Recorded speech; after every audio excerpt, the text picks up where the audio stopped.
Hello, everyone, and welcome back to Chess 24. We are edging closer and closer to the finishing line, and the action's heating up. It's the penultimate round today, and what an event we've had so far. I think just the way things have gone, and if you look at the leaderboard, I still can't believe that we're here. We've been seeing fantastic chess with some great technique on display, some blunders, some mouse slips, some brilliant strategic play, tactics, all of it. We've had the drama on the board, off the board. I love it, and I am super excited to see what the players bring to the table today as we enter day 6 of the Oslo Esports Cup. Welcome, chat. Let's take a look at our standings. Wow. Every time I look at this, I'm just left absolutely gobsmacked. And I'm going to pull up chat so we can also have a little conversation about what's going on. We've got Prague at 12 points, a clear 3-point lead to Magnus Carlsen, who is currently at second place, and Jan-Krzysztof, Liam, Jorden, all three with 8 points. I think for these top 5 guys, it's still a fight wide open, just everything to play for, because for every match win, they get 3 points if they wrap it up in the rapid portion. If it goes into playoff, the winner gets 2 points, while the player who loses gets only 1 point. So a big hello to everyone who's joining us on YouTube, on Twitch, on Chess 24. It's going to be a fabulous day because I want to bring up the 2 players who are right at the top. Pragnananda, the youngest player in the field, who's clearly taken the world by storm with his performance here, his road ahead, and let's also compare that to the world champions road ahead, who's currently in second spot. Now, Prag's got quite a mammoth task in front of him. He's going to play Jan-Krzysztof today. No round here is easy. No match here is easy. But take a look at this. He's got Duda and Anish ahead of him, 2 of the strongest players in the field. But Prague has just been so unstoppable. He's just been fire on the board that it's hard to say who's a favorite anymore, even on paper. He's clearly the player to watch out for. He's the one most informed. Anything can happen, but look at that road ahead. This is going to be a tough task. Chat, what do you think about this match? Brian saying Anish is blundering too much, I feel. I think we've been seeing a lot of fantastic chess from Anish. But yes, in that blitz playoff, I think especially the moment he went bishop e1 and queen e4, but that was, queen e4 was not a blunder. As they say, a mouse slip, blunder, 2 very different things. But Anish has been missing some chances. I see what you mean there. But he's got to get his game on. He's got a big 2 matches coming up. Let's take a look at Magnus's road ahead. Duda is fire and flop right now as well. Well, Kevin, I don't know. I mean, yes, I see what you mean that, sometimes he's just playing brilliantly and sometimes things don't work out for him. But I think he's clearly been one of the players who's been playing fabulous chess here more often than not. And let's not forget, this is the moment when the tournament becomes really tough in the grueling schedule that we have here. There's exhaustion that sets in, fatigue that sets in. Every day is a tough match. So it's also going to be about stamina and nerves. Magnus, on the other hand, today starts with Erik Hansen. And I mean, the world champ has got nothing more to do than to win this one. I mean, there's literally no other option. Anything can happen, of course. No result is foregone. But if he's playing Erik today, who is currently at the bottom of the table, if he doesn't win this match, I think it would be safe to say that he's out of contention of winning the top spot. What else do we have? Well, a lot of fun stuff has been happening, actually, including a really big announcement by the Play Magnus group chat. And I'm going to bring that up because this was some fun news that we have.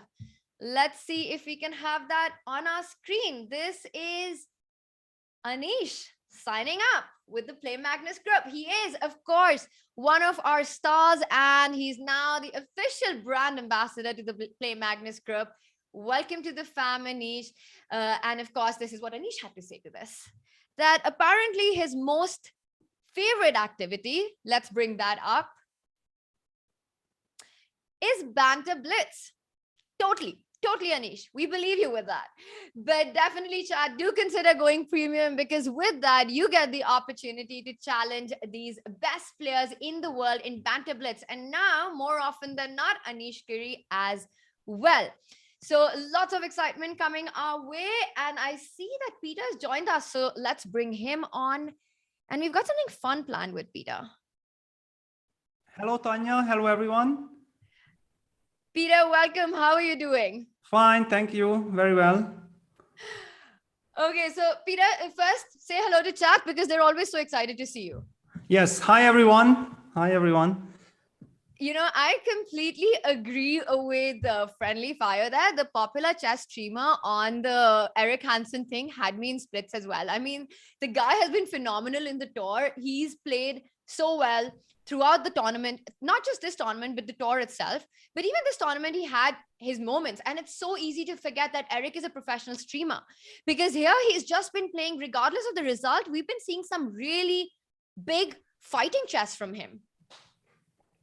Yeah, well, I mean, of course, yeah, Eric is fighting, but I think also the tournament and the format is showing that it's not so easy. I mean, once you are, every day facing these guys and not just in one game, yeah, it's a match setup. So Yeah. it's kind of, I mean, especially yesterday, I felt like, there might be a big battle there between Prague and Eric, but simply Prague was just so much better prepared. Yeah, that's what I felt like. Yeah, and he set the tone and he never really gave a chance. Of course, Eric had a chance in the second game with white, but with black, he basically went down without any big fight. And yeah, playing every day these matches, it's just very, very tough.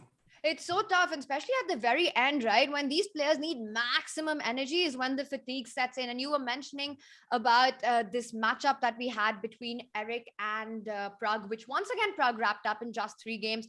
I'm going to bring up Ramesh's tweet on that because once again, he's there with Prague in Oslo right now. He is his trainer. And this is what he had to say. I know it's kind of repetitive, but another short day for Pragnananda at Oslo Rapid. Getting the better of Eric, 2.5 anxious moments in round 2. I think that's the only game in that match where Eric also had some chances. Otherwise, it was an all Prague show. And once again, Prague doing everything he can to avoid that 4th game, maintaining all the energy. We were talking about fatigue and exhaustion setting in with the way Prague's been going. I think he's the player with the most energy currently. Yeah, definitely. But I think, I mean, even when the tournament ends, you would ask him, "Are you ready for another one?" He would say yes, with a big smile, because what we are seeing from him, yeah, he's burning with energy. He is just so fresh. I mean, he makes such a sharp impression. Yeah, whenever he gets a chance, he never lets it go. I mean, really impressed with Prague's play. Super impressive stuff. Now, Peter, we are going to, of course, be talking all things coming up. But before that, I don't know if you know what we have planned for you today. No, not exactly. Okay, chat, we're in luck then. So, Peter, you do remember, I know we've tried this out before. Do you remember the rules and how Chessle is played? Yes. I mean, okay, I had Surya with me back then. Yeah, he was comforting me and helping me. But yes, I know the basics. I think I'm ready. Okay, so chat, we're going to be doing Chessle, but this time, 1, Peter doesn't have Surya helping him, and 2, there's going to be a challenge involved.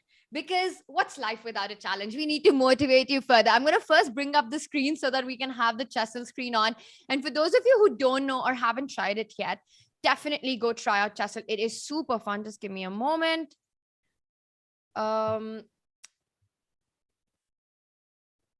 So, Peter, this time we are going to do Chessle with a challenge. And chat, while I struggle with all the screen sharing stuff right now, can you please just give me some ideas of what the challenge can be for Peter?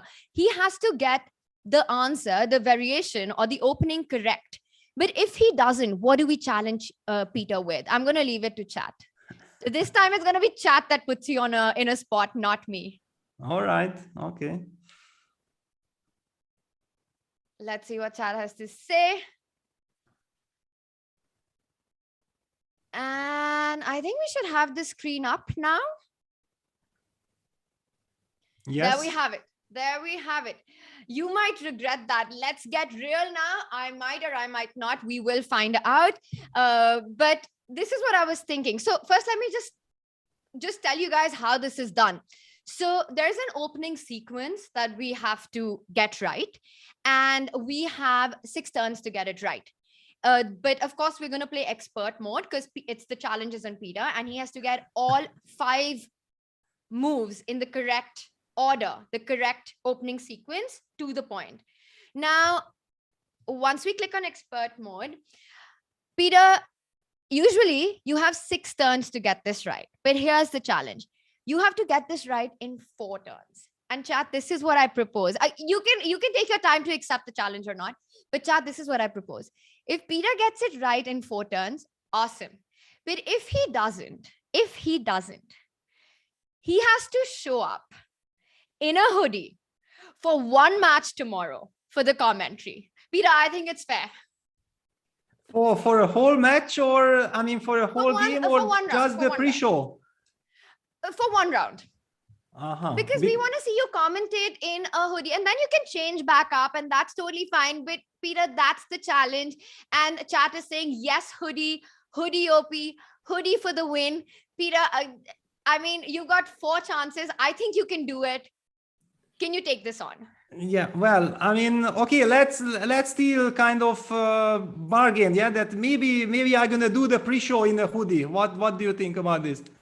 But Peter, unfortunately, tomorrow's pre-show, we'll just have a couple of minutes with you. Okay. So, you know, it might get a little tricky with that. Okay, we can bargain. How about you choose when you want to change back from the hoodie? You wear it at some point and you show up for the broadcast. And whenever you want to get out of it, we're cool with that. Okay. Because it's like the chat has got worse challenges, Peter. They're saying in your next Banter Blitz, 1 F3 for 10 games. I mean, you don't want to take that on. 1 F3. I mean, 1 knight H3. I'm ready because that's my home court, but not 1 F3. Okay. So chat, well, there are 2 options here. Chat, you guys decide. Is it the hoodie challenge or the 1 knight H3 challenge? Peter, we'll leave it to chat to decide. Let's get started. But the good thing is, if you get it right in 4 goes, you don't have to do any of it. Okay, then I need to get lucky, yeah? So how do I move? Okay, so you tell me what you want to play and I'll make the move. Okay, so D4. Let's make a D4 first. Okay, so Peter, also just the trick here is, of course, in the first time you make as many moves which are found in the most common openings, so that even if it's wrong, you get some of them right. Okay, so I should not try to play now some Queen's Gambit or whatever, yeah? Don't try to play a variation the first time around. And chat, this is a pro tip, because this is Chessle is what I'm obsessed with. So the pro tip is, the first time around, try to get as many common opening moves out. Well, okay, but you're gonna confuse me completely. I mean, okay. Of course, because I'll keep talking while you're thinking. Yeah, okay, D4, D5. Yeah, let's play D4, D5, of course, yeah. C4. C4, okay. Yes, Sticking E6, to the queen's... E6. E6, so the E6. Queen's Gambit declined. Yeah, Knight F3. Chat, Knight F3. Knight F6. Okay. Knight C3. Got it. C5. Peter was thinking whether to go for Bishop B4 or C5, and then Peter's mind thought that, you know what, C5 is played in the Sicilian as well. Let me get C5 in. Exactly. That was my too much time with Peter. Way of thinking. And okay, now, but now it's a problem, you know, because E4 is like a crazy move, but maybe that's what it's called for, yeah. But I can't do that move. Okay, let's play E3. Okay, and one more move for black. Okay, but okay, A6 then. A6, wow, that's kind of surprising that you didn't go for Bishop E7, because A6 isn't that common, but we will submit this. By the way, hoodie is winning hands down. So the challenge has been decided. Peter has to get this right in 4 turns. Otherwise, it's hoodie time tomorrow. We're going to submit this. Oh, wow, chat. I think this is going to be, this is not going to go the way we want it to go.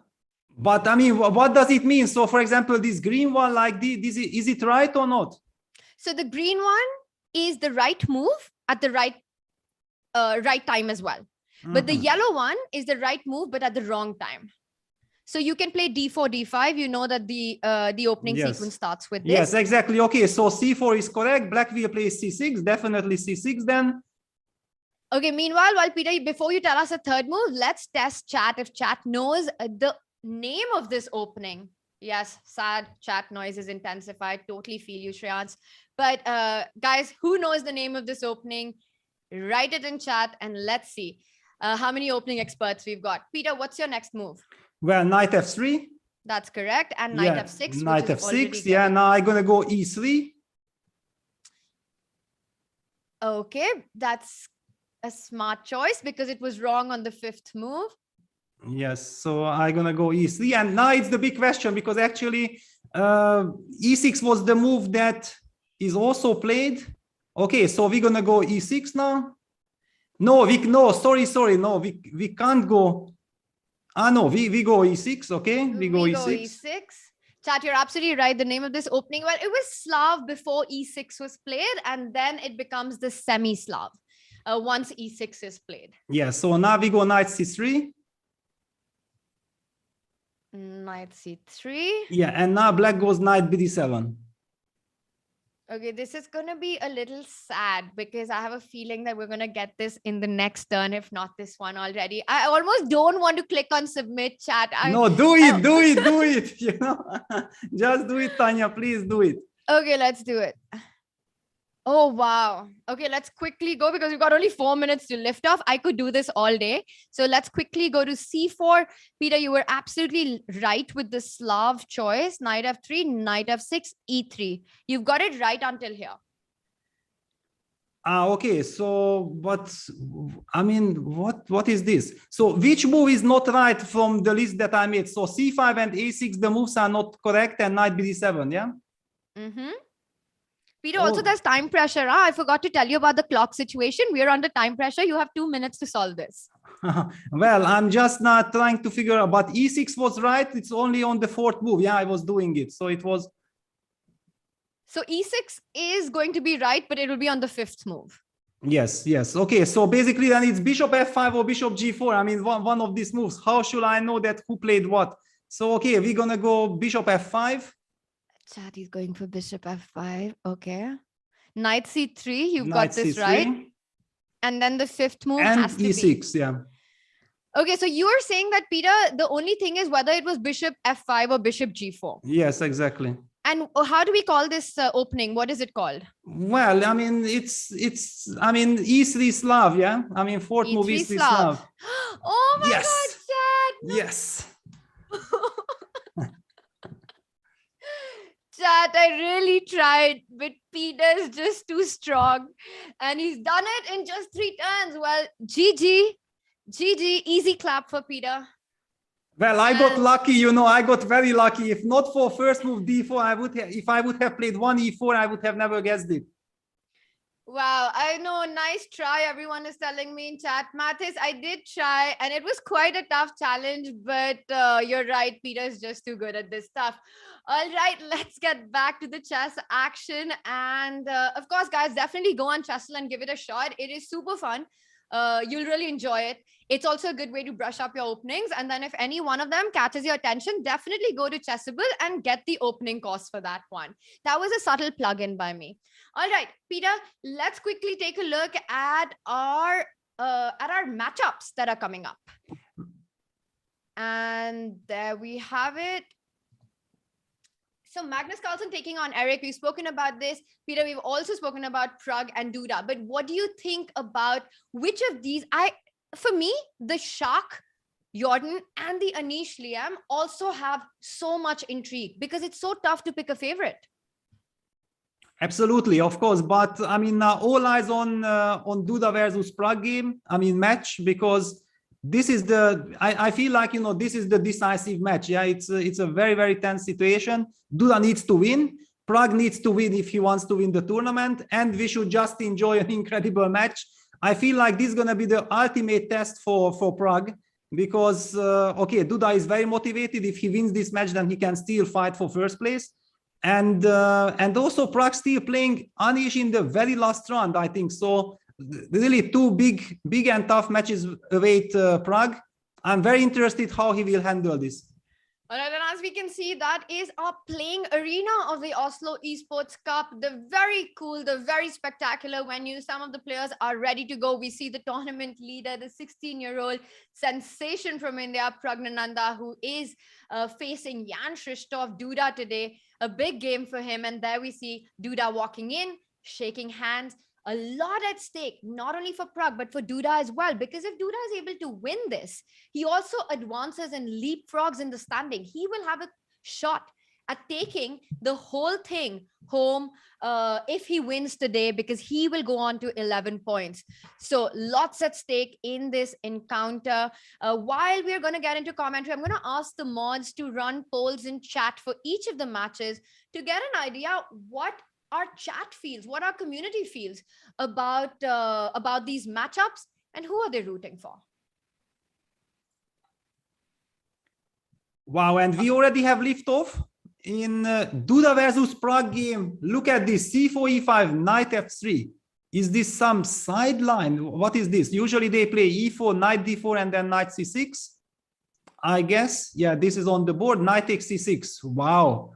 I mean, I know this opening, but with the tempo up, of course, yeah. I mean, this, what we are talking about is now reversed, so that people understand that, yeah, usually this is this kind of stuff, yeah, in the Sicilian. But here we see that he already, white has the extra move, knight f3. Now it's the very exact same position with reverse colors. However, now it's only at this moment, after knight c6, d c6, knight c3, black is playing knight f6. So black is basically tempo done, but he's playing with the black pieces and he's not playing for an advantage. Yeah, that's the big difference. White plays e3, and now I understand what Duda means, because he did try this in the Sicilian against Magnus, I believe. We have seen one game between Magnus and Duda, where Duda was ready to play it in the Sicilian from the black side, and now he's tempo up.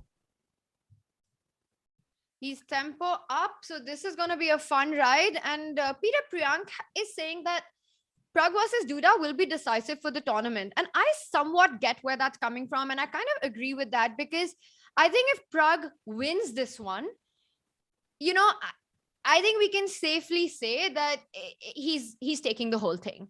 It all comes down to this match. However, if Duda wins this one, then we are really set up for a hot day in the final, and it could be just anyone's tournament. Yeah, absolutely. I mean, there are all kinds of scenarios. Yeah, so Pragg is now leading by 3 points ahead of Magnus. So let's imagine, yeah, it would be kind of logical to think that Magnus wins today against Eric. He basically catches Pragg, but if Pragg wins this match, then he will be still 3 points up. And then if he would get to a tiebreak, yeah, if he would get to a blitz playoff against Anish, it would already kind of guarantee him first place. Yeah, a lot of questions there, a lot of excitement ahead, and this is what I'm talking about. You see the evaluation bar is saying that this is fantastic for black. Yes, it's very nice for black, but it's a very fighting position. Duda, I think, knows the finesses. For example, the move queen b3. I mean, if you are not an expert, how do you say that the moves queen b3, b6, queen c2 will in long term favor white, for example? I mean, it's just impossible to understand. If you are kind of following some kind of a preparation, then you have some idea where this eventually might turn out to be a weakness for black. So very interesting. I mean, okay, it also signals that people have very big respect for Pragg's opening preparation. Yeah, look at this. I mean, Duda decides to just avoid any kind of theory. Let's just play chess approach against Pragg. And I think shout out to Ramesh for that, because he's there with Pragg, and we've seen him time and time again come from match after match and actually being ahead on the clock after the first opening moves are made, about the first 15-20 moves. We saw that yesterday as well with Eric, some brilliant preparation which caught Eric so off guard. So I think this approach by Duda makes a lot of sense, just trying to get Pragg out of the book. Yeah, well, I mean, if he will succeed, it was very clever, yeah, but we don't know. We don't know yet. All right, Peter, we'll come back to this and see if Duda manages to get Pragg out of the opening. That might have been Pragg's idea.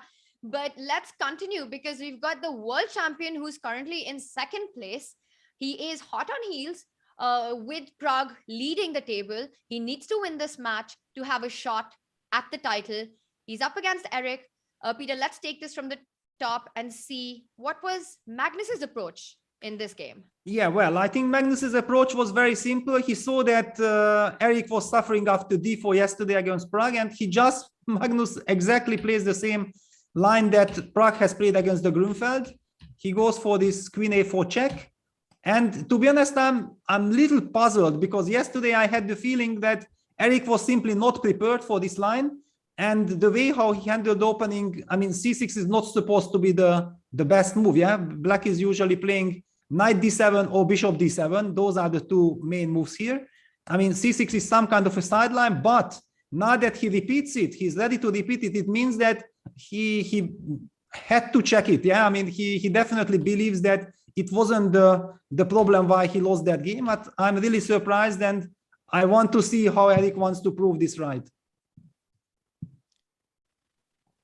All right, tough day ahead of Eric. We'll see how he manages this match and goes into the middle game. Peter, let's continue our tour, our opening tour, and we've got Jorden against Shak, and Jorden chose the English opening with c4 and Shak going for e5 there. But then take a look at this. After knight c3, he went for bishop b4, not the very common knight f6. Yes, but also bishop b4 is quite popular. I think the new twist is that after knight d5, people go bishop e7. I mean, this is some kind of a shocking stuff for old school guys. Like, what is it that you develop the bishop to b4 so that after knight d5 you are willingly going back to e7 and give white the option of taking this bishop? I mean, kind of surprising, but it's already modern theory. I mean, there are so many finesses and so many details in each and every line. Knight f6 takes, d4. And Black goes for e4. Yeah, that's the justification. He wants to close the position. Knight g1, c5. Yeah, fix the structure immediately so that Black will have control of the dark squares. And knight e2, knight c6 played. A very double-edged position appears, and now we see exactly that. Okay, Black has gained some tempo. I mean, compared to other things.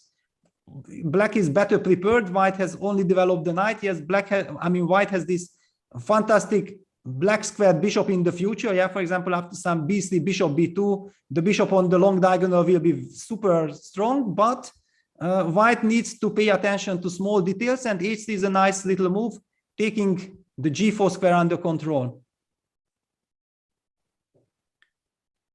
Wow, h3 on the board, and you mentioned that it's a slow move. It takes g4 under control, but at some point that bishop on f1 needs to come out and White has to finish development.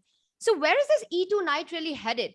Are you trying to put it on c3, g3, or f4? Because you have to find a way to castle as well. Yeah, well, I think that with the move h3, Jorden wants to make sure that, no disturbing bishop g4 will appear. So yes, in a way, he's basically setting up the chance of going with the knight to c3. Very logical, yeah, because if we would have gone, for example, knight c3 immediately, then a move like bishop g4 could have been really, really bothering. The queen is attacked. We don't want to trade the bishops, the light square bishops with bishop e2. It would have Black's cause. So the move h3, keeping all the tension in the position, makes a lot of sense. But let's take a look. So h3 castle on the board. And how will Jorden develop? Will he actually maybe try to leave the knight on e2 and try to play like b3, bishop b2, and then some g4, bishop d2, double fianchettoing his bishops and try to target the e4 pawn later with some knight g3? It's one idea, or just try to move the knight. I'm not sure yet which is best. I would be super scared to make a move like g4. I mean, you see this hole on f3, and then you're just wondering if you want to commit your pawn to g4 to develop that bishop. I do like the idea of getting that knight to c3 and trying to go bishop e2 and short castle. But of course, the big question here is, how is Jorden going to finish his development? Which plan and which approach he'll choose? Peter, we'll come back to this, but let's jump back to the Prague board.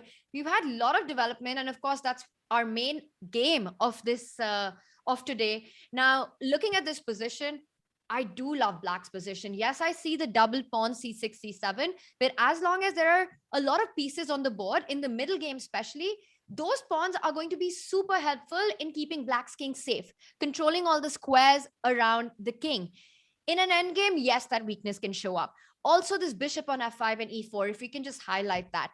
it really cramps down white's position. It's so hard to imagine white breaking free with that d pawn, d3 or d4, simply because that bishop on f5 is going to spit fire down the diagonal of h7 to b1. The queen d7, rook d8 setup also makes sure that white isn't able to break free. You can get your knight to d4, but that doesn't really help anything. And at the right moment, black will be able to push out that knight with a move like c5. I'm loving black's space here. I'm really liking how the pieces are placed, how everything is playing. Peter, I just feel black has more coordination here, and I would pick black. Yeah, well, I mean, this is a very traditional position from the reversed position. And yes, basically one could argue that one tempo in this position is not so important because it's much more a strategical fight. I'm actually encouraging people who are really interested to check out Magnus Carlsen versus Duda game coming from the Sicilian, because I feel like Duda has played exactly the same moves. I somehow remember this knight e2, which was supposed to be knight e7 then, yeah, from black side being played. I feel like, you know, I have a deja vu feeling that I have seen this position just from the opposite side, played by Duda already. Gone for c5. He's gone for c5. So just making sure that the d4 square is under control. White doesn't have the time to jump in with the knight to d4. Knight f4 is always met by g5, which again brings the question, where is that knight on e2 headed? It looks to me that white needs to break the center bind that black has created with that pawn on e4. So ideas like moving the king from b1, king a1, and then at some point moving that knight and getting d3 in. Peter, is that what white needs to really try for in this game? Because otherwise, I just don't see what Duda can be playing for here. Well, I actually suddenly thought that is g4 maybe a move? I mean, this knight e2 also has this idea that after eg we can take knight g3. So I definitely would love to check this move g4 here. How would you react? G4 directly. Wow. Okay, so you're hitting the bishop. I'm kind of thinking if I want to take on g3 or simply fall back. So I want to understand what your idea is with g4. So let's say I start with the option of falling back with the bishop. Yeah, so, but where do you go? And bishop g6 I don't want, because knight f4, and then I'm not getting my dream position with g5, right? So let's see what happens and what Peter has in mind if black falls back, bishop h7. Yeah, for example, bishop h7, I can maybe just play a move like bishop g2. I'm trying to eye this pawn on e4 because it suddenly got isolated. And I also have some ideas with g4 hitting the e4, and I don't mind trading the g pawn for the e pawn. And I feel that e pawn will be much more important. And yeah, this g4 one seems to be the move in the spirit.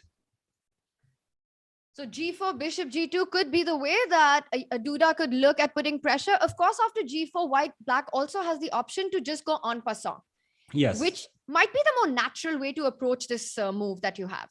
Exactly. I'm basically expecting hg3, knight hg3, and here I'm trying to figure out, because also here I'm trying to isolate this pawn, but you have some ideas like bishop g6 and eventually from rook h4 trying to protect this pawn on e4. One second, knight g3. My first question, why can't I just get greedy with the h3 pawn? Bishop takes h3. Prag would be happy if he can just pick this pawn for free. By the way, g4 on the board. Yeah, g4 on the board. Yeah, I mean, yeah, hg3, knight g3 played, and now it's the big question, because if you take on h3, you will lose the e4 pawn. Yeah, so for example, I can just trade everything, and after we traded everything, I've eliminated the e4 pawn, and I feel like, you know, I'm the big winner of this operation, because I got central pawns, lovely bishop on b2, and those pawns are more vulnerable than strong.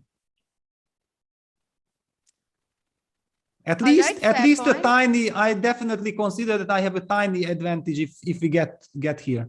And that's kind of fair enough, right? This e4 pawn, which we've been talking about as the big strength in Prag's position, if you're able to trade it for the h3 pawn, one can imagine white being pleased. So let's say after knight g3, black decides to not give up the pawn. And currently, this is the live position. Prag is having a think whether to snap up h3. But eventually, I have a feeling that he's just going to decide to fall back with the bishop to g6. Yeah, bishop g6 is very natural. And now it all comes down to this sequence that after bishop g2, the move rook h4, which seems to be like the logical consequence. Yeah, you want to use this square for the rook. Yeah, trying to protect the e4 pawn. And the big question is, do you really protect? Because I can take on f6 and take on e4, but you might be able to sacrifice an exchange and get some dangerous pin. Let's just show this, like bishop f6, bishop takes e4, can be maybe, I mean, I'm just speculating, met by something like rook takes e4, knight takes e4, now the queen sidesteps like queen e7, putting pressure on the knight. And if I protect this knight with f3, then maybe a move like queen e5 will be dangerous. This is definitely starting to look dangerous. And I just want to point out that even if black decides not to sacrifice the exchange with rook takes e4, and even if we just back up, by the way, Pragg has made a surprising choice. We were discussing this line. He's decided to swap the h3 pawn for the e4 pawn. Yeah, it seems to me like he wants safety. Yeah, he definitely wants safety. He's behind on the clock. Yeah, 5 minutes behind. And he might simply think like, okay, I'm going to hold this position. But this is already something like, okay, white can maybe try to play something. I mean, change everything and then hit on e4. I even don't know that there is this big question, like takes, that should I consider the move bishop takes f6? Is that a move? We are giving out this incredible, beautiful bishop. I mean, only very heavy-heartedly, but there is some little justification to it. Yeah, like after takes, I might take with the queen on e4 and then not allow your queen to be activated, because whenever I take what we discussed first, like with the knight on e4, you might have this f3 square. Yeah, and Duda goes for it. Bishop takes f6 on the board. This is the line that we've been looking at, and we will see this swap up of the pawns. Peter, we've spoken about this position. We'll come back and see how it develops. I personally am surprised that Pragg decided to give up that e4 pawn, but let's see what he has in mind. I want to jump and take your attention to Jorden versus Shak, because we left that position at the moment when we were wondering how white will complete the development. So if we can just have that on the board, and this is the current position, which looks quite crazy because black has a pawn on d3. White's main plan is, of course, to try and get e4, block out that defender and pick up that pawn on d3. But let's just back up to when the knight was on e2 and see how this happened, and then discuss this strange live board position that we have.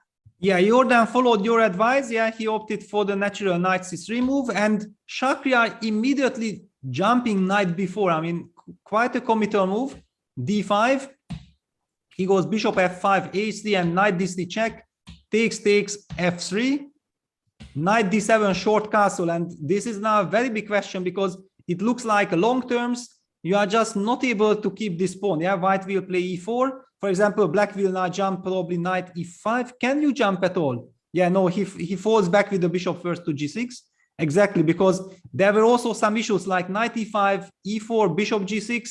Maybe white could simply play f4, knight takes e4, f5, and trap the bishop. Yeah, there were also such dangers in the position. So the move bishop g6 is prophylax, because if you play e4, then black wants to break the structure with f5. And already here, if you take on d3, this is not the same. Now already with f5 and able to take on e4, black gets good counterplay. The big question is that can white somehow make it in a very nice manner? Yeah, no, not to hurry at all. Maybe just to start like with rook e1. Is that a move? Little bit too subtle. But also rook e1 is kind of a move. One just gets the feeling that this pawn on d3 is going to end up becoming more of a weakness than an asset in black's position. And Shak just needs to be very concrete now. He can't play slow moves. He's got to keep the momentum going here and try and get as much activity, because otherwise this pawn might fall without compensation. And the one plan that does come to mind are moves like knight e5. For example, Peter, you're mentioning rook e1. Maybe knight e5, taking advantage of the fact that you can't go f4 and f5 anymore because the rook has moved away from f1.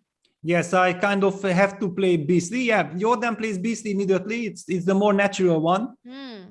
So because actually black can't play the move f5 yet. Yeah, because then the pawn is falling, and white gets ready for this move knight e5. Maybe even we can try to activate the rook first with rook a2. It's also an option.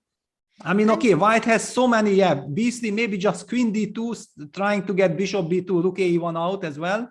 Of course, black will not let this happen. Yeah, if white plays queen d2, black will play rook a8. putting some pressure on the e3 pawn. I really like this move b3 because knight e5 was a big activity, and now the problem with knight e5 is you end up losing the piece with the idea you showed, which is f4, you hit the knight, f5, you hit the bishop, and it doesn't have a good square. So b3, a nice preemptive move, and Shak goes rook e8. We'll come back to this game and see how long the d3 pawn is able to stay alive and whether it will be a liability or an asset for Shak. Peter, we haven't had a look at the Anish Liam board, so let's quickly get an update on that. Yeah, it's a very interesting strategical battle in the Nimzo. Knight c3, bishop b4, knight f3, castles e3, a special move order, but it gets to very traditional ways like, I mean, knowing that Liam was playing the Ragozin, White could have also gotten the Ragozin from the, I mean, this position from the Ragozin move order. b6, a very classical tabia, c takes d5, e d5, bishop d3.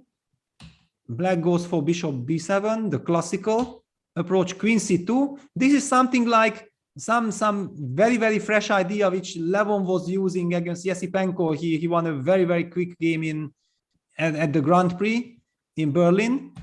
But Black plays now the move c5. That game features something like, I mean, rook e8.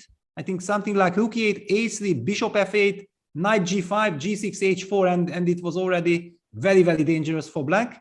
So Black is kind of seems to be prepared. He goes very directly with c5, castles c4, bishop e2, knight c6, b3. A very double-edged position appears because White immediately challenges this advanced pawn on c4, which cannot be supported.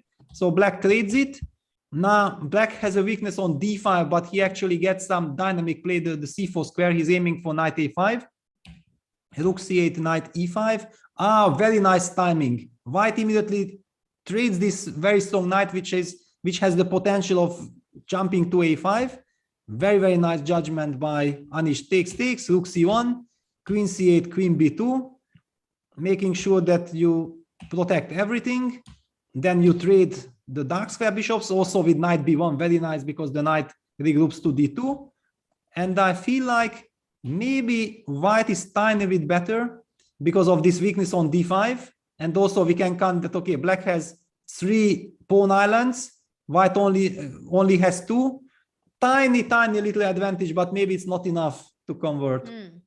Also the better bishop because of the pawn on d5 being on the light square. So maybe it could be something, but this is going to be, well, it's going to be a strategic fight. And one gets the feeling that Liam should be able to find his way around it. Well, this is not where the heat is on yet. So Peter, let's go back to the Magnus board and take a look at that, because I see the position on the board, and yes, White has that bishop on h6, and there are some dark square weaknesses, but oh my God, I love that knight on c4.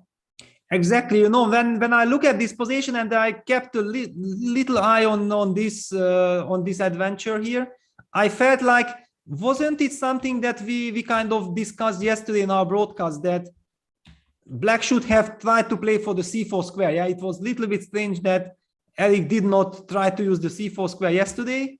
And it might be that he's only consulting his computer, or maybe he's listening to us.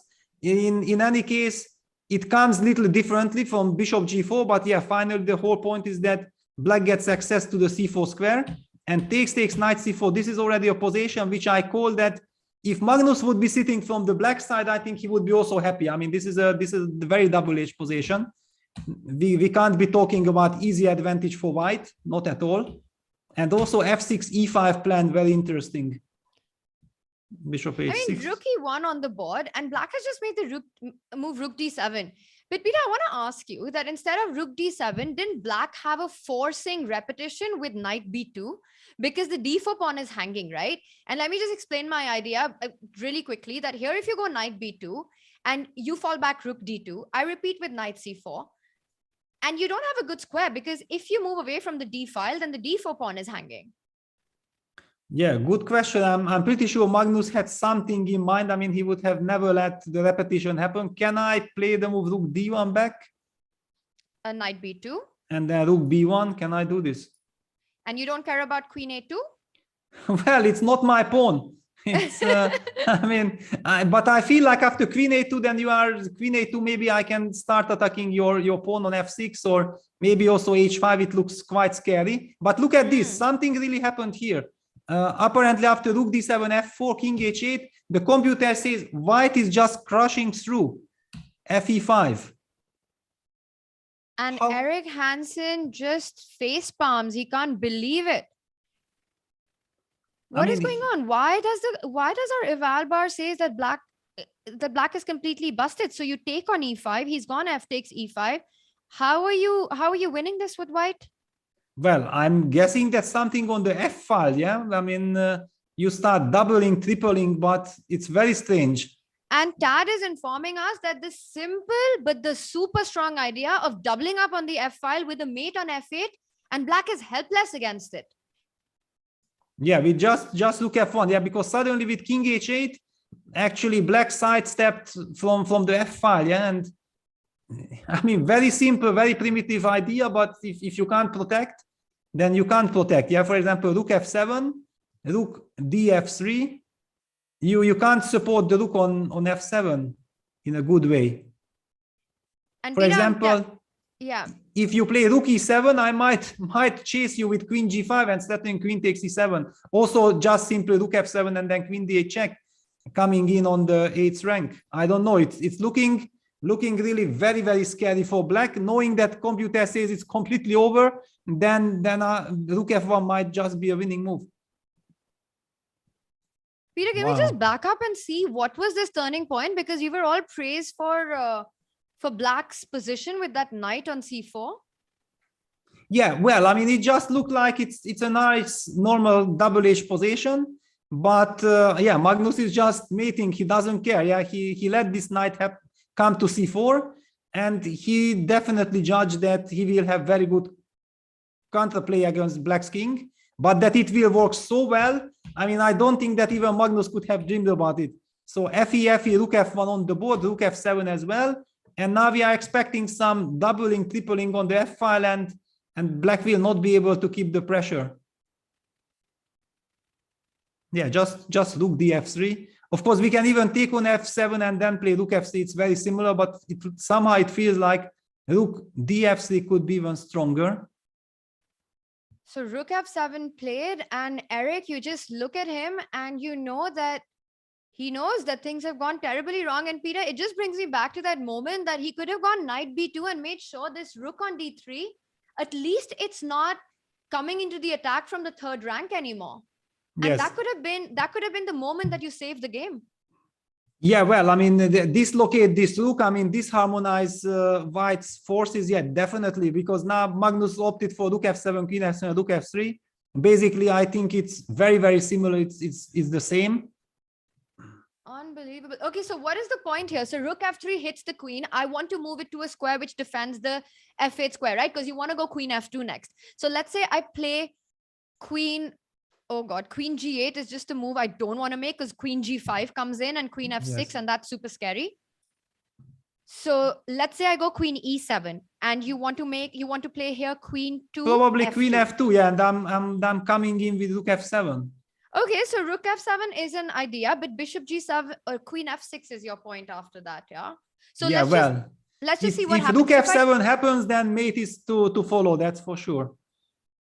Like you say, if that's not mate, then nothing's mate. Yeah, exactly. I mean, black's king is so vulnerable. I mean, black needs to move back with the king to g8. Yeah, and then we also understand why it was so incredibly unfortunate, this whole stuff. But yeah, after queen e7, Magnus, in fact, just opens up the position. Very simple, very effective h5. You can't take gh5 because of bishop g5 and then bishop f6 check. And you have to give up the queen, basically. Wow, I mean, it's just over. Yeah, h5 and it's game over.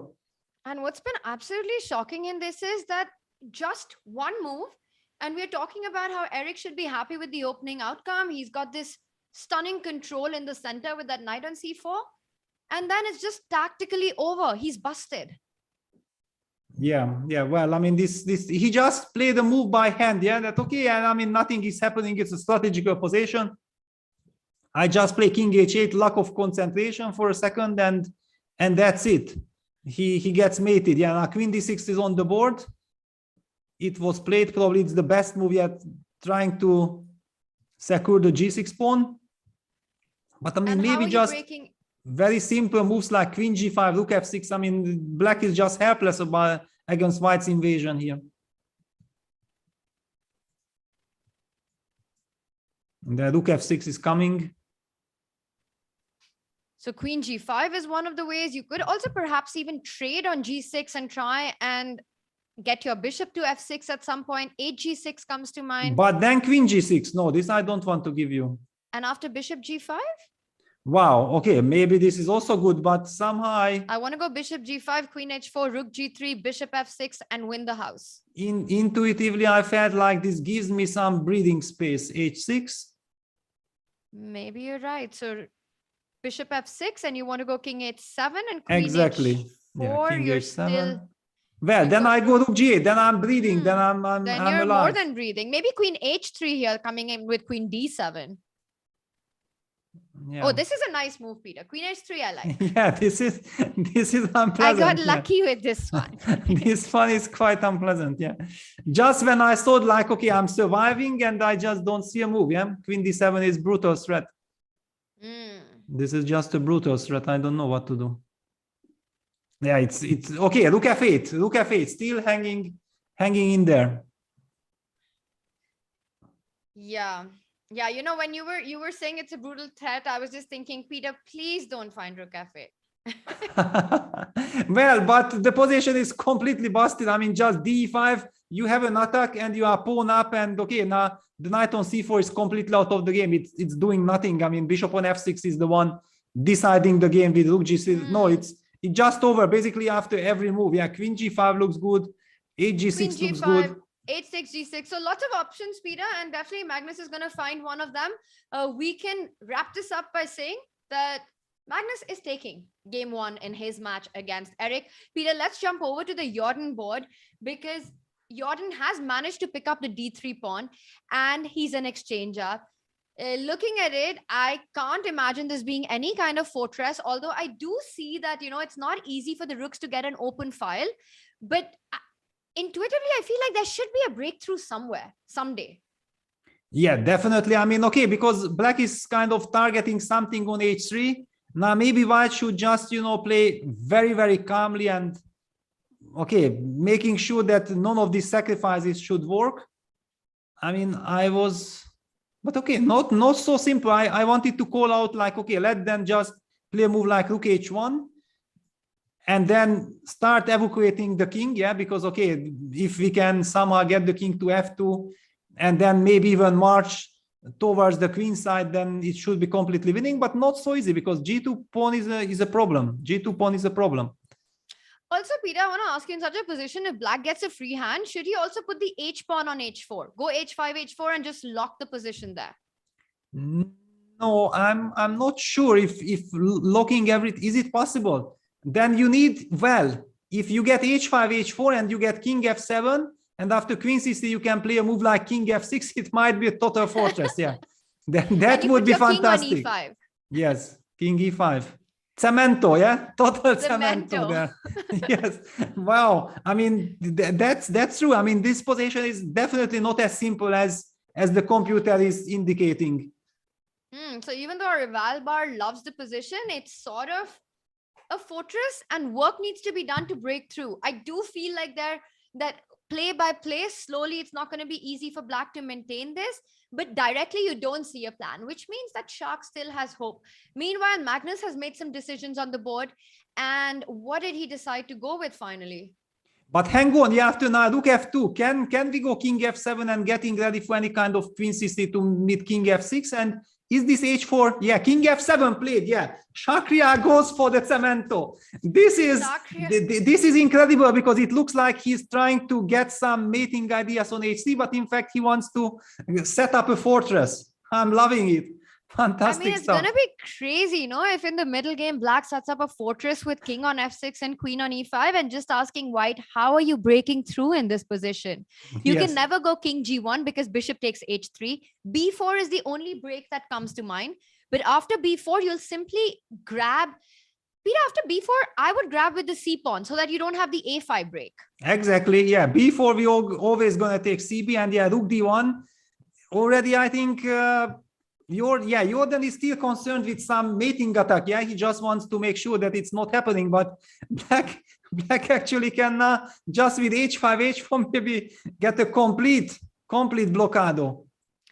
Yeah, Blocado, H5 played. Cemento, H5 on the board. I'm Yes. loving it. All these ideas of getting the pawn on H4, the king on F6, achieving the dream Cemento. Peter, Yes. I can see the happiness in you. Yeah, absolutely. I mean, okay, these kind of things are just so beautiful, yeah, because it's exchange up and the pawn up, but thanks to this incredible pawn structure, I mean, black is locking things. We look on G3 is wonderful, of course, and with king F6, king takes C5, I mean, that's the key. Maybe an active king, I'm trying to play for a win already. And then, of course, I'm kidding. I'm very happy to survive, but yeah, it's just a dream. Few things make Peter as happy as a Cemento, chat, and that's what Shak is aiming for. Peter, let's come back to this game in a bit. And Anish versus Liam. So many trade-offs have happened. One gets the feeling, looking at the position, it's equal material. I can't really imagine white being worse here because black's, I mean, this should be it's so tough to say anything, but if anyone's pushing, it's got to be white, no? With this active king, E4 coming in, king E3, king D4. Exactly. I mean, thanks to the king position, and everything comes down to move pair, move play. Yeah, if black needs to push B4, yeah, white D6. goes D6. Don't Very go knight energetic. E8. Knight E8 would run into D7. So knight E6 is the only square that actually defends D8. Knight jumping in, hitting B4. So you have to go B3. Very forcing play. And the now point king is, C3 right, is coming. King C3 is coming and black can play king F8. But white will go D7 then. And this knight on D5 and the pawn on D7 is such a construction that you never get king E7. Yeah, but the problem is that actually you can never take on C4 then, yeah? I mean, No, if you push... I think you want to start with D7, right? Yes, because yeah, I just wanted to lose, yeah, that D7, and then, okay, I make a move like, I don't know, F5, you play king C3, and you are not threatening to take on... Of course, yeah, basically one can argue that, yeah, you are kind of course, threatening, you can be pawn up, but finally I'm getting to this pawn. It might come down to a 4 versus 3 knight endgame. Yeah, also a total nightmare. Yeah, because they often say, right, these knight pawn endings are very similar to king pawn endings. And if it's a 4 versus 3, this can be very tough with less time on the clock to hold. Not even sure if it's holdable. Yeah, exactly. I mean, maybe it's not even holdable. It's just very unpleasant. I mean, definitely, you know, I feel like we are finally seeing Anish that we know. I mean, this is exactly, it was very nice, subtle play in the opening. Yeah, then also the middle game was very nice, and then he converted. I mean, he got from a more or less equal position, a tiny advantage, a dream scenario. If he will be able to win it or not, it's already another thing. But this is exactly Maestro Anish in action. Maestro Anish in action, not just him, Maestro Magnus in action, because he's managed to wrap it up in brilliant style. His first game against Eric has resigned. Magnus takes the lead in that match with that. Well, but I have to say that, you know, it just comes down to Eric messing it up in that one moment. Things could have been very different. As we can see, this was the final position with bishop F6 check coming in, queen G3 landing on the board, queen G7, a mate coming in. It's just impossible to fight this. And Eric's got to try and make a comeback with the white pieces in the next game. Peter, you will be so happy to see the position on Jordan's board. Cemento going strong, but black has managed to get the king to D8 and now has to fight for the E5 square with the rook. But with this H4, F4 in place, you're never breaking with the G pawn. So I still think Cemento in place. Yeah, exactly. I mean, basically he just made a little teaser, yeah, that he first threatened to come with the king. Once he got his pawn to H4, now he already doesn't need it. He can just come back with the rook, and there is nothing to be done from white side. I don't believe that you can somehow break with G3. I just don't believe in it. Yeah, but we haven't looked at Prague's game already, and they are both down to a minute, and the super sharp position is on. Wow, I what think is we're going to be this? sticking to this one from now, Peter, with both Yeah. players down to a minute and all the fire in this game. This is going to be our focus. Knight G3 played, and I think once again, regardless of our eval bar screaming, I'm not sure if it's not working or it's working fine, but even if our eval bar is saying that this position is even Steven, it's playing for all three results. Because look at that king on c2, the pawn on d4, just so many ideas. Even black's king can come under pressure. If white's rook moves, d3 and it's game over. Exactly, yeah, that white needs to keep the rook on d3 to block this diagonal. Yeah, if we remove the d4 pawn, then black is just winning immediately with queen b2 check. However, yeah, the rook on d3 is kind of very, very nicely stabilized. White has all kinds of options now to go knight h5 if he's really worried of this bishop. But I also believe that Duda is trying to find winning chances. I mean, he knows that he needs to win this match. And if it's not completely crazy, yeah, if he feels like, you know, it's not completely out of, you know, objectiveness that he can try to play, then he will try. He goes knight h5.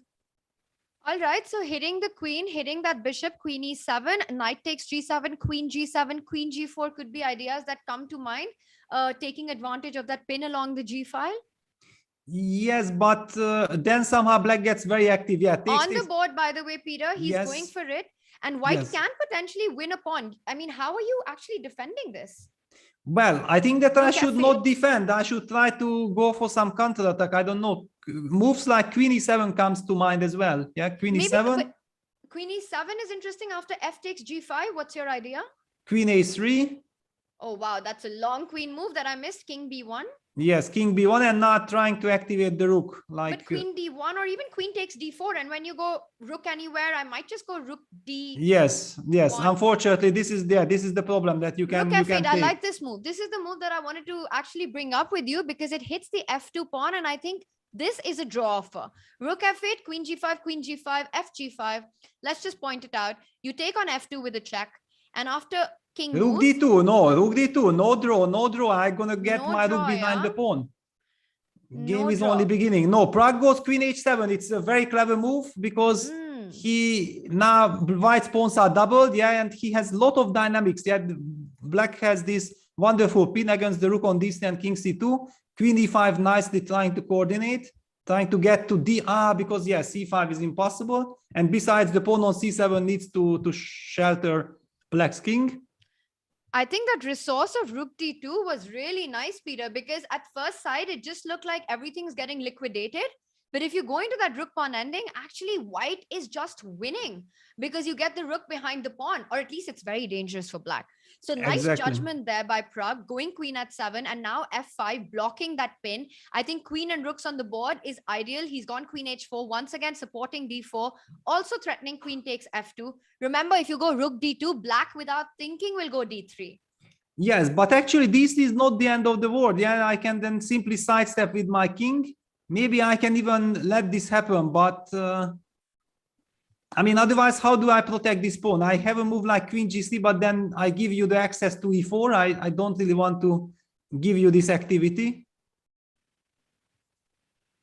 Yeah, well, super. Yeah, rook g3. Okay, very interesting. Rook g3. So it means that after d3 check, white wants to simply take. Maybe white just wants to take on d3. I mean, you have to know, you can't allow the pawn to go marching all the way to d2. And this just visually looked scary, but he's saying king on c3 is completely safe.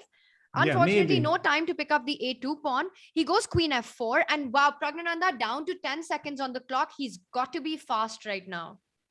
Yeah, but he has counterplay. He definitely has counterplay. Yeah, he's down to 3 seconds. Yeah, d3 check is played. Very D3, natural. This was always very scary, and he can't take on d3 anymore because the queen on f4 is pinned.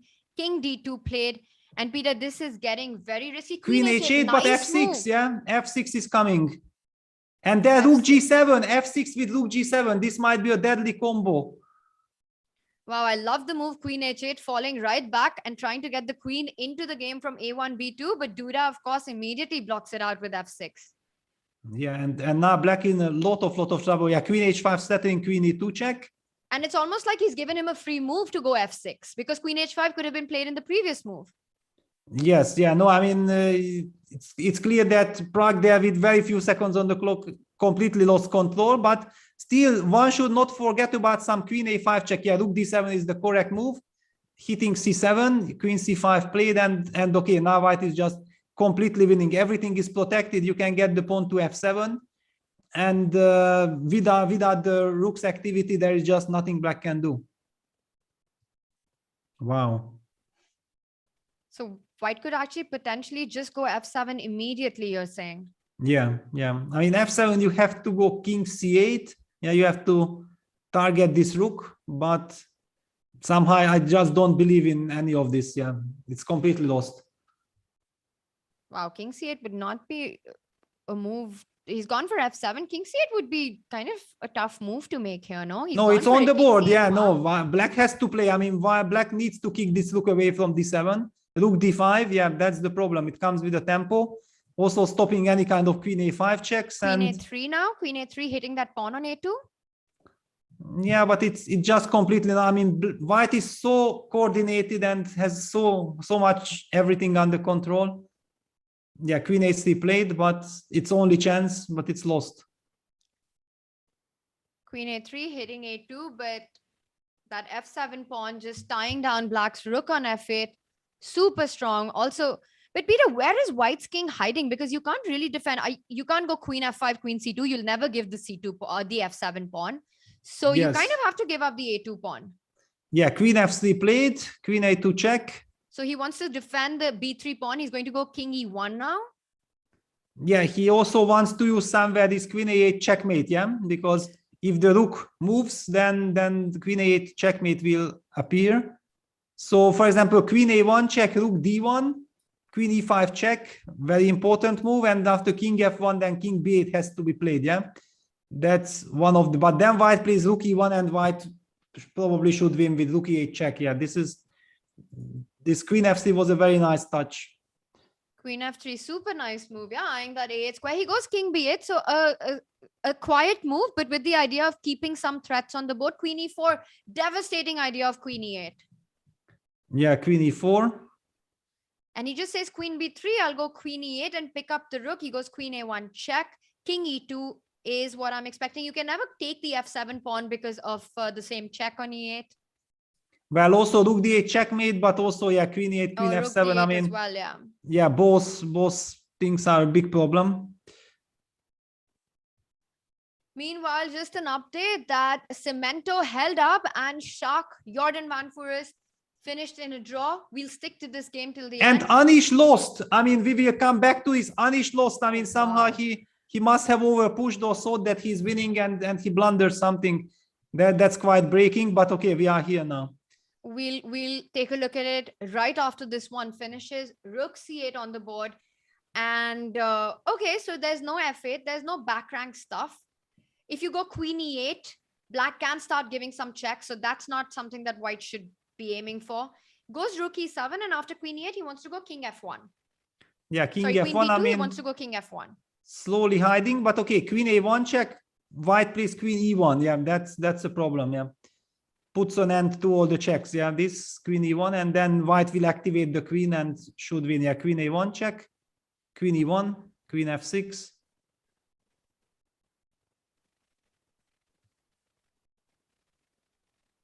Queen e6, insisting, now but also, you could give a check again. Queen a1. Yeah, also queen takes c8 check, rook e8 check, f8 queen is a big threat, so queen a1 is obligatory. Well, if you go to g2, then there's queen g7 check. But now king f3 and no more checks. Yeah.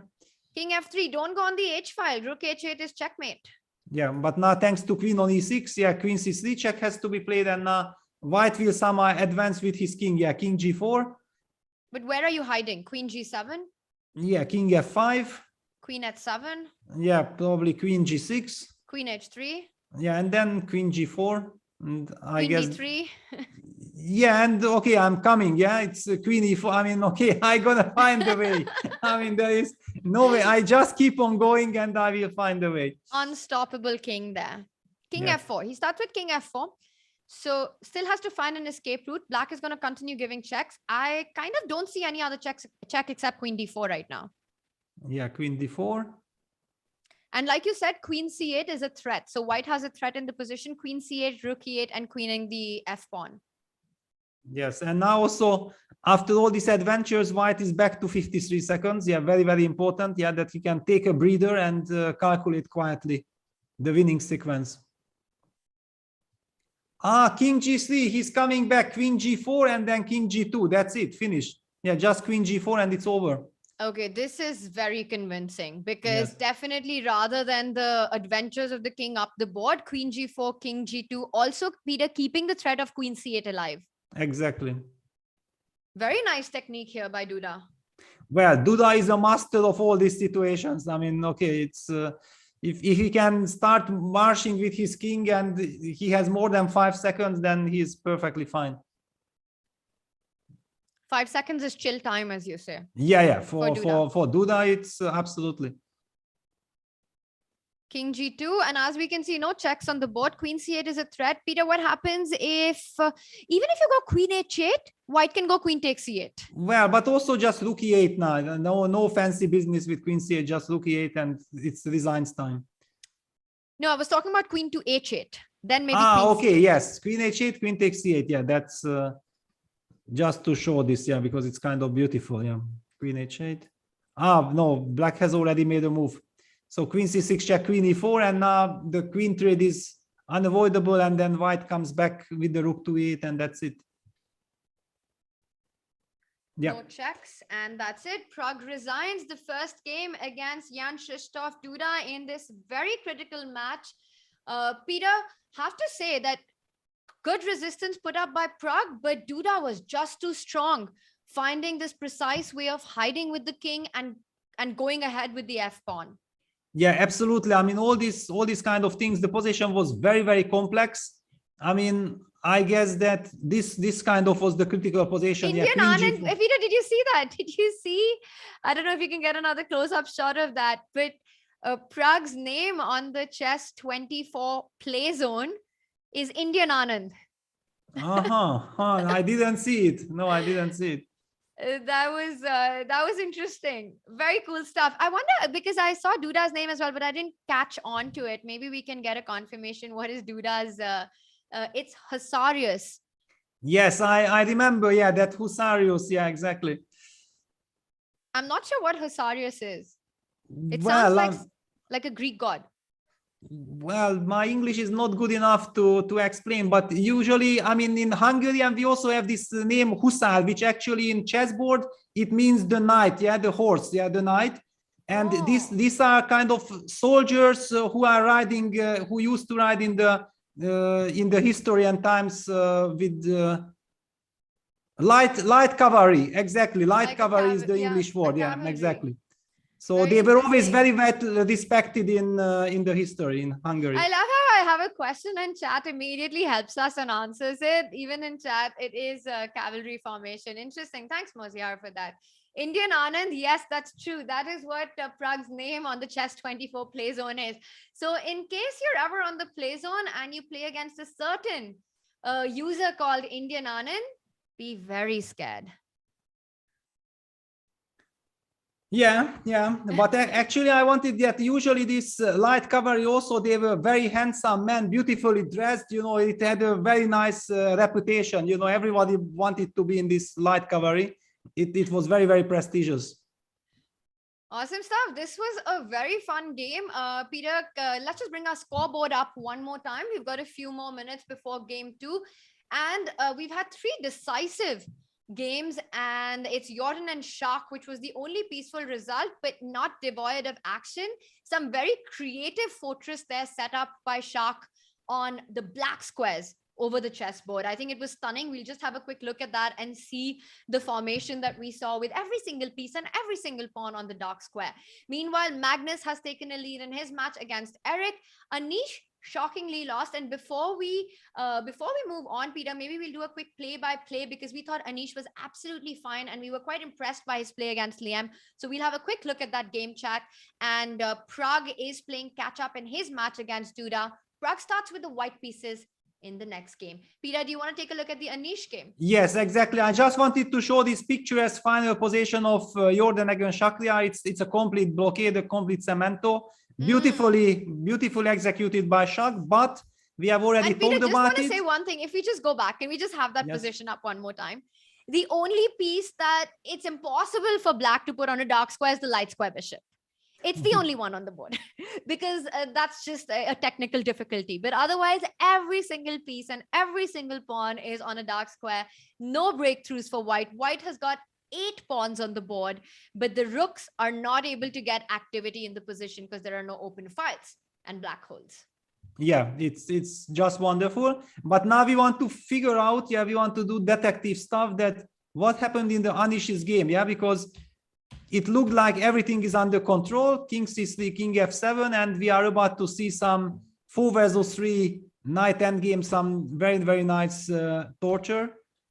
g5, h5, also very, very ambitious from Anish. He wants to fix this weakness on h6, king f8, and for some reason he decided not to. That black is just shuffling with the king, right? King f8, king f7. So it's clear that Liam knows that he can't do anything.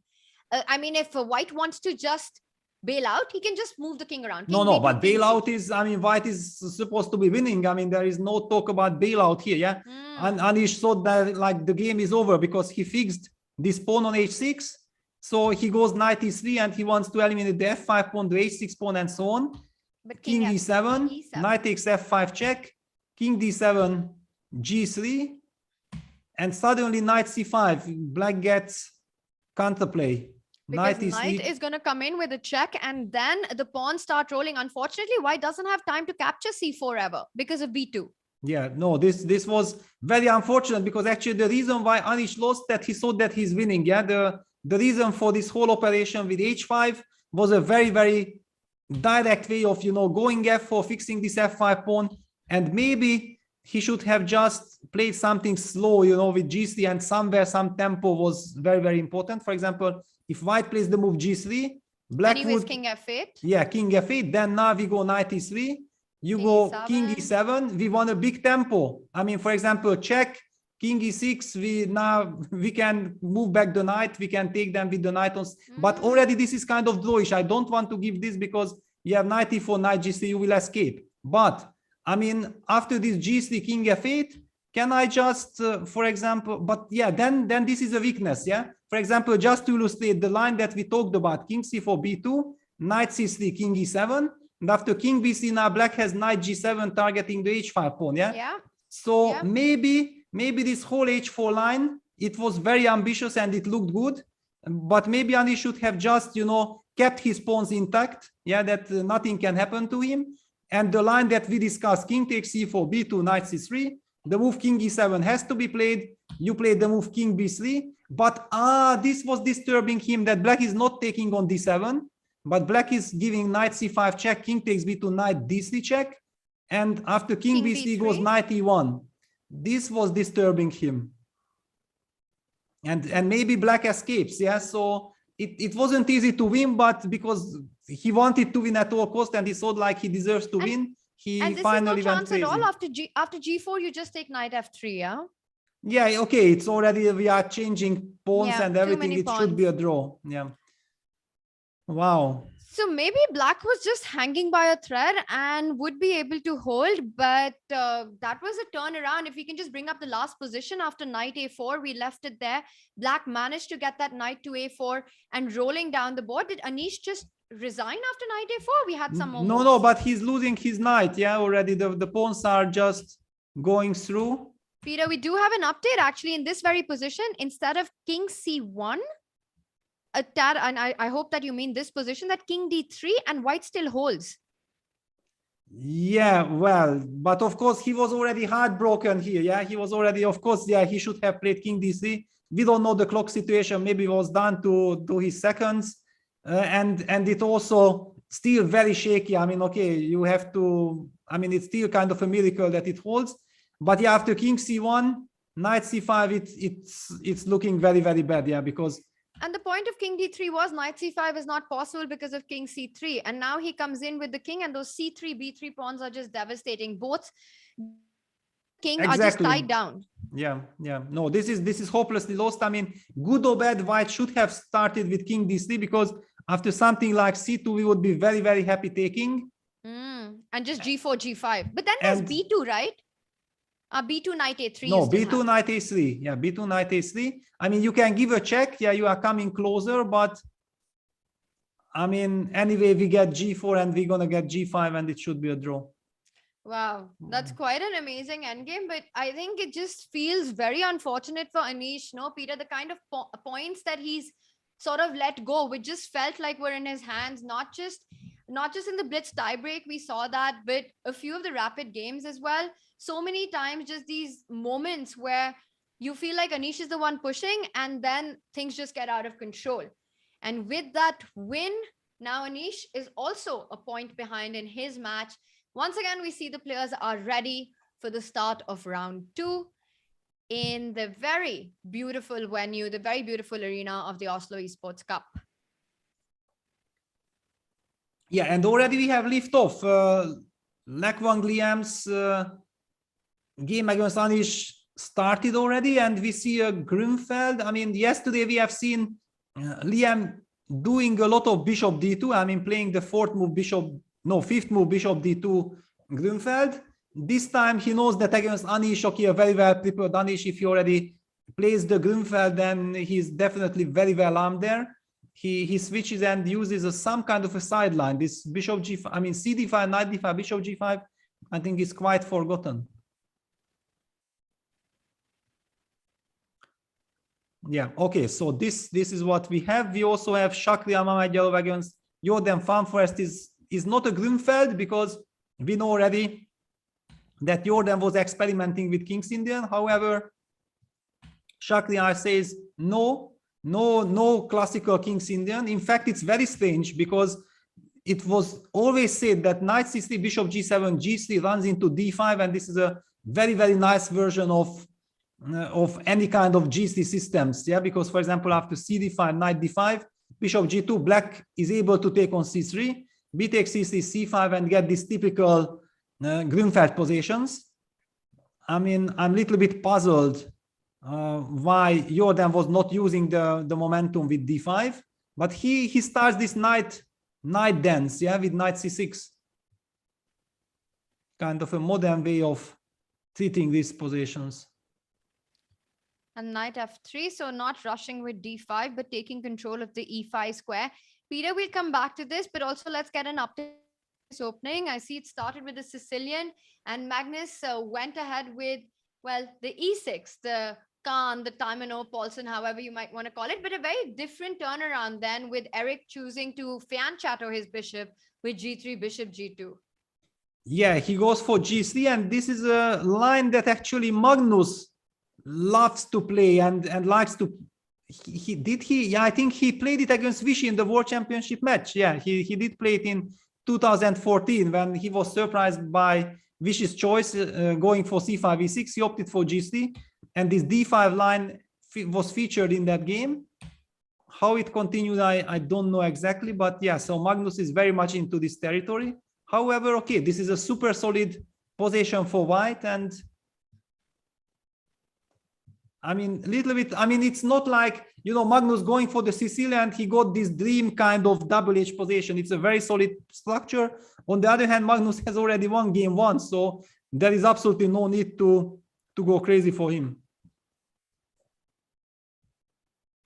Wow. All right, and let's shift to the Anish game.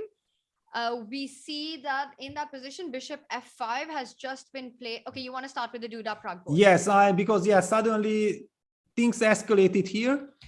It's the Grunfeld again. So basically, it really means like Duda is trying to pick up the Grunfeld for the candidates, or I don't know, he's just practicing something, but in fact, he's hiding his intentions, his real intentions, who knows? In any case, you never know. You never know. I mean, you always have the feeling if somebody who is playing in the candidates does not play a certain opening, that maybe he's hiding that opening.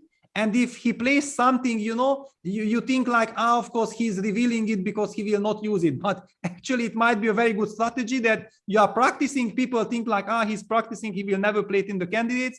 And in fact, it's going to be his main weapon there. You just never know. There are so many questions always. So it's the center of variation against the Grunfeld. Castles, e6, the move that Magnus played against Gelfand in the Legends tournament. Yeah, and I remember that at that point, it was kind of quite interesting that, wow, this e6 is a very rare move. D takes c5. I think it's the theoretical move. D takes c5, queen a5, f4, and yeah, Pragg also blitzing things out. Rook d8, queen d1. This is all happening now. It almost reminds me, instead of a Grimfeld to an f3 Nimzo. I mean, that's where you see all kinds of these dc5 structures with pawn on e4. Exactly. Of course, never with the bishop on g7. Yeah, usually this bishop was the one that destroyed White's pawn structure, but a very, very special position. Very interesting. Very unique opening choice. And queen e1, so still keeping the pawns on the board. c3 is defended, c5 is defended. So Dura still down a pawn. And Peter, how is Black going to try to either win the pawn back or break open the position for his initiative? Or does he just kind of slowly develop bishop d7, rook c8, bishop e8? Yeah, this is actually a very, very big question. Also that, yeah, can you play something like queen a4? Because he's gone for it. Bishop b3. Look at this. Pragg is still blitzing, so it means that. But you take e4 now, no? Bishop yeah, b3? you take, but then you get some tempo with knight g3, I guess. Yeah, knight g3. Okay, so queen e4, knight g3 on the board. Okay, at least you're not down a pawn now, and suddenly White is the one with the bad pawn structure. Yes, yeah. I mean, okay, this is a very, very special line, yeah, because of course Black had a very clear idea, and the big question is now how it will follow it up. Yeah, because if Black develops, Black will be fantastic, but it's still not so easy to get this bishop out. The rook is not participating, and definitely Pragg knows that he has some very, very dynamic ideas. I don't know if it's combined with some rook f3 hitting the queen, and once the queen is forced to a6, then White will suddenly go for some sacrifice with f5. I'm not ruling out anything here. And Peter, my first feeling here when you were asking how should Black develop, I was wondering if Black can get a little ambitious and make the move knight a5 until I realize something very deadly. And I'm going to see if chat can see that as well, that going for that bishop on b3 with the move knight a5, White to play. Chat, what would you play and crush me after knight a5? Which makes me think that it's time to take out the bishop. A little hint, yeah? A little hint there. Let's see if chat, yeah, I mean, chat would crush me, Peter. Let's just say it like that. Yes. So absolutely. Yeah. So I thought knight a5 immediately, but of course there's rook d1 taking advantage of the d file. So what Black is just not prepared. Well done, John, Amritanshu, TRXPS, a lot of let's get real. Rook d1 is the way to go. So Black needs to watch out, which makes me think that bishop d7 feels like the path ahead.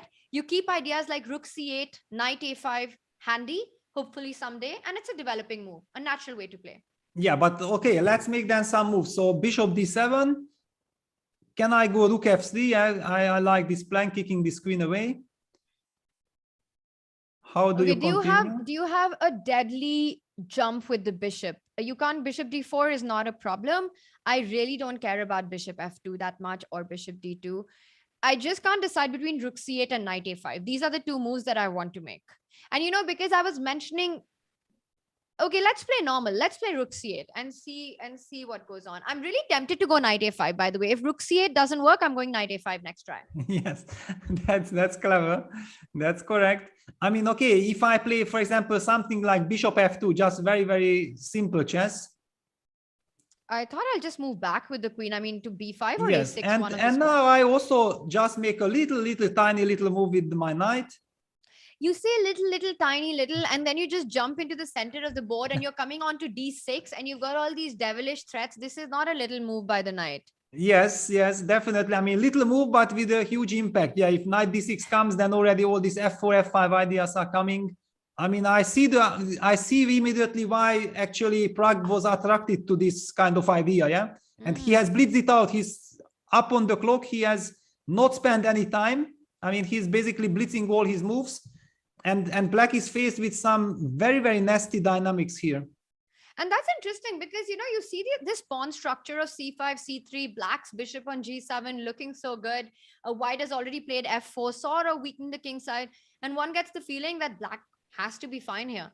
But there are all these dynamics in the position like rook d1, rook f3 that black needs to watch out for, which explains why Duda's having a long think. But I have a feeling that he needs to develop the pieces, and bishop d7 is the move that I'm expecting. Peter, just before we jump on to the next game, is there an alternative to bishop d7 that you think Duda's thinking about right now? Well, I don't know. Actually, it's very, very difficult to suggest a move, yeah, because it's clear that white has different plans. Like this one is a very simple one, but like you said, yeah, you after knight a5, you have to watch out for this rook d1 problem. So the queen is kind of vulnerable, but you don't want to move the queen so that you are still keeping an eye on the e4 square. I also don't think that ever black really can afford to play the move f5. It does solve this problem that then white's knight is compromised on g3, but it comes at a huge cost. And wow, look at this. Pragg plays something completely different. The bishop d7, he just goes queen f2. What is Duda this? won bishop d7. I'm just happy to see that on the board. I got it right for once. Well, it's a good move, and you are making good moves. I mean, don't be so shy, Tanya. There's no reason to do that.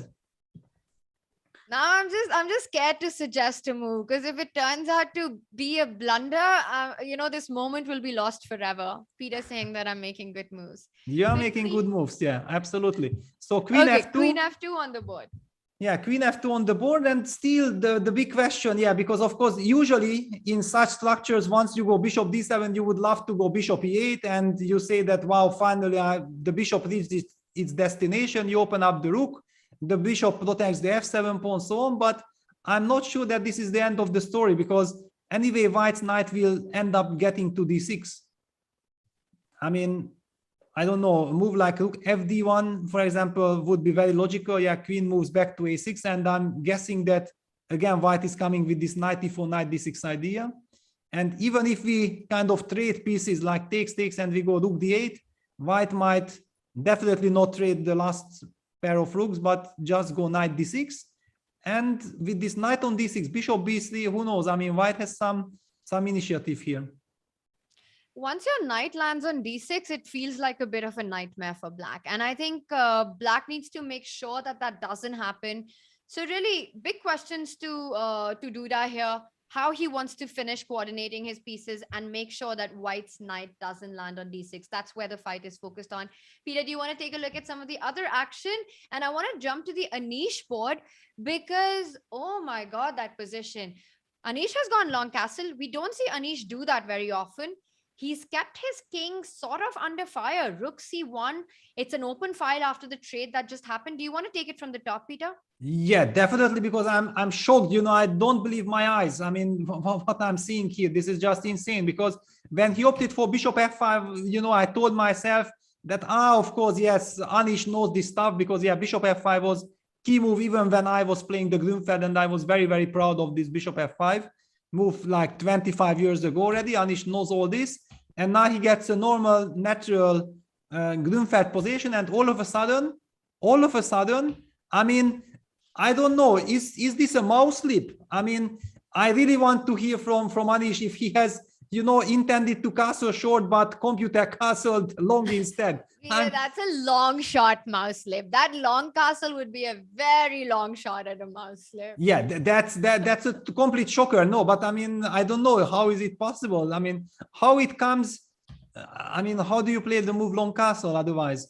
You know, but now that you say it and looking at this position, and it's so uncharacteristic of Anish to just not go for the natural short castle, which is what he would definitely want. It reminds me of what he mentioned with that queen e4 mouse slip, which exactly. wasn't, you know, which wasn't a direct mouse slip. You kind of click on a piece, you click on another piece, and somehow the computer mixes it up. Yeah. I mean, I don't know what happened here, because okay, a long castle, this is like completely suicidal. I would guess that, you know, even here you somehow want, but maybe he counted on some and I understand. He counted on some direct tactics. Yeah, bishop e4, that queen is targeting the bishop on g5, bishop takes f3 cd. I mean, there were too many things, but Liam find a way to neutralize. Yeah, queen b2 is possible, and cd just cd, and bishop takes f3 runs into bishop takes f3, and this is going to be checkmate. Yeah. And I can't believe that you can take queen g5 and survive this. I mean, bishop c6. Or even rook c6. I mean, maybe rook c6, no? But Peter, we can keep it simple with bishop c6. I mean, if that's also not working out, then I'm just... No, but then I'm running with the king to e8. I would... I mean, if you take like this... C6, b takes c6, rook c6, king d7. Yeah, and check king d8. Then I'm okay. This is running away, huh? Yes, yes. But I mean, you can. Are you going to run away? 1 second. I'm going to argue that. 1 second, Peter. Let's just go back. Not so quick. Not so quick. Yeah, but I mean, go rook c8? You still have rook c8, but okay, I have maybe, I don't know. But I want to highlight that, you know, rook c6, b takes c6, bishop c6. How on earth do we protect against queen b7? Okay. King c7. Okay, but it's also very hard to believe. I mean, king c7, queen b7, and I'm just going to quote you. If that's not checkmate, nothing is. And yeah, exactly. I perfectly agree. But basically, king c7 is the only move, because rook d7, I would just follow it up with rook b1 and then queen b8 check. And there's no move that actually defends the b8 square. I mean, if you have to play bishop e5, that's just sad news. Bishop f3, Liam having a think, Peter, let's just show this line one more time. Bishop takes f3, you give up that bishop on g5. And the point is, right, if you don't take the bishop on g5, you're busted anyway. Yeah, of course. Yeah, you basically have to take. So Anish is now using his poker face, but I mean, okay, Liam is up on the clock. Yeah, he basically had 14 minutes when he started to think. Now he still has 12. And he has to decide whether rook c6 or bishop c6. And your line was this, yeah? Takes, check, king e8, and then rook c8 was the move you wanted to. I'm thinking, I mean, I don't know if it's working or not, but this looked like you're in trouble, no? Because I am threatening queen c6 check and rook d8 checkmate. Yes, and I can't play queen d5 because and I'm I want to, you know, and Peter, I have an idea for queen a5. Let's see if chat can find it. After queen a5, I think I found the win for white. Chat, after queen a5, white to play and win. But this is a little tricky one, no? I mean, a little bit. Yeah, tiny little bit. Little bit. So chat, we're going to, you can see the live board on the bottom corner. Peter, can we have queen a5 on the board, on our analysis board, just for a couple of seconds? White to play. Maybe there are more ways than one, but I see a very clean way forward for white to finish this off. And let's see if chat gets it. Yeah, chat will get it. Yeah. I want to see the whole line, because you can't just give one move and then I see that you have the idea. I want to see the whole line. I see that. I'm not going to say anything. We do see the first move, but okay, so that's correct, Sadaf and Amritanshu, queen c6. But what happens after king f8? Just arrows maybe, Peter, just arrows maybe. All right, I thought some calculation training. But what happens after king f8? It's not so easy. What's the winning move? All right, we've got Isuru, who has answered it. Queen c6, king f8, queen d7. Very nicely spotted. And Peter, I think this just finishes the game. Yeah, this finishes the game. But actually, Liam has found another move. I mean, we were already like bishop c6, rook c6, both super tempting. I mean, to me, rook takes c6 was the first thing that I would have, you know, liked to check and calculate. But Liam, instead of rook c6, came up with rook b1, hitting the b7 pawn. So black had to play knight a5. Now rook fc1 check, king d7, h4. Because little trap, yeah, that after the move rook c5, black can play queen takes c5 using the pin. Yeah, that's the trick. But of course, Liam had this h4 in mind, queen f5. The queen can't leave the 5th rank. And wow, yes, please. We want to see the reaction of Anish. Oh my God, wait, what was that? Yeah, that was long castles. I told you that he wanted to play short castle. It feels like some bug is chasing Anish. I can't believe. Wow. This was the reaction right after he did long castle, we are being told. Peter, that was definitely a glitch. Yes, I told you, I mean, it's just impossible. I mean, and Anish, after being very, very angry, he started laughing because, I mean, okay, it's just impossible to do otherwise. Can we just play that one more time? Because this is what left us absolutely shocked. The moment we were thinking of Anish going short castle and long castle on the board. And he is in complete disbelief till he realizes that this is the second time that this has happened. Peter, this is some really bad luck. Yeah, you know, and I already have some kind of an explanation. Wasn't it that he was, because in this position there are two moves. One is to play short castle when you are thinking about d4, d5, how it works out. So you might be thinking about short castle, and then there is also the other move, rook d8, very typical in this position. Yeah, that suddenly maybe he again had this, that he tried both moves and he was hesitating. And then, of course, he did not intend to, I mean, he wanted to make up his mind afterwards. And then suddenly computer again mixed things, and you wanted to move the king, you wanted to move the rook. So we're going to play long castle. Oh my because God, rook d8 is a very, very thematic move to fight against d4, d5. Yeah, you get ready for it. This is just so unfortunate, Peter. It's just really sad. I mean, if you lose like this, and for the second time in the tournament as well, and you know, the first game we saw what happened, Anish, again, whether it was winning or not, that end game, losing that position, and then with the black pieces out of the opening, this whole computer thing messing it up for you is just very disheartening.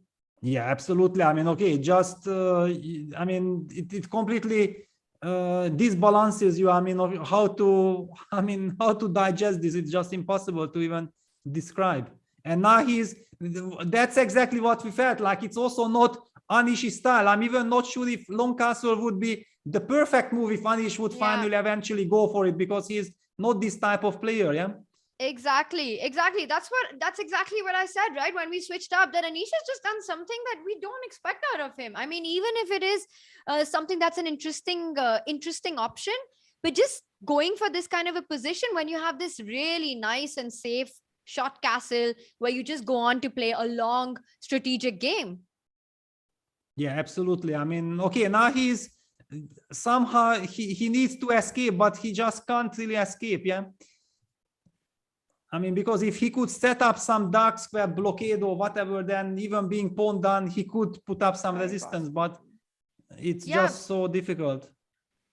No, I'm seeing in our chat also, Peter, that a lot of our viewers are saying that, you know, there are these possibilities, like you were pointing out, that he perhaps pressed the king first to go short castle, and then he was confused about going rook d8 and might have pressed the rook on a8, and then it just goes long castle. Yes.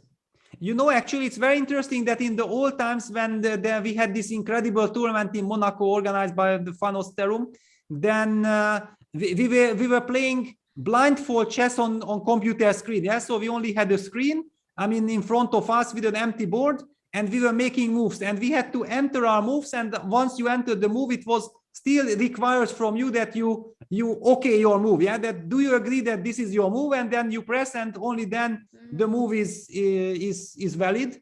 Yeah, in this regard, of course, now because this is all this online format, things have changed. But back then when we played like this, then it was strictly like this. Yeah, that you could always make sure that this is exactly the move that you intended to play. All right, well, now this is what it is, and we have this position, bishop h6 on the board, and Liam decides to go for rook c7. But I see the eval bar, and it clearly shows that white is close to winning here. But Peter, with the king running away to g7, is it really as over as the eval bar indicates? Well, one could argue at least we didn't get checkmated. Yeah, that's the good news. Yes. The bad news is that our position is complete toast. Yeah, because yeah, the problem that we still need the move king g7 somehow. But I mean, after king g7, the e7 pawn, which is the very, very important pawn, is lost. Besides, maybe white can even take first rook bb7, because the move rook c8 would also run into some queen c3 check and winning the rook on c8 as well. So basically, we just can't even get coordination, and the e7 pawn is falling. As I said, maybe white just takes on e7 immediately. Also very logical. It's just completely lost. Wow, Peter coming in with all the hard facts. Good news, you're not getting mated. Bad news, you're still busted. Yeah. All right, troubling times for Anish this one. Let's switch it up, Peter, and let's get an update on the Prague board. Exactly. Really lot had happened. And finally, I believe good news for Duda is that he managed to get Pragg out of his prep. Yeah, because it was very, very frightening that it's a very double-edged position and your opponent keeps on blitzing. Yeah, you might not even be able to guess his move. So this is where we left queen f2, knight a5, bishop c2, queen a6, bishop d4, takes, bishop b5, rook fd1 and f5. Yeah, the move that I had mentioned in other circumstances, that somehow just not to let knight come to e4. Yeah, and white opted for h4. So that's the current position. h4, rook d7 on the board. But again, Pragg is getting some initiative, trying to use the fact that black's queen and also these minor pieces are still too far away on the queen side. I'm just happy that Duda went bishop d7, knight a5. I'm still thinking about that and feeling happy. But yes, the position we have, it hasn't really helped because Duda is still the one who is struggling to sort of neutralize White's initiative here. Peter, let's look at some lines. h5, a direct continuation that you're mentioning. I really don't want to take g takes h5 because knight h5 just looks way too scary and to fall into that kind of a pawn structure. Rook d8 looks like the kind of move you want to make. Also hoping to maybe someday get that knight back to c6 and really start hitting on the d4 pawn.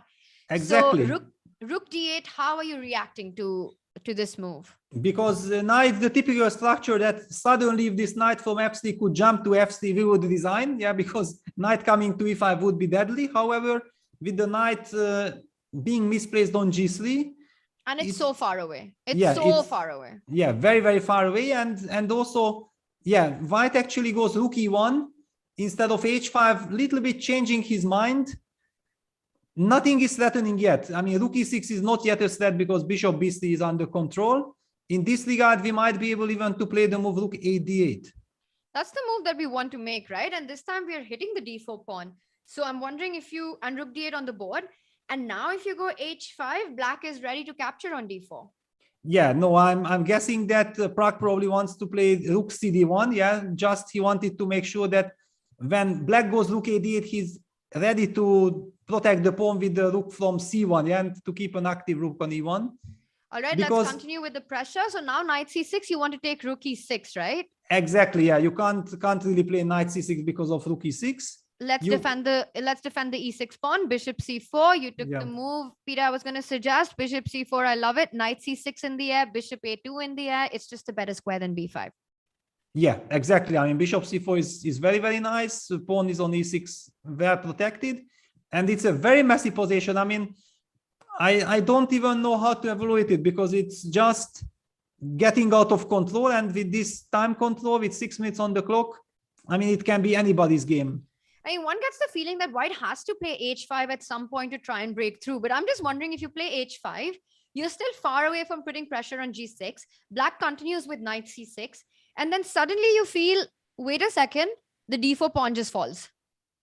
Yes, and it would be very nice to get the queen somehow to g3, but for example, ag, the knight is still in the way, yeah? And if you go knight e2, I'll snap up the knight and the pawn. Of course, immediately, yeah. And also now already queen takes a2 ideas are also possible. Yeah, not clear at all. It feels like the momentum is actually shifting towards Duda. I really feel like it's now more tricky and more dangerous to be white here. Okay, so Pragg in trouble one more time in his match. We'll come back and see how he tries to fight this out and create his own counterplay. Let's get an update from the Magnus board. Magnus is leading in his match against Eric. He won the first game. He's playing with the black pieces. And my first impression on this position is that he's got an extra pawn and it can't be bad for black. Exactly. I mean, the question is only how much is black better, but okay, white has some solid construction now, hitting the knight on a4. But let's maybe take very quickly, let's take a quick look. So bishop e7 takes, bishop c5, knight c3, castles, bishop g5. I think this is fairly standard stuff. Bishop e6, knight d2, knight b3. It seems like both are experts. This feels like, you know, two experts are playing this position. A4, rook e8, very traditional, very classy, and knight e4. Yeah, and I think this is the moment when we can have the feeling immediately that black has definitely solved all his problems and maybe slowly starts to take over. Rook e1 takes, knight c3. Ah, that's how things escalated. Queen d2, rook e1, white sacrificed the pawn in order to get some activity. Queen b4, knight b6, knight c5. Yeah, and bishop takes c2. Knight takes b7 and queen f6 on the board. So black still has an extra pawn, but kind of hard to imagine him making something of it, right? Because a7 does feel like a weakness and it can come under attack, but also f2 is weak. I mean, one gets the feeling if anyone's going to push this, it has to be black. Of course, it's easy to say with that extra pawn. Also, Eric down to 3 minutes. This is going to be an uphill task for him to defend with the white pieces. Yeah, exactly. I mean, also at some point, if black, for example, feels he might have this very positional move, yeah, bishop e4 now after knight c5, not anymore. Of course, yeah, knight c5, bishop f5. Okay, this monster knight on c5, pawn d4, knights, bishop on g2, rook on e1, all these pieces give actually white, humanly speaking, almost, I feel like it's almost enough compensation. I mean, I don't really feel, but still the d4 pawn is vulnerable. Yeah, rook d4, rook e5 played. All right, Peter, we can say that at the end of this, Magnus has an extra pawn and it just comes down to, is it going to be enough or not? Eric trying to make some initiative against the d5 pawn. Let's jump back to the Prague board. And wow, can we just take it from where we left it? Yeah, well, basically nothing much happened. Prague spent, I don't know, 3-4 minutes and finally opted for c6. This is a very, very interesting move in a sense that, I mean, it's very interesting that suddenly now you stop the 6th rank, yeah, and you take rook e6, but does this really work? I mean, for example, the pawn on a2 is hanging with a tempo, and I don't see any discovered moves. Maybe queen a2 is a move, and then knight takes d4 is coming. On the other hand, knowing how sharp Prague is, I don't think that he would ever miss a move like queen a2. So maybe we also have a solid move, bishop c4, also very tempting. I mean, I'm not really understanding. I'm not really sure what is this. Okay, Peter, do you want to just come back to this, but quickly jump to the Anish board, because I'm looking at the position and 1 second, bishop c5, is that on the board? What is happening to that rook on e8? Can someone tell me? Yeah, sacrifice, queen d4, and we are playing for mate. I mean, finally Anish is going king hunting. I'm afraid it's not going to be enough, but who knows? Wow, okay, so queen takes f2 check is your idea, and if king h3, you will force the king up the board. Is this the live position? Yes, it's the live position. Unfortunately, king h3, queen takes f2, bishop g2, bishop d6, rook b3 seems to be in time and should defend, and then rook f3, and you are hitting on f7. Yeah, so white is winning actually by force.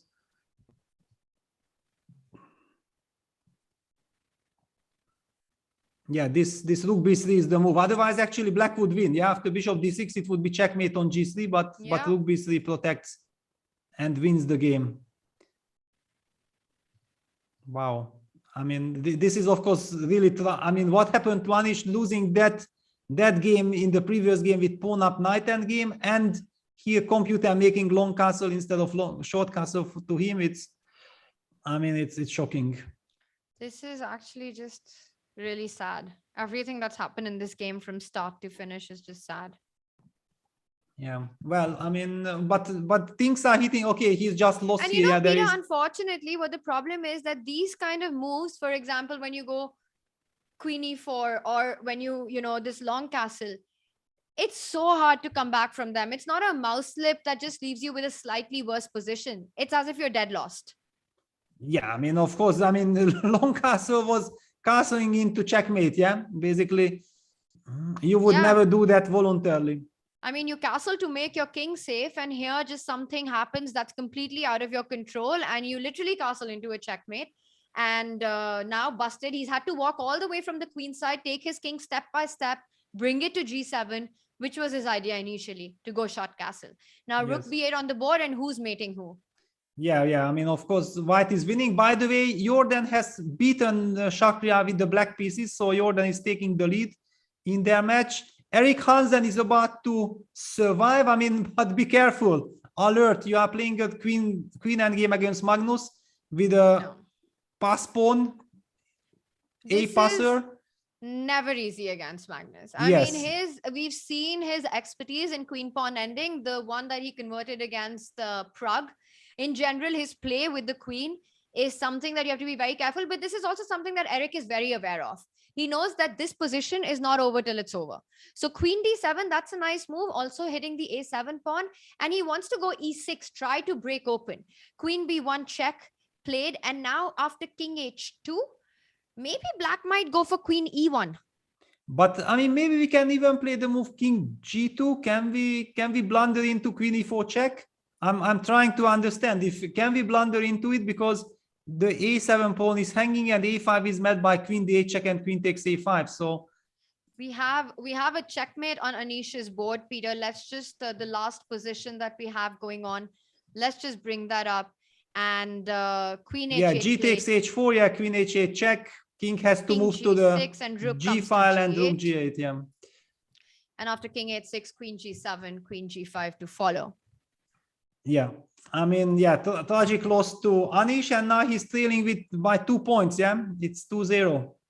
2-0, and in very unfortunate ways. I mean, the first game that he lost, white should not have lost that position, and we all know what happened in this one. This is our remaining game, and in this position, Peter, let's just go back to well, we also got, of course, the Prague game remaining. Can we jump back to the Prague board? Yes, c6, knight c6, rook e6, and of course, yeah, Duda used this move, queen takes a2, immediately hitting the rook, winning the pawn. Queen e3, knight takes d4, taking a second pawn. I don't know, this c6 was some kind of a collapse or some blunder by Prague. I just don't see his compensation.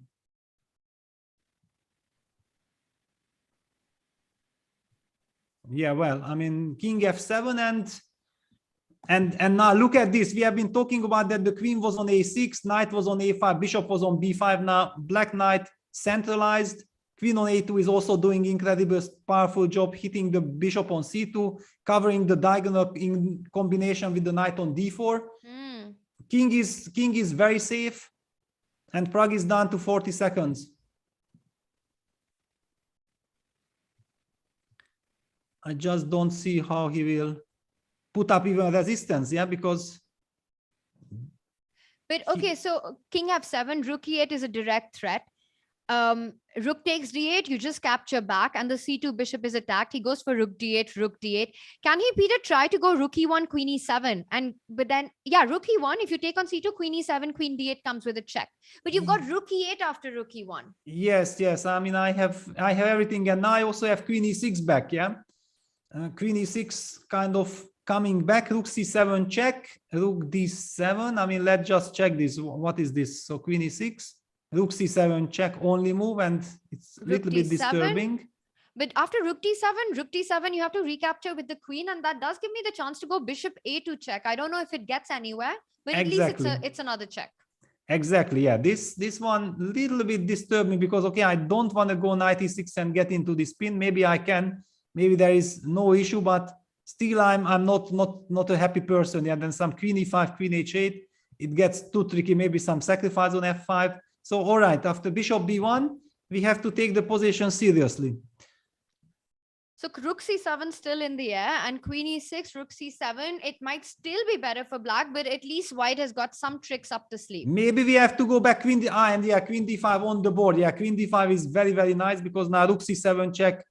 We have very nicely the move rook d7, covering everything, and Prague going queen a3. And the difference is that the knight d4 is defended, so you can recapture with the bishop. Exactly, yeah, that's the difference compared to the other line.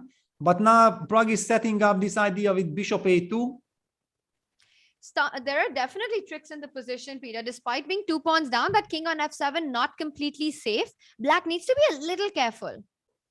Yeah, a little careful at the moment, but I mean, now very nicely with queen d6, yeah, the king will move back to g7, I guess, and then if you get bishop to c6, and you have this incredible construction, then in fact you will be the one who will start hunting white's king, yeah, because white's position is completely compromised. I mean, the first question is, can white even avoid the queen trade? Because going into an endgame, 2 pawns less is an absolute nightmare, but the f4 pawn is hanging. I'm kind of starting. I think good or bad, you just have to keep the queens on the board for tricks.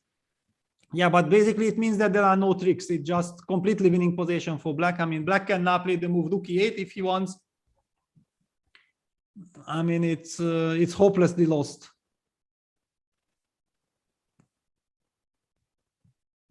Is Praga trying to trick with rook e8, rook c7 check?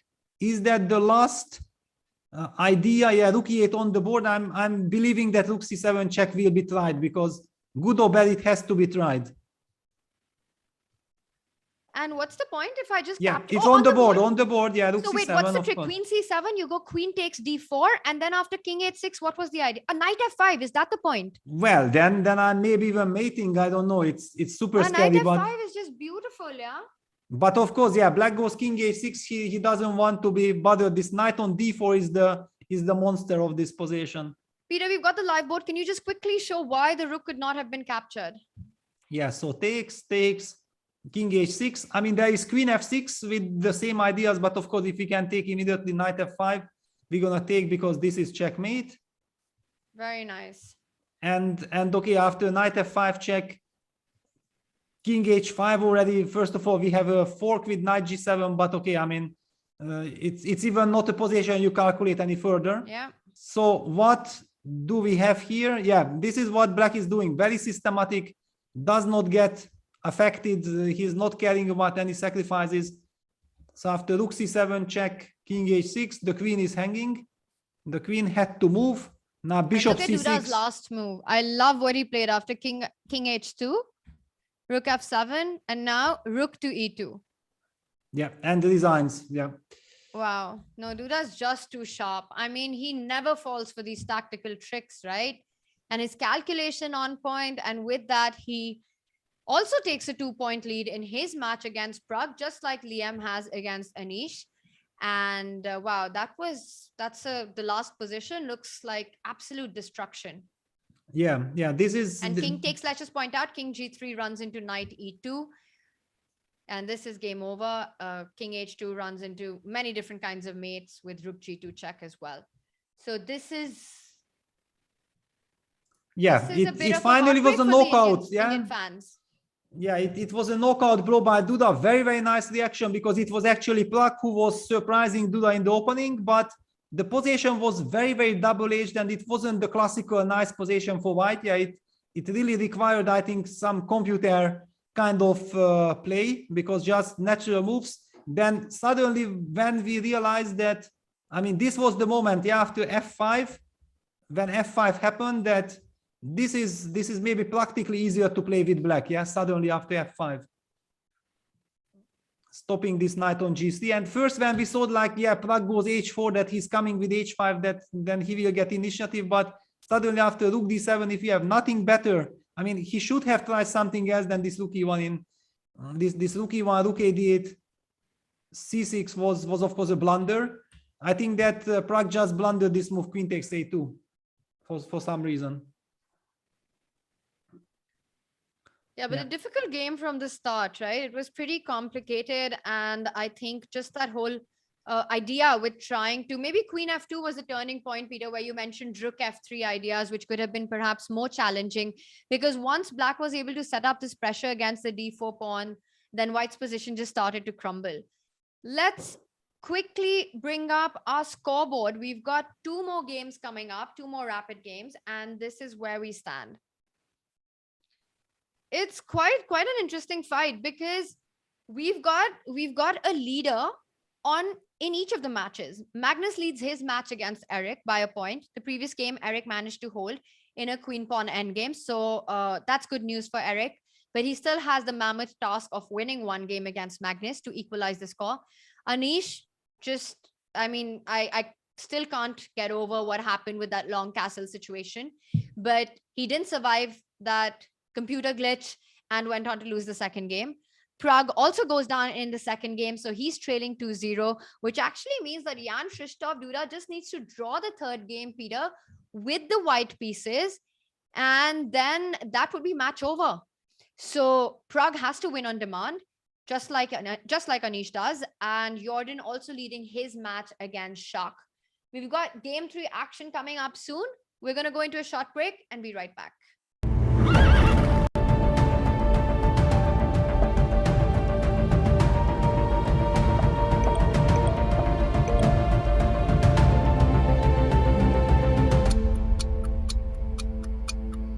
Air quality isn't the first thing that comes to mind when you think about chess and esports, but it affects our focus, decision-making, health, sleep, and more. What's in the air you breathe? Find out with Air Things.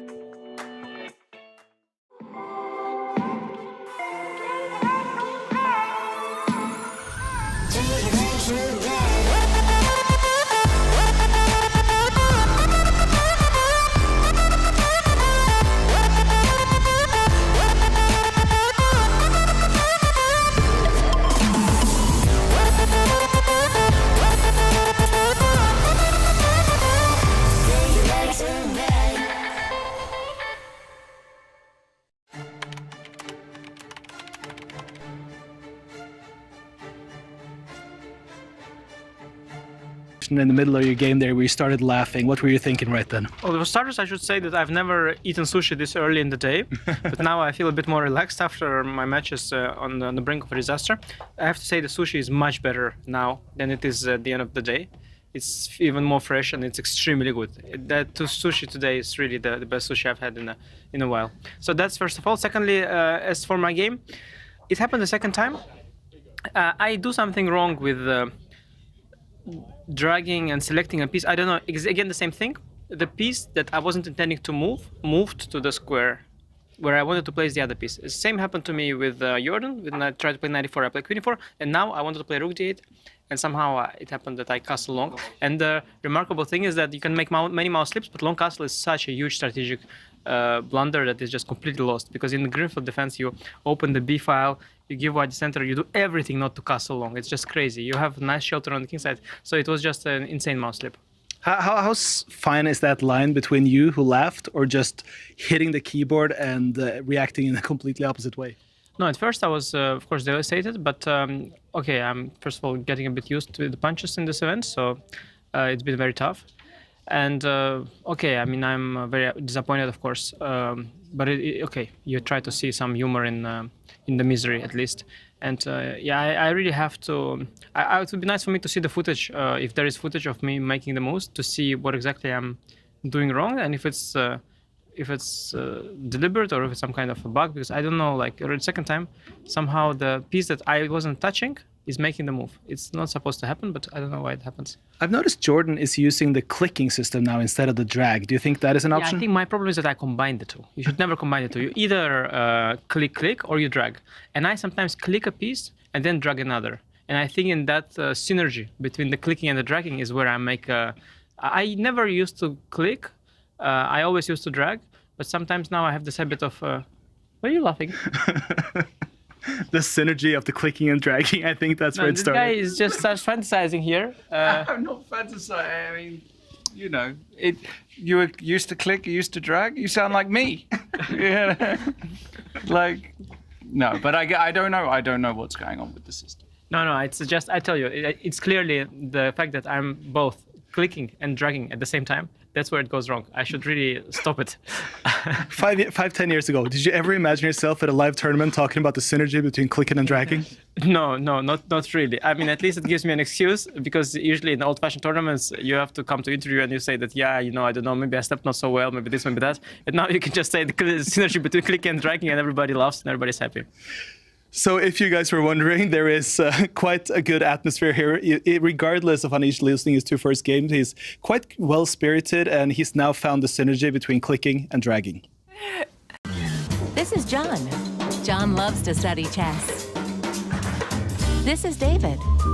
David loves to study chess as well, but efficiently. John spends more time setting up the board and figuring out what's on the page of his book than he gets to study. David likes to take it easy and use his time wisely.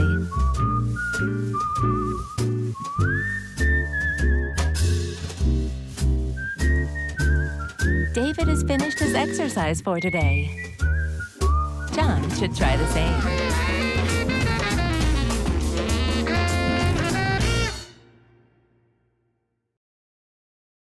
Welcome, everybody. My name is Jan Krzysztof, former world chess champion. Are starting a new course here for Chessable. A very special Chessable course. Master your chess with Judith Bolger. You know what? I learned a lot.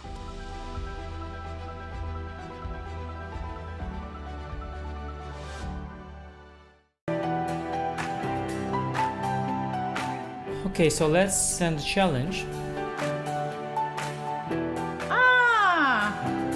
Here is challenging me. Nice graphics, easy to see. What are you thinking about? You're looking how it can be the most painful? Exactly. Okay, fine. That I give him up a phone. He wants to be even rude.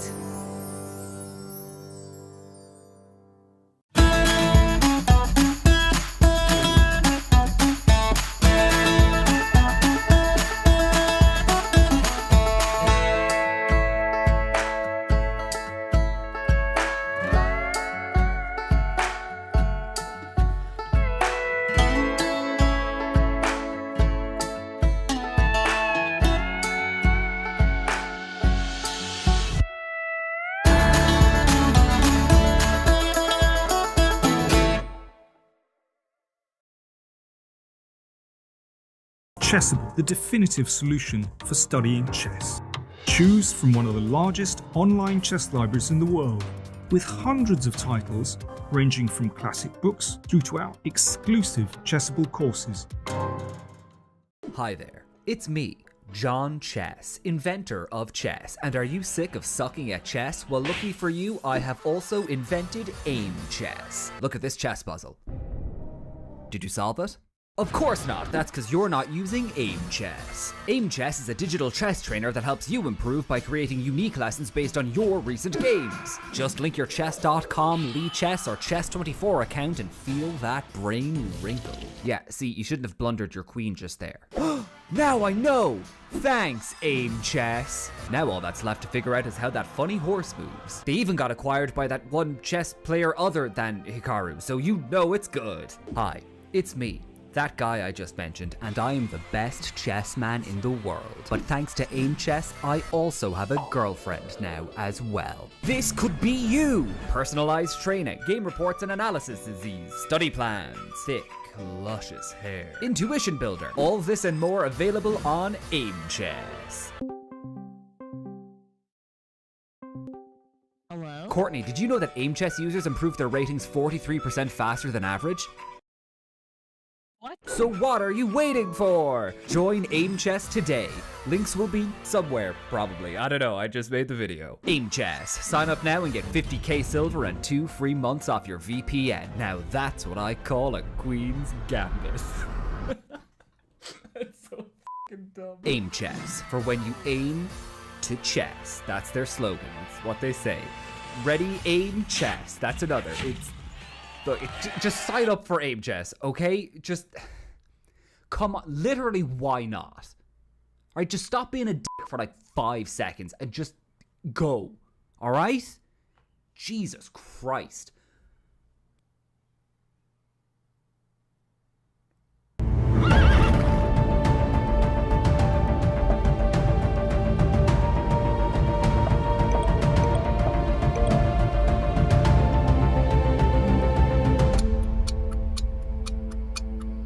Air quality isn't the first thing that comes to mind when you think about chess and esports, but it affects our focus, decision-making, health, sleep, and more. What's in the air you breathe?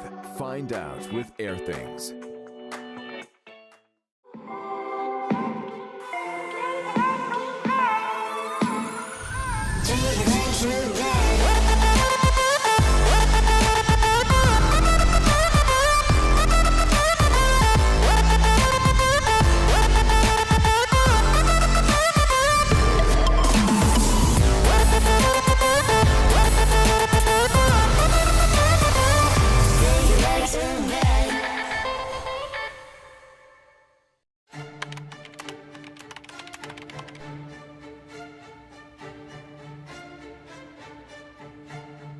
Hi everyone, welcome to our new video series. My name is Jan-Krzysztof and I'm thrilled to be reunited with fellow Magnus Carlsen's trainers, seconds, Peter Heine Nielsen, Magnus Carlsen's head coach, and Laurent Fressinet, Magnus Carlsen's French coach, are both here, and we will be going through the World Championship match 2021. Our experiences with it, the games, what we prepared, where we felt things went well, where we felt things didn't go well. Peter, we have different perspectives because we were in different locations. Very much. I'm looking forward to talking to you guys about it because you were in Thailand during all the match and I was in Dubai with Magnus and his non-chess team. So I see some kind of debriefing where we will discuss what was the mood in Dubai, what was happening in the technical department in Thailand, and we got to sort of basically compare notes and get the two kind of inside looks from the match. Very much so. And Laurent, we are actually in your private home. Thanks for having us. It's a big pleasure to welcome both of you, and I'm sure it will be interesting to talk to you guys about the match. Likewise. So we hope you guys enjoy the series with our behind the scenes insights. See you then.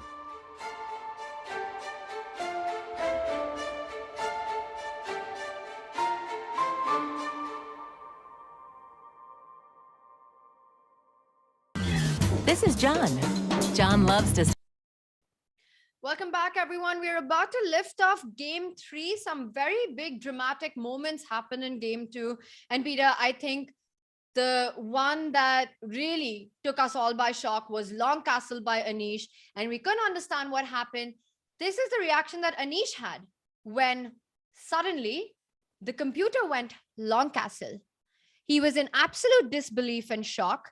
And a big sort of a mouse slip situation in which he's been there before. And to explain what really happened, we caught up with Anish in Oslo. This is what he had to say. Secondly, as for my game, it happened the second time. I do something wrong with dragging and selecting a piece. I don't know, again, the same thing. The piece that I wasn't intending to move, moved to the square where I wanted to place the other piece. The same happened to me with Jorden when I tried to play 94, I played queen 4, and now I wanted to play rook d8, and somehow it happened that I castle long. And the remarkable thing is that you can make many mouse slips, but long castle is such a huge strategic blunder that is just completely lost, because in the Greenfield defense you open the b file, you give white the center, you do everything not to castle long. It's just crazy. You have nice shelter on the king side, so it was just an insane mouse slip. How fine is that line between you who laughed or just hitting the keyboard and reacting in a completely opposite way? No, at first I was, of course, devastated, but okay, I'm first of all getting a bit used to the punches in this event, so it's been very tough. And okay, I mean, I'm very disappointed, of course, but okay, you try to see some humor in the misery at least. And yeah, I really have to. It would be nice for me to see the footage, if there is footage of me making the moves, to see what exactly I'm doing wrong, and if it's deliberate or if it's some kind of a bug. Because I don't know, like the second time, somehow the piece that I wasn't touching is making the move. It's not supposed to happen, but I don't know why it happens. I've noticed Jorden is using the clicking system now instead of the drag. Do you think that is an option? Yeah, I think my problem is that I combine the two. You should never combine the two. You either click or you drag. And I sometimes click a piece and then drag another. And I think in that synergy between the clicking and the dragging is where I make I never used to click. I always used to drag. But sometimes now I have this habit of... Why are you laughing? The synergy of the clicking and dragging, I think that's where it started. This guy is just starts fantasizing here. I'm not fantasizing. I mean, you know, you were used to click, you used to drag. You sound like me. Yeah. Like, no, but I don't know. I don't know what's going on with the system. No, it's just, I tell you, it's clearly the fact that I'm both clicking and dragging at the same time. That's where it goes wrong. I should really stop it. 10 years ago, did you ever imagine yourself at a live tournament talking about the synergy between clicking and dragging? No, not really. I mean, at least it gives me an excuse, because usually in old-fashioned tournaments, you have to come to interview and you say that, yeah, you know, I don't know, maybe I stepped not so well, maybe this, maybe that. And now you can just say the synergy between clicking and dragging, and everybody laughs and everybody's happy. So if you guys were wondering, there is quite a good atmosphere here. Regardless of Anish losing his 2 first games, he's quite well-spirited, and he's now found the synergy between clicking and... It's a bit strange to watch that, Peter. And while I was watching that interview, I get the feeling that there might be a smile on Anish's face, or however he's approaching the interview. He's not pleased with the situation. What has just happened? Yeah, absolutely. I mean, deep inside, he's devastated. Now he basically has to put on the poker face. Yeah, like he's not affected, but yeah, definitely it hurts. I mean, it cost him the match against Jordan. It might cost him the match now. I mean, yeah, it's very, very unlucky situation.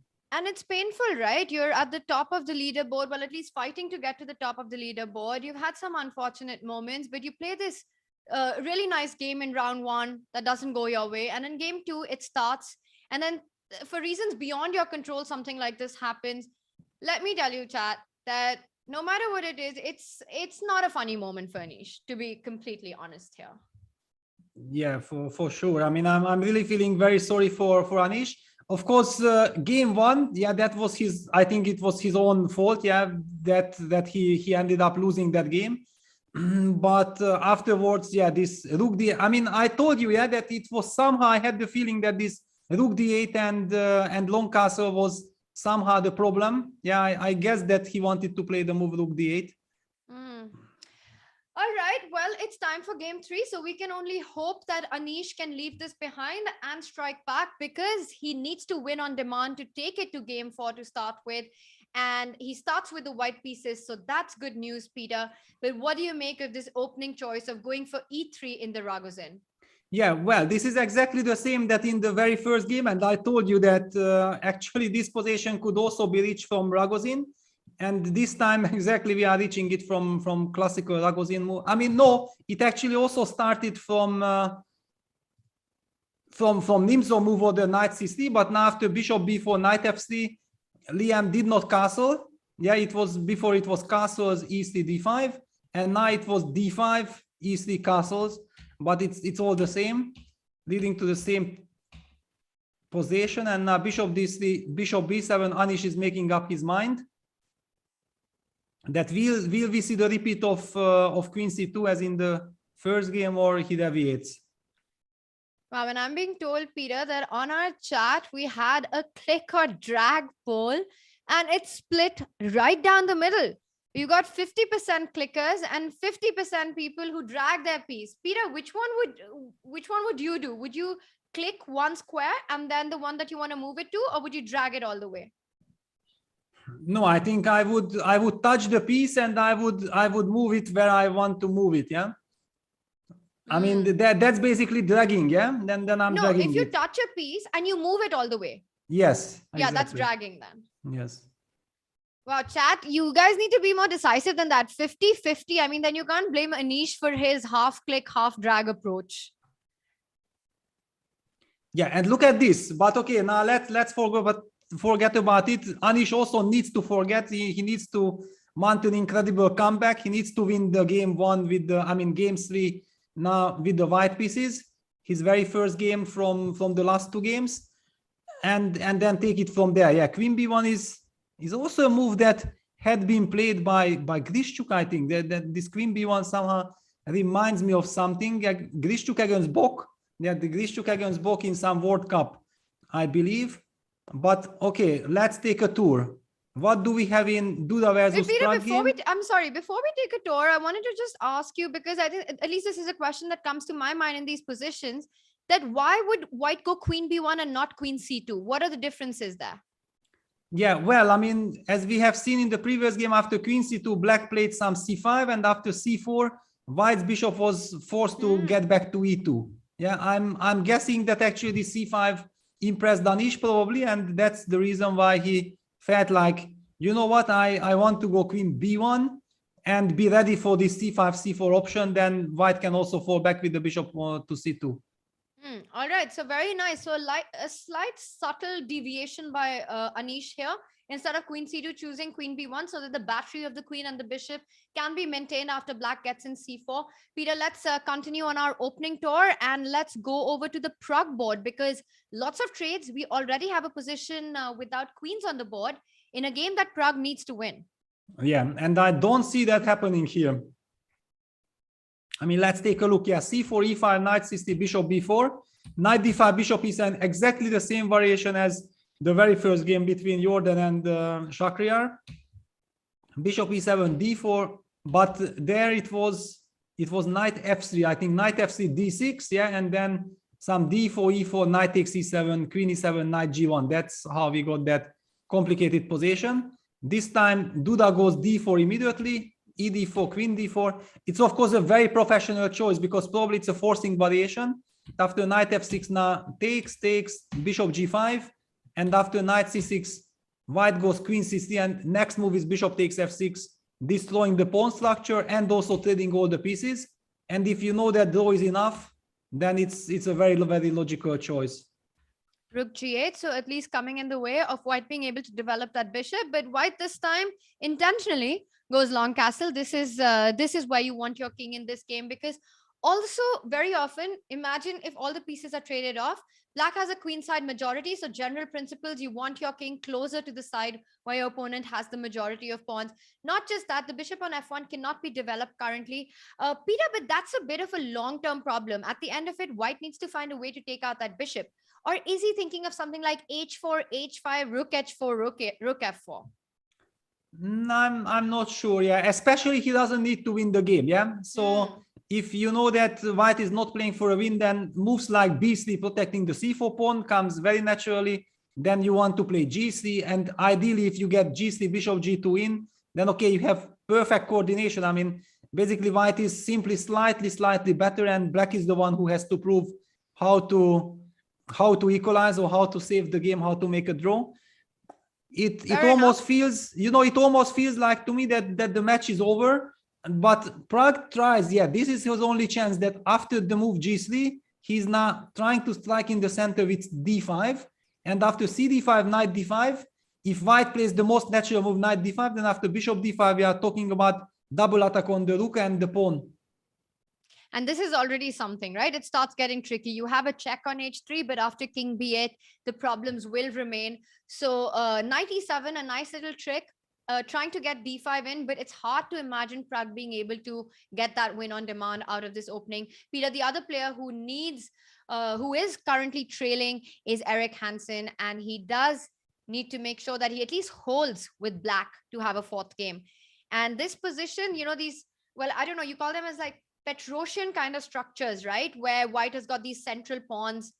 I'm not sure how you call it, but these ideas with queen f4, rook coming to d1, eventually h4 at some point. Once again, it feels like Magnus can aim for an attack in these positions. Yeah, well, this is actually a old main line. Like, I mean, 2-3 years ago, it was like the main line in the semi-Tarrasch, yeah, because it came from a semi-Tarrasch. What you were mentioning, the Petrosian variation, why it's actually correct, I mean, strategically wise, that you get this type of structure from the Petrosian variation, yeah, and then white often played like this, takes, then black goes, for example, c5, e4, and you get this kind of pawn structures in different manners. But this one is now exactly coming from the semi-Tarrasch, cd5, knight d5, e4, takes, again, almost the same. Takes, but here black has this option of going bishop b4 check, trade one pair of bishops with on d2, so takes, castles, rook c1. It's one of those old moves. Yeah, rook c1 was supposed to be very, very smart, like in 2012, 13, I think it was the main move. I also used it with the white pieces. But after Kramnik, I think Kramnik has really shown that this position with very precise preparation and very nice play actually is perfectly fine for black. All right, 8-6 played, and now it's on Magnus to find an Peter, this is the idea that we were discussing, and it again comes to me from exactly the a3 Petrosian, these ideas of trying to go h4, put your rooks in the center, and also try to get some sort of an attack. The other idea of h4 often is to get your knight from f3, the ability to go knight d2, maybe jump onto e4 after e5 and take the g5 square under control so there's no queen g5. So I've always liked h4 in such positions because it's kind of an ambitious approach to have. Yeah, but I think that according to theory, I also had a game against Bu Jiangzi in Hangzhou in the Blitz game, and I think I followed was it rook c8? I mean, it was 2019, and it was almost one of my last official tournaments. But I do believe that somehow it was like rook c8, rook takes c8, queen takes c8, rook c1. Yeah, this kind of lines are happening here. Queen b8, queen takes b8, rook takes b8, rook c7, knight f6. Yeah, knight e5. This is all kind of a theory. It's a long theory. Black is holding with precise play. I actually made a rather easy draw. But Eric goes knight f6. I'm not sure if, I mean, knight f6 is a little bit asking for trouble, but it's the very logical move. If you don't know all the details after rook c8, then exactly this is different. I mean, not d5, and this is typical Magnus stuff. I mean, this ed5, e5, he won an incredible game against Anish, I think, in 2020 on the first Magnus tour. A very, very impressive, beautiful win there by Magnus. He loves this kind of structures. Same position, Peter, because I remember the idea was this d5 sacrifice and e5, but was it exactly this position? No, it wasn't. It was the rook, I mean, bishop c4, bishop bc, rook ad1, rook fe1 setup, yeah? That main tabia. But very similar concepts of sacrificing the pawn on d5 and going e5. Let's just take a quick look at what happens if black accepts it. E takes d5, e5, knight e4. And the point is that white will put a knight on d4, start bringing it to f5 at some point, and just play this position down a pawn, but sort of killing that bishop on b7. Yes, and then, okay, at the right moment, maybe white will even play a move like f3, kicking this knight away, and then white would have access to d6 square. He would also, after removing the bishop, would get some very, very dangerous piece sacrifice ideas. I mean, this one, I feel like, you know, you were not supposed to, I mean, there should be a reason why Kramnik and myself, we were playing rook c8. I think that this was the clean move. This was the clean move. Peter, we'll come back. It looks like Magnus has got the position he wants out of this. Remember, if he wins, he wraps up his match. Eric has to at least draw to get a fourth game. Peter, the Prague Duda board, now Prague has to also win on demand, went according to what you were mentioning. The plan g3, if we just back up to a couple of moves, white did play g3 to develop the bishop. Prague strikes in the center with d5, and you were mentioning c takes d5 could get a bit unpleasant for white with that double attack on the h1 rook and the a2 pawn. So Duda played the move c5. And I sort of like that because you fix black's pawn on d5. Someday white's knight might find itself on d4. Prague, of course, will not make a move like c6 here. He goes b6, and this is nice. You want to keep the center liquidated. But that said, I still think that white should be fine here. He could go bishop a6 check and develop his piece, but also the move take on b6 and bishop d3 comes to mind. Well, there are different moves, but I think that actually Prague is achieving something. I mean, knowing that he needs to win a game, yeah, any scenario which disbalances the position. So I'm intuitively not such a big fan of Duda's choice. Knowing that, you know, he only needed a draw, I would have preferred to keep things much more simple, because if you have to take CVAB, then potentially, of course, yeah, we know that we have weaknesses. You go bishop DC, I'm going to go f5. But okay, I have the center. Yeah, I'm going to go c5. I might activate my king. I will activate my knight. At least there is a certain dynamic. The move that comes to mind, yeah, that what happens after b6, b4. Yeah, if white reinforces the pawn on c5.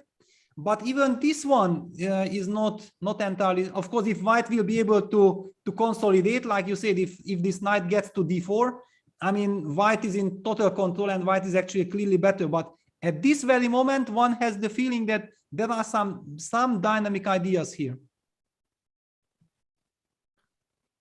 I don't know how to make them work. I mean, somewhere to, you know, a timely d4 break combined with knight c6 returning, hitting this pawn, and then get this d5, d4, just killing all these structure issues. I mean, I'm very interested to see how this develops. But I think, Peter, regardless of the match situation, when you have a player like Duda playing, it's very often you're going to get a complicated game. It's hard to imagine him just, you know, simplifying and keeping things. I think this is a dynamic chess that he enjoys playing and he's going for it. You're mentioning the move b4 and it's on the board. That's the choice that he's made to keep the structure. So keeping the idea of bishop a6 or bishop d3 still intact, and also not giving up the center, which would have happened had he captured on b6. Peter, you were mentioning that black can still approach this pawn structure with moves like a5. Do you start with knight c6? Because that would, and he starts with knight c6. Yeah. And I was just going to say, doesn't this invite b5 on the board? Yeah, it does allow b5, but actually b5 we have do we have d4 or it's too much? Maybe it's too much, but also you definitely have to consider moves like d4, yeah, because it spices things up. Even if it's not good, you have to calculate it. It's probably not good at this moment. So let's look at the alternatives. I mean, we can jump with the knight. Yeah. I mean, d4, you mentioned it looks really good, but it wasn't on my radar at all. Yeah, but I mean, d4, I'm still not so happy about this move. First of all, I mean, even after bc6, d takes c3, this bishop a6, check comes, king b8, you will have moves like king c2 targeting the c3 pawn.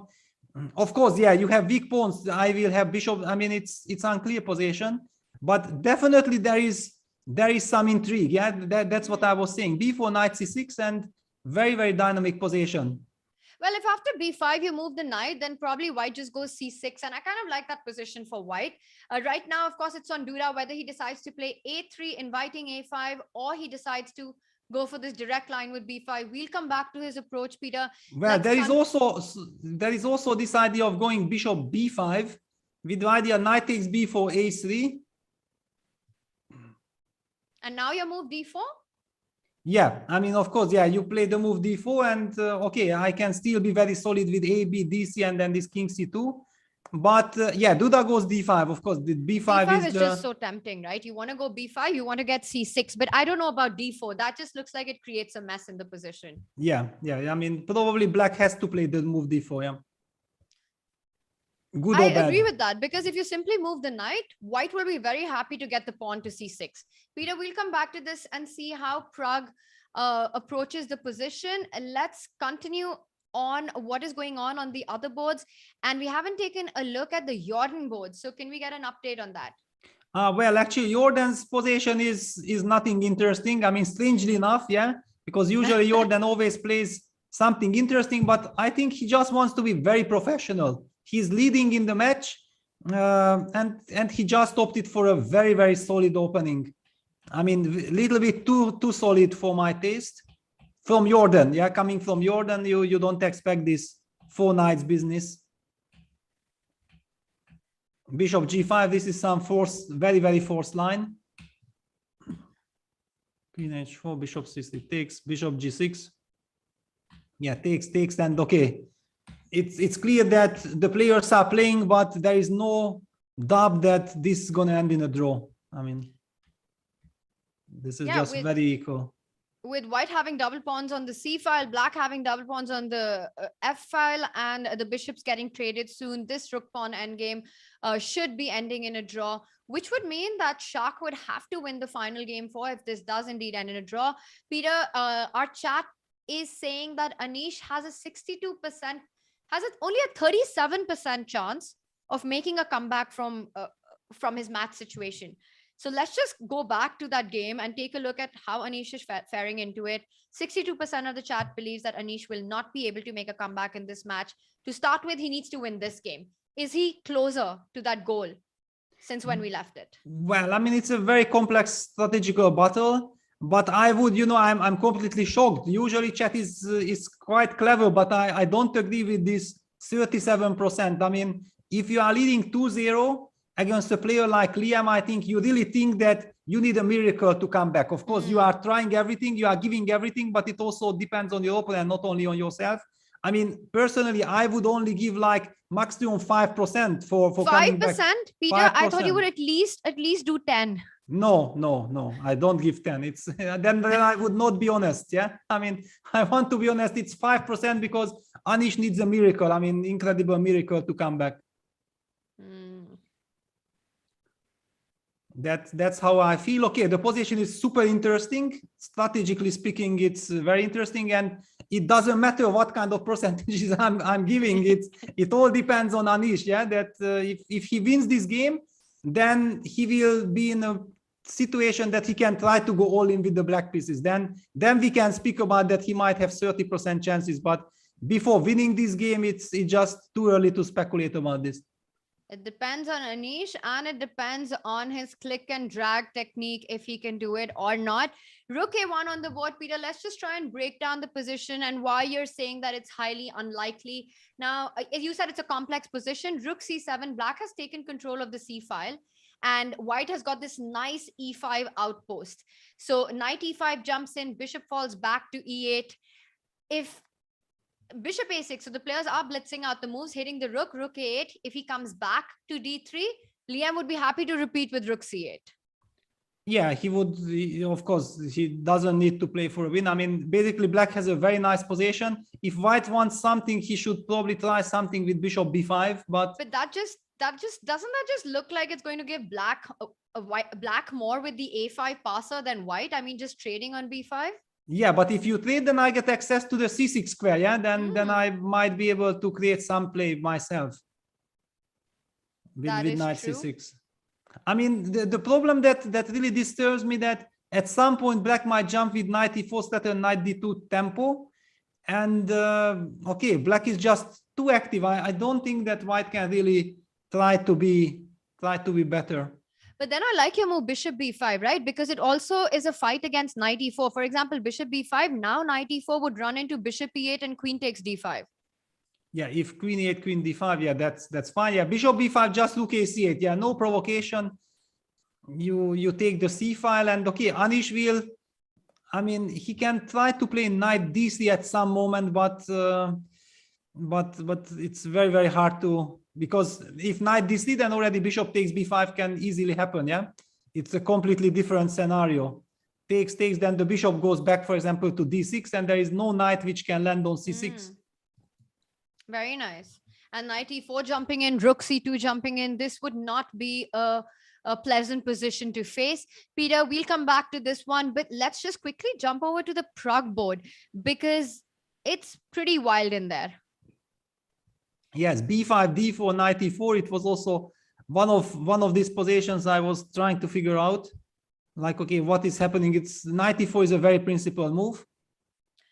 What is happening? The knight on c6 is under attack. We need to find a good square for the knight. And if we move to e5, then you take on d4. So you can't go to e5. You go anywhere, you take on d4. Yeah. No, I mean, okay, black has all kinds of f5 moves. I mean, I think this is the moment when you should be thinking about how to counterattack your opponent's pieces.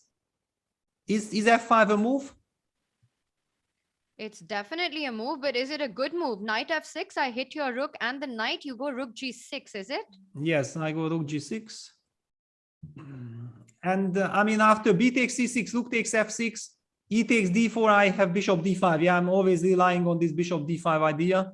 The pawn on c6 is hanging. But Prague went knight b4. The point is that actually Prague has to keep in mind that he needs to win the game. Yeah, so I'm not sure that he can afford to play the objective best moves at some moment, yeah, because the objective best moves might lead to perfect equality, yeah, that's a problem. But it's kind of hard to imagine that he wants to take on a2, right? With, I mean, king b2, knight b. Okay, e takes d4 is what we want to look at. He's gone for e takes d4, and now if you go knight a2 check, king b2 with this a file opening, one gets the feeling that it should only benefit white. Yeah, somehow also the a2 pawn doesn't feel so important. Doesn't feel so important at all. It's more like Prague wants to combine some, but bishop d5 doesn't seem to work. Doesn't seem to work at all. Yeah, because bishop d5 can be met by bishop h3 check, king b8, and then knight takes f6. And okay, how does this end? By the way, actually, look, bishop takes h1, knight takes g8. We have bishop f3. That's maybe a really good news for black. So this isn't so obvious, but okay, black has so many, I mean, white has also so many options. Prague opted for knight takes a2 check. So after king b2, he wants to come back knight b4. Probably, but no, f5. Yeah, he wants to use this. Bishop d5. But what's going on there? I mean, knight d5, bishop g5, again, your move, bishop h3 comes to mind. Sorry, after f5, which move? d5? I'm just looking at knight g5, and then I realized there's a rook on g8. Yes, yeah, because somehow after f5, I don't see a move. This f5 is, I wanted to play f5 with the knight on c6, and Prague maybe has found an even better timing. Okay, if there's no other move, then we've got to go in. Knight f6, you've got rook g6. Yeah, knight f6, rook g6, and now we are forced to calculate. We're forced to calculate. And again, I wanted to go d5, rook f6, d takes e6, but the Wow. rook on d1 is hanging. Exactly, but this line continues actually, almost continues, but it ends finally. Yeah, no, it doesn't work. Yeah, because I wanted to highlight, yeah, that rook d1, e7 is still some kind of intrigue, but you have rook d2 check. It's a spoiler. And also, I mean, yeah, it's rook d2 check, right? I mean, you can also start with rook e6. My trick was bishop c4. Bishop c4 was the idea. Which anyway runs into rook d2 check. So yeah, okay, knight f6 on the board, rook g6. But after d5, rook f6, you can't even take on a2, yeah? Okay, what about d5, rook f6, bishop c4? I hit the knight on a2, I defend my d5 pawn, I defend my d1 rook. Yeah, that's also an option. But I also noticed knight h5, maybe coming back with knight to f4 is an option as well. I mean, we should not rule out this option. Knight h5 is still there. And what about bishop g5, bishop f3? You don't care? Sorry, bishop d5, bishop f3? Yeah, but also knight on a2 will be hanging. Yeah, some moment everything is hanging. Very difficult to understand what's going on. Bishop f3. And d5, yeah. So Duda goes for your idea. Ooh, d5, rook f6, bishop c4. I love it. Rook f6, bishop c4. Let's just have that. We saw these lines after d takes e6 doesn't work. King takes a2 runs into bishop d5. Bishop c4 is what we think Duda has in mind. And it looks like a nice move because you defend everything. Two pieces are attacked. And Duda drinking a lot of water there. Peter, we've broken down this endgame. We'll see how it continues. There's action on the other boards, and I want to jump to the Magnus board because it looks like he's managed to create quite a bit of pressure on the king side. Yeah. And let's not forget, if Magnus wins, he wraps up his match. Yeah, there is some excitement there, but let me just show one line after rook f6 that here after bishop c4, if black plays no, I wanted to highlight that this bishop takes d5, bishop takes d5, knight b4, allows bishop b7 check. I think that we had to show this. I mean, even this is not the end of the story because king takes b7, rook d8, b takes c5 might be not so simple, but okay, looks like rook c1 should be no rook c1. Rook okay, anyway, it's complicated, but yeah, bishop c4 on the board, and we can jump. Okay, let's see the Magnus game. So Magnus board, rook e8 has just been played. And what do we make of it? I mean, first impressions are that white has really got some pressure in the center. I mean, all pieces absolutely focused in the center of the board. Looks dominating, but is it visually nicer looking than what it actually is? Yeah, the big question is, how do we make progress and can we make progress? Yeah. Because this bishop on d7 is a very nice piece, protecting everything. Queen on e7, keeping an eye on the h4 pawn, on the e5 pawn. The rook on c3 is actually a nice piece because it's quite effective on the third rank. Nevertheless, of course, with white, you are looking like there should be a way. It's not possible that we can't find a way to break. I mean, one of those first things that you start calculating is some break with e6. Let's take a look. It's a nice forcing move, e6. And what happens? What's the idea? So he goes knight e2. All right. So he's keeping, he probably thought that pawn sacrifice is not working. And he goes for knight e2. It hits the rook, but it kind of invites black's rook onto c2. Yeah, but I'm somehow wondering that does Magnus just wants to go knight gc, knight h5, close the eyes, give the queen side, and then target this g7 pawn, because yeah, with knight on h5, then this attack seems to be very, very strong.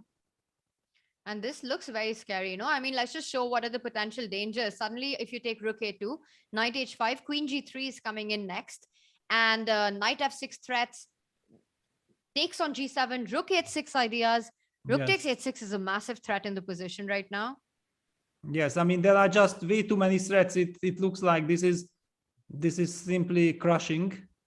Okay, so we can say Eric in big trouble, Peter, because there are such crucial matches. I really want to get your take on each of the current positions. And the next one that I want to jump into is Anish. Is there any hope for Anish? I am thinking that this is getting worse and worse for white. Well, I mean, I don't necessarily agree with that, but I mean, the problem is that he needs to win, yeah, and we can see on his moves that he doesn't make the moves because he believes that they are good. He is trying to keep some, for example, here, yeah, there was this moment when after bishop a6, rook a8, bishop b5, rook ac8, bishop a6, he repeated like twice, and after rook a8, bishop b5, rook ac8, he did not repeat third time, which probably he would have if you know there is nothing at stake. But he played the move queen d3 because he knows that he needs to play for a win. But black comes with knight e4. Black has the open file. Yeah, that's the problem. Yeah, that black has the open file. Knight e4, knight f4, knight c3. The knight lands on c3, protecting the d5 pawn. By the way, it's very, very important also. Kicking the bishop from b5. White had to trade. And h3, bishop d6. Now the bishop returns, kicks this knight from e5. Knight g4, king g7, and we see exactly that systematically black has basically gotten everything that he could dream of. Knight h2, rook e7, rook ec1, rook ec7. Yeah, Liam knows that draw is enough, so he is basically trying to hunt. And we might be getting it. Rook e1 back. Rook e7 would again threaten bishop takes f4. That's the big threat once you get back. Peter, if you can just have rook to e7. Now rook e1 has been played again. Bishop f4 is a threat, which is why Anish needs to move his rook from e1. And the moment he does that, the rook snaps back to c7, again threatening bishop f4. Is there a way for white to actually avoid the repetition after rook e7? Well, I mean, there is a move knight f3, yeah, which is kind of a pawn sacrifice because bishop takes f4, e takes f4. You even have knight e2 check, knight takes f4, so we can't even play this. But look at this. Yeah, Liam is not even repeating. He goes queen e4 because actually there is no reason for black to repeat. Black is just clearly better. The pawn on a4 is vulnerable in an endgame. Yeah, there is just, I mean, look at these knights. I mean, they are doing absolutely nothing. Black's pieces are dominating the board. Liam is trying to push this position when he could have just repeated with rook e7. He needs just a draw. And Peter, you know, we've seen Liam. He's so humble and such a sportsman and a gentleman, really. After what happened against Magnus, with Magnus's mouse slip, he spoke about that. Even yesterday when he beat Duda, he was saying that, you know, he's sorry to ruin Duda's birthday.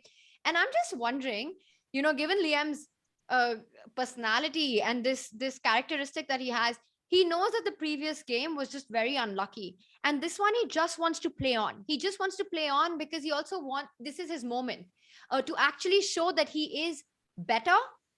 He's better in this position, and he wants to convert it and have a normal game of chess and not rely on that win that happened by luck with that whole computer glitch. No, I'm not.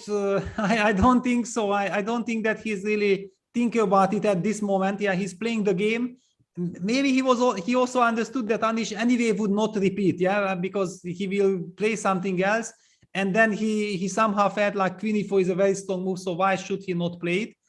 One thing I have to say that, yeah, Liam is an incredible gentleman, a fantastic sportsman, very, very nice person, but he's also an incredible beast over the board. I mean, he's such a fighter. I mean, he has this, you know, he has this style of going always for the complicated stuff. Yeah, that very, very unpleasant opponent to face with. At the same time, you can never get angry with him, even if he beats you, because he's so nice. Nice, right? Yeah. He's just super nice. And queen e8, so you're mentioning that he's just playing the position, and it's got nothing to do with what happened earlier. He's just playing. He knows he has an advantage, and he wants to push for the win. Fair enough. Queen e8 on the board hits the a4 pawn, and kind of hard to come up with suggestions for Anish with this bishop b4. You know, just threatening a big skewer on the a5 e1 diagonal. He goes for queen d3. Yeah, I actually feel like we should move, yeah, because this is not the decisive game. I mean, well, it could be decisive for the match, but let's move on to the Prague board. Yes, this is all eyes on Duda and Prague, because Prague needs to win on demand. But I also see like white is having an incredible initiative in the end game. Yeah, he's threatening to enter with his rook to d7. And how do you parry it? Yeah, the way to parry it, if we come back, yeah, so rook f6, bishop c4, knight b4, avoiding this blunder with bishop b7 check, takes, rook d8 takes, rook d1 check, king e7, c6, and the only good defense against rook d7 is the move rook f7, which already Prag has played. Yeah, but after rook f7, rook e1 hits the pawn on e6, forces black to play rook f6. Now white returns with the rook to d1, and basically black has no other move than to repeat with rook f7 and rook e1. So maybe it's just over. This might just be over in 3 games, not just this one big turnaround in the Jorden board. We were thinking that endgame should just be a draw, but I'm looking at the live board and it looks like if anyone's trying, suddenly white can be pushing for a win here. Yeah, but let's stick with this game because it's draw. Yeah, it's three times repetition. So actually Duda seals the match, and again, Prag is involved in a three games match only. And Prag disappointed there. We saw him sitting on his table thinking about the things that have gone wrong in this game, but it just looked like, well, Duda had it in control in this one. He takes it away. And now I want to jump to the Shak board, Peter, because once again, we might have a wrap up in 3 games in that one, because take a look at the position, or maybe I'm overestimating white's chances. Well, I mean, usually if black's pawn would not be on f6, the pawn would be on g6. Yeah, for example, it would be here. Then one could argue that this rook takes h2, rook takes h3 position is kind of a theoretical draw with the pawn on d3. Yeah, it's extra pawn, but it's not easy to use it. On the other hand, with the double pawns, this is looking serious, and yeah, that's why Shakhriyar tries to give up the f pawn, the double pawns with f5. But this is, I mean, both options are so tempting, right? You can take on f5, but you can also go g5, trying to get the same position that you were talking about. Exactly. I mean, g5 is also super tempting because f5 will be very, very vulnerable. For example, g5, rook takes h2, we are talking about rook takes h3, followed by some king f4. Yeah, if white's king gets to f4, it's basically game over. I'm wondering if maybe Shakhriyar wants this trick that after g5 he jumps rook g2. Is this a trick, or it's just a stupid idea? Because h4 I could try to get a2, but I believe that rook takes a3, rook g5, king f4, this anyway looks bad enough. White has 2 passed pawns, should be enough to convert. Yeah, it's very tough. Another update, Anish, Liam has finally ended in a draw. That middle game that we thought that Liam is going to push. And that means both matches, Prag and Anish, are over in just 3 games. And Vida, I get the feeling that actually today, all matches might end in 3 games, because this one, and there's something going on there. Jorden has had some disturbance, I think, on his board. We'll try and get an update on what is going on. Yeah, but I mean, okay, his position is so nice and he still has enough time, so any problem can be sorted out in this position. Yeah, you know that it's an end game. Nothing can happen to you. It's not like you are about to get checkmated or you need big concentration for this position. I think this issue will be solved and he will torture Shakhriyar. But all eyes on Magnus, yeah, because if he wins now, then he equalizes, he catches Prag. And meanwhile, maybe Tad can inform us what's going on, because we do see Jorden a little distracted there with what is happening on that board. And meanwhile, let's jump to the Magnus board. Look at that knight on e7, the pawn on d6. Well, rook takes d6 is a threat. Rook takes e7 is a threat. Is the move rook c8 a possibility here? Yeah, it's a possibility. Black probably has to play queen d7. It's the only way to stay in the game. Looking very, very bad, to be honest. And so fortunate that after rook e8, queen e8, d7, you have the move queen d8.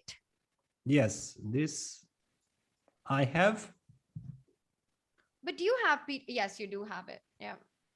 Yeah, this I have. But I mean, okay, if this is not completely lost, it's really like completely shocking. White even has the chance of retreating the knight to f5, settling checkmate on g7. Probably you have to play the move rook f6. Yeah, you have to play rook f6. You can't even trade queens, yeah, because if you trade queens, then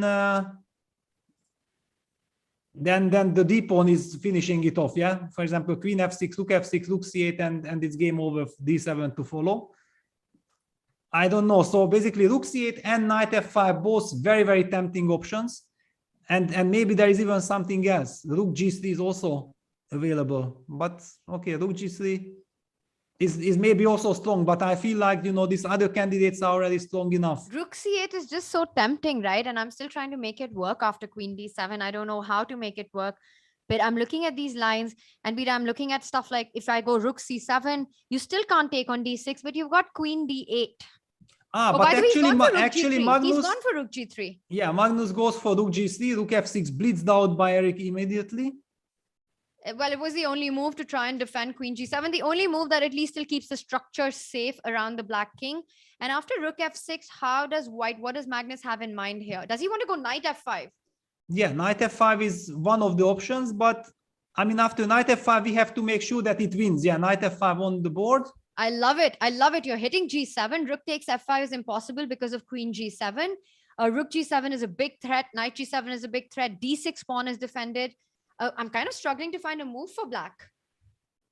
Yeah, I was trying to make sense to g6. Can I play g6? Yeah, g6 on the board. And a knight h6, you want to take queen d6. Then I take queen d6, yeah. Then I'm kind of getting out.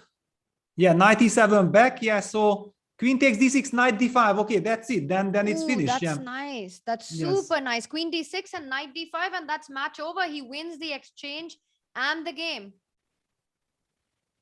Yeah. Because if you go king g7, there's rook f3, Peter. You don't even need to win the exchange. You win the full rook. Yes. Yes, exactly.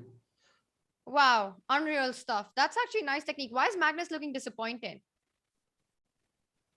No, because after rook f3, there is bishop c6. I mean, of course, it's lost, but actually not. I mean, you can still go rook f6, queen d5, take everything, and then win this, right? Rook b6, bishop a2. Yeah, but I mean that unfortunately it's not game over immediately. Yeah, that's why probably Magnus is a bit disappointed.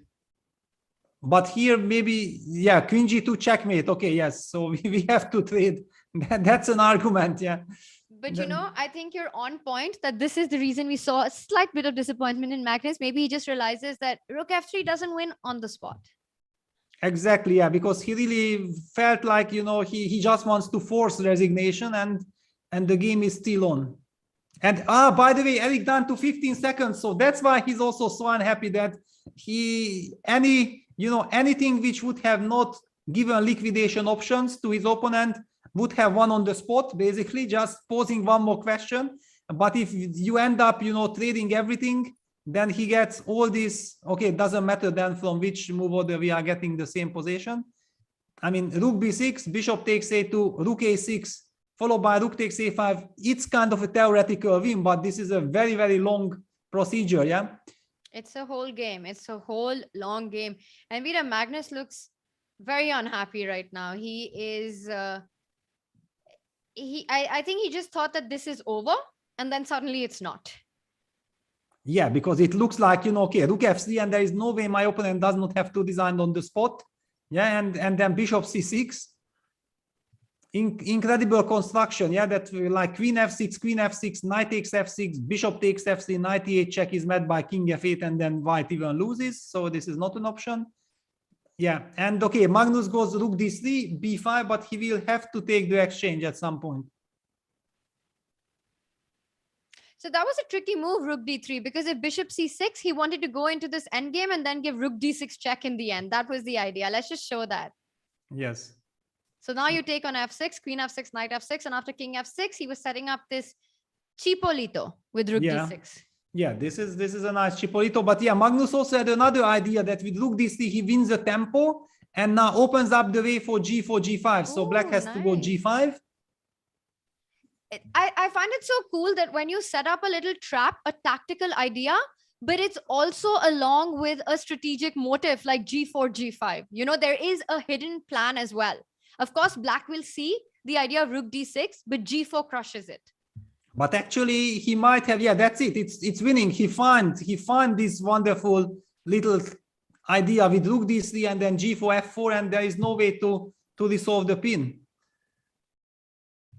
Wonderful, yeah. So any g takes f4 runs into g5. We are winning the rook because of the pin, and there is no way to get bishop c6 in. Yeah, doesn't matter when, because then already fg8, g8, g also covers the g3 square. Besides, after bishop c6 already, we could have taken on f6 and used the same rook d6 check. Rook d6 idea. So Magnus, after all, find this rook d3. Yeah, it was very nice. Wow. Super nice conversion there by Magnus, which means all 3 matches are over in just 3 games. You've got 1 more remaining, Peter. Jordan still trying to push now in this, but I think if we just move to the current position that we do have, this one, he's got 2 extra pawns, but it looks like it's not going to be enough because of the pawn structure. Yeah, it feels like, okay, it's a nightmare to defend, but at least as many chances for draw than for a loss. I mean, I don't know why Jordan did not choose the move g5, or did he get distracted, or he thought like there is a problem with g5, because that looked so much more natural.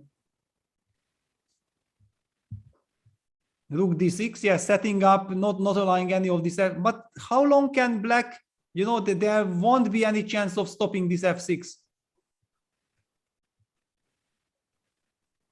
Yeah,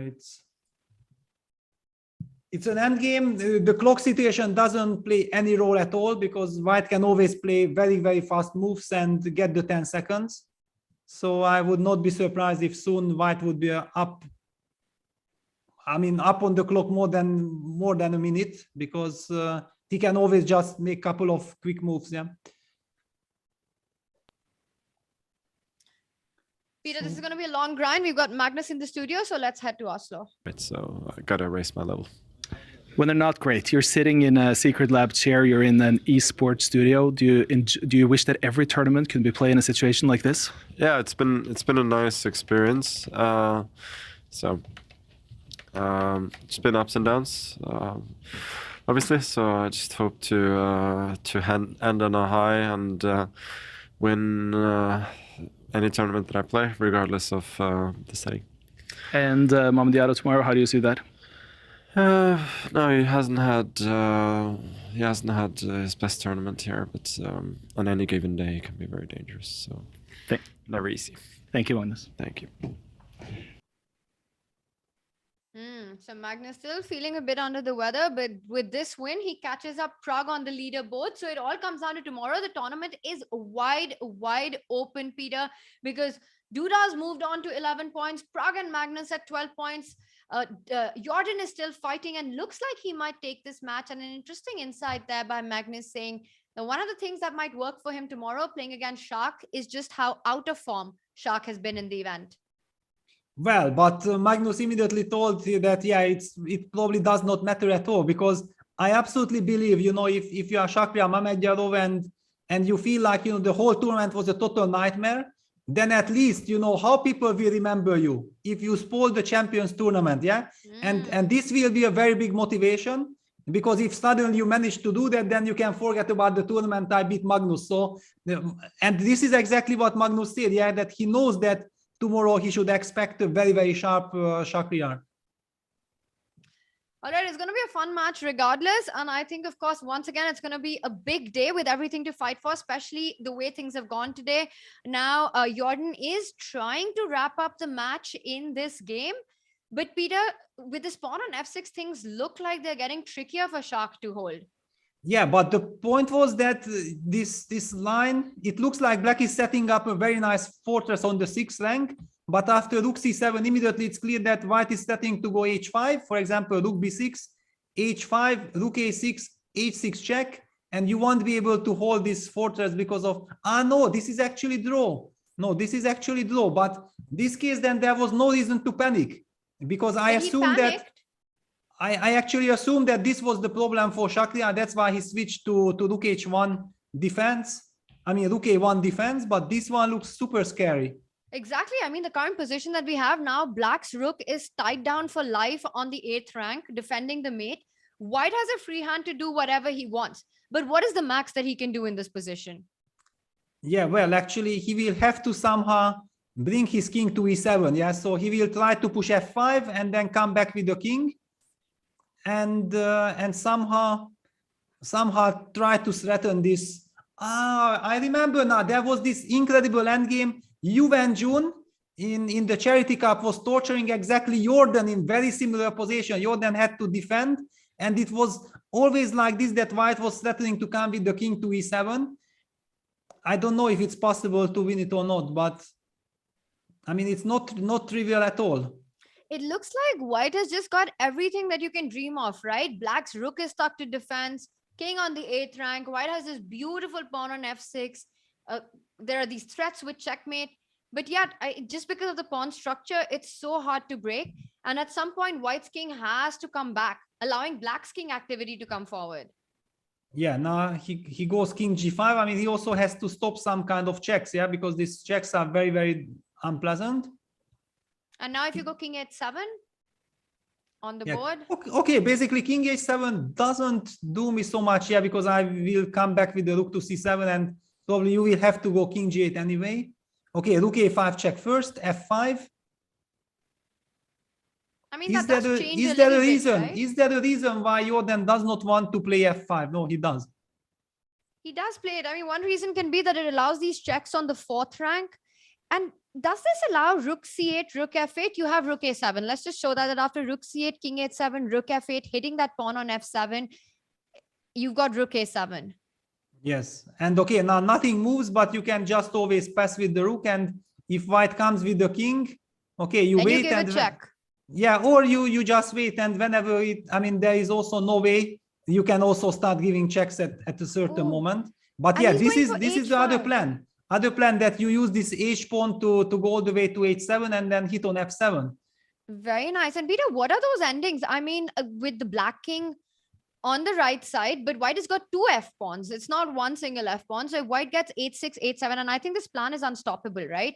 You don't want to put your rook on but of course the point will be that whenever you push the pawn very far, black needs to get rook to a1. Yeah, this will be crucial.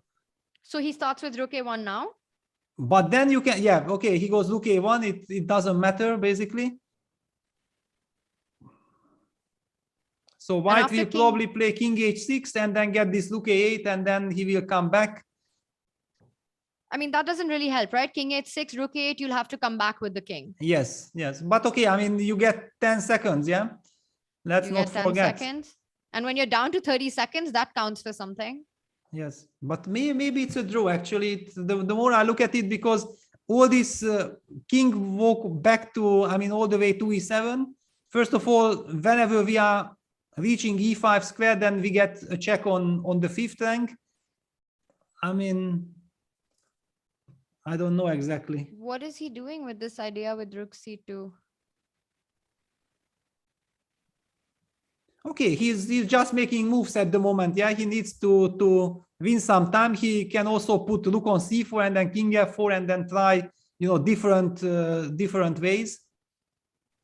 It's not necessary with 30 seconds on the clock to calculate any forced lines. Yeah, you just try this, you try that, and then you take it from there. I mean, something like rook c4 would be very natural, so that you can always stop any kind of check. Okay, rook c8, king h7, nothing changes. Rook f8. Rook a7. Yeah, and now we're gonna see king f4. King f4, and watch out, you can't go king h6 because of rook h8 checkmate. Yeah, but now we reach this position that we already discussed a few minutes back. That is there a win? Because where is this king heading? And always black will start giving checks. But if we reach e7, then we are winning. I mean, this is the construction that really scares me from black side. Rook b7, so king e5. King e7, you're winning because then your king will come to e8 and eventually pick up the f7 pawn. Exactly. Yeah, that's okay. He's threatening rook e7 as well now, so you've got to move that rook away. Yeah, now you will give a check. Check. But then rook e4, and then okay, rook b1, rook e7, king g8. So back to the other position. But Peter, rook e4, king e4, king h6, king d5, king h5 is winning, yeah? Yeah, it should, yeah. It should. Also, I was thinking after something like rook b1, he goes. So now after rook e7, he's got king g8. Yeah, and it's basically the same position as it was before. Nothing really changed. Where is the progress, Jorden? Is rook e2 now? Yeah, he's trying to give a check. Yeah, that's his idea, because a check would be very, very unpleasant. Because if the king goes to f8, the h pawn becomes a monster then. And if the king goes to h8, then you can go rook g7 and try it from the other way. Well, be careful with rook g7 because then it's some stalemate situation. Yeah, you might. True. Yeah, you might run into this typical stuff. But yeah, king h7. So he's inviting rook g2. He's inviting rook g2. Okay, so rook g2, he wants to go king h8. Yeah, into the stalemate defense. Yeah, rook g2.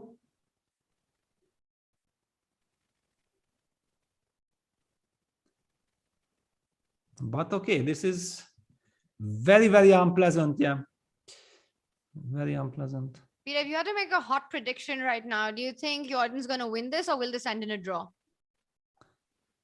Very hard to say because we never had a chance to, really deeply get into the position, and it's just guessing. One has the feeling that it would be incredible if it's a draw, but I would not be surprised if it's a draw. Let's put it that way. Yeah, it's a crazy look and game. Often, it seems like you should be lost, but in fact it's a draw. King h6. Shakhriyar is trying to run out. So rook g7, rook b7, but rook g8, rook b4 check.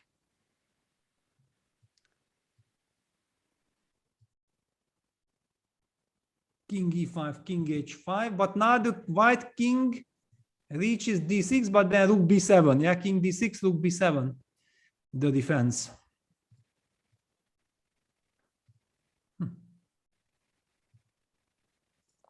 So king d6 doesn't bring us anything, but king d6 played. Wow, now basically I think it's easy because if it's not winning on the spot, then it's just a draw. And Jordan is shaking his head. I think he sees it because the rook just has enough squares, right? King c6, rook a7, king b6, rook d7. You'll just have that one extra square you need on the 7th rank. Yeah, and also you can't really go that far. Yeah, now black will play rook a7, of course. Yeah, Jordan is very, very disappointed. I mean, he should have not given this pawn. No. I mean, maybe the position was draw anyway. We don't know. One needs to carefully study this position. But now it seems like it's a dead draw. Because whenever the rook moves, with the idea rook e7, then black plays king g5. Yeah, this is a problem. Yeah, rook e1, king g5, and rook e7 is bet by rook a6 check. And then suddenly black takes on f6 and then takes on f5 and might start to play for a win. So, and after your 2 pawns down, you're suddenly a pawn up in the position. Jordan's not going to allow that. Yeah, no, definitely not. Yeah, he goes like this. Yeah, king d6, but rook a7 back, rook g7, rook b7. So it looks like we're going to get a 4th game in this match. Yes, and that's actually a lot of fun because then Shakhriyar, after saving this, will have the white pieces to fight for a comeback. And it's always encouraging when you have to win on demand to have the white pieces. Yes, because okay, then at least you know that you don't have to go crazy in order to create chances. Yeah, because with black, that's the problem, that if you play a good opening, then with all this modern theory, there are so many concrete problems. Very nice. I mean, Jordan wants to provoke rook a5 check, king d6, rook takes f5, but it's not going to happen. Of course, Shakhriyar goes back rook a7, and slowly we might run some risk of 3 times repetition as well. I mean, 3 times the same position. King e5. And in case that happens, even if it's not a move after the other, the system automatically stops it. Yeah, this is actually very, very convenient for the players. Yeah. And that's a disappointed Jordan there. He knows that, well, he could have potentially wrapped up the match. And the thing is that these things can really come to haunt you because he has to fight one more time with the black pieces against a very dangerous player who has nothing to lose. He has to go all out. Yeah. Now rook a5 check. King f4, rook a4 check. Also, the body language already signals that, Jordan has given up. Yeah, he knows that. What might happen here, Peter? We might see the beauty in repetition now. That's it. That Yeah. is it, chat. We are headed for a game 4 in this match. We've got a match on our hands as Shakhriyar Mamedyarov takes on Jorden for the 4th time today. He is trailing. If he wins, we will go into a playoff. And we've often seen that if this momentum shifts and suddenly Shak makes a comeback, that could turn ugly for Jorden. So definitely Jorden needs to forget about this rook pawn ending, his missed chances, and needs to approach the next game with absolute focus. And he needs a draw to wrap up the match. Peter, your thoughts on this upcoming final between Shak and Jorden? Yeah, it's gonna be very tough now, especially if Jordan believes that he thought like he's winning this ending and then he did not manage to convert it. That might hurt him badly, yeah, because it was a golden opportunity, just clinching this match. And now he was shaking his head. He was visually very, very unhappy with what happened. And there we have our scoreboard. We see all 3 matches have wrapped up today in just 3 games. We haven't seen that happen before. So, of course, Pragg sticks to his recipe. Good or bad, 3 games is the max he wants to play in a day. But this time, it didn't go according to plan for the 16-year-old Grandmaster from India. Jan-Krzysztof Duda winning their match. Anish Giri lost to Liam. Some unfortunate moments in that match, while Magnus also made it look easy against Eric Hansen. We, I think, just have another minute or maybe just a couple of minutes before game 4. No, I mean, we have a longer break because now we only have to, I mean, the game finished and the question is, do they have 10 or 15 minutes break before the next game starts? Actually, we need confirmation from Tad if he knows when the next game starts. We've got about 8 minutes to lift off, so we're going to go into a quick break and be right back with the final very exciting match between Shak and Jorden. Because if Shak wins that, then we're in for a blitz playoff.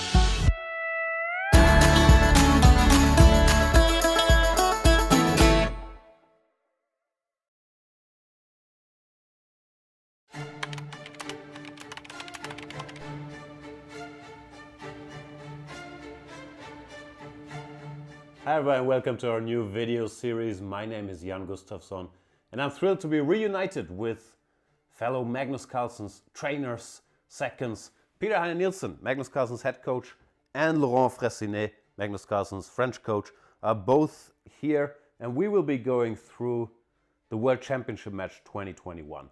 Our experiences with it, the games, what we prepared, where we felt things went well, where we felt things didn't go well.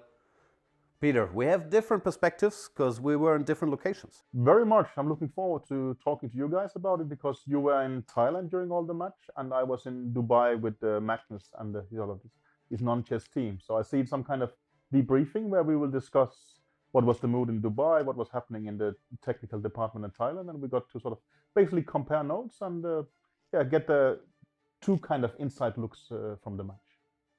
Very much so. And Laurent, we are actually in your private home. Thanks for having us. It's a big pleasure to welcome both of you. And I'm sure it will be interesting to talk to you guys about the match. Likewise. So we hope you guys enjoy the series with our behind the scenes insights. See you then.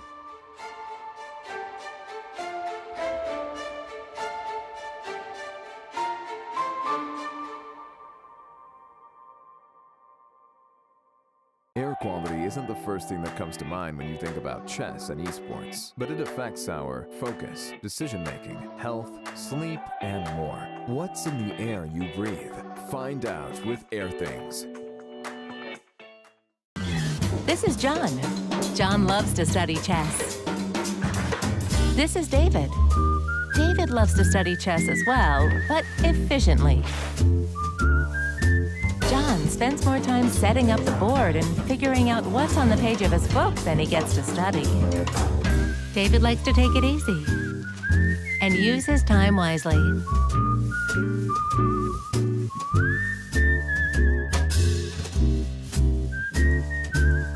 David has finished his exercise for today.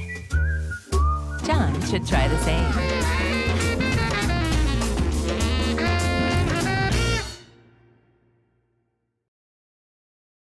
Welcome everybody. My name is Jan Foreest, former world chess champion. Are starting a new course here for Chessable. A very special Chessable course. Master your chess with Judith Polgar. You know what? I learned a lot.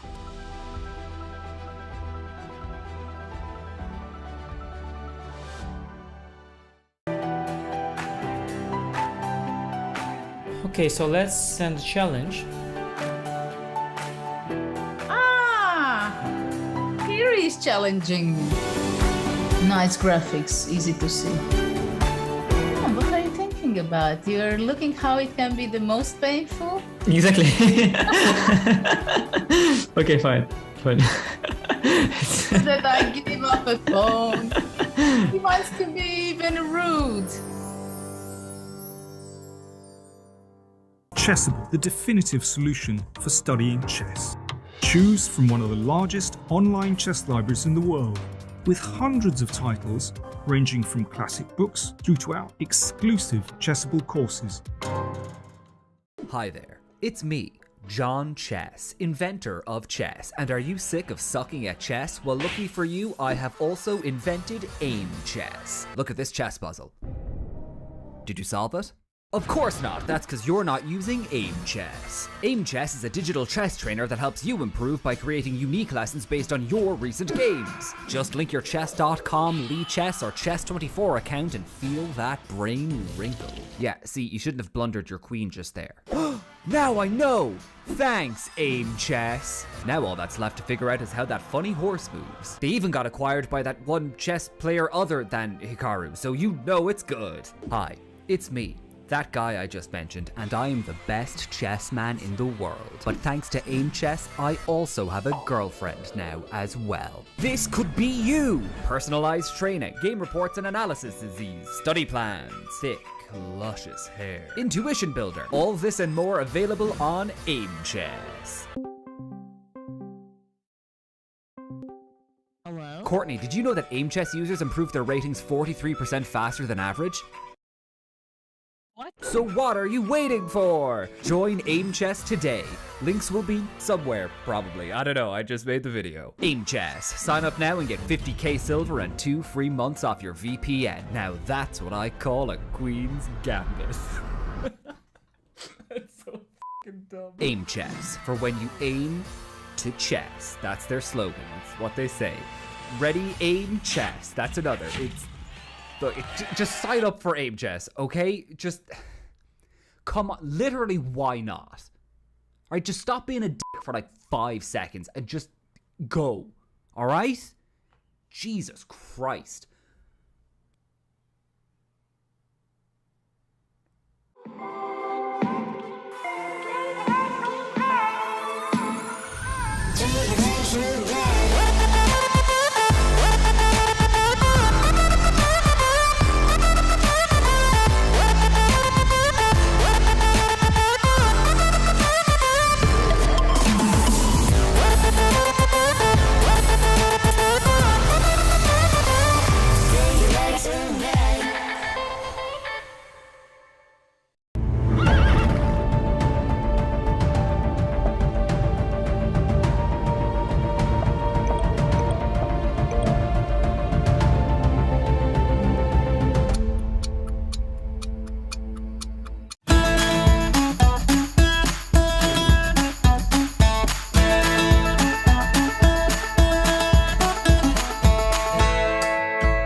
Welcome back, everyone. What is up? Peter, are you excited about this one? Shak has a real chance now.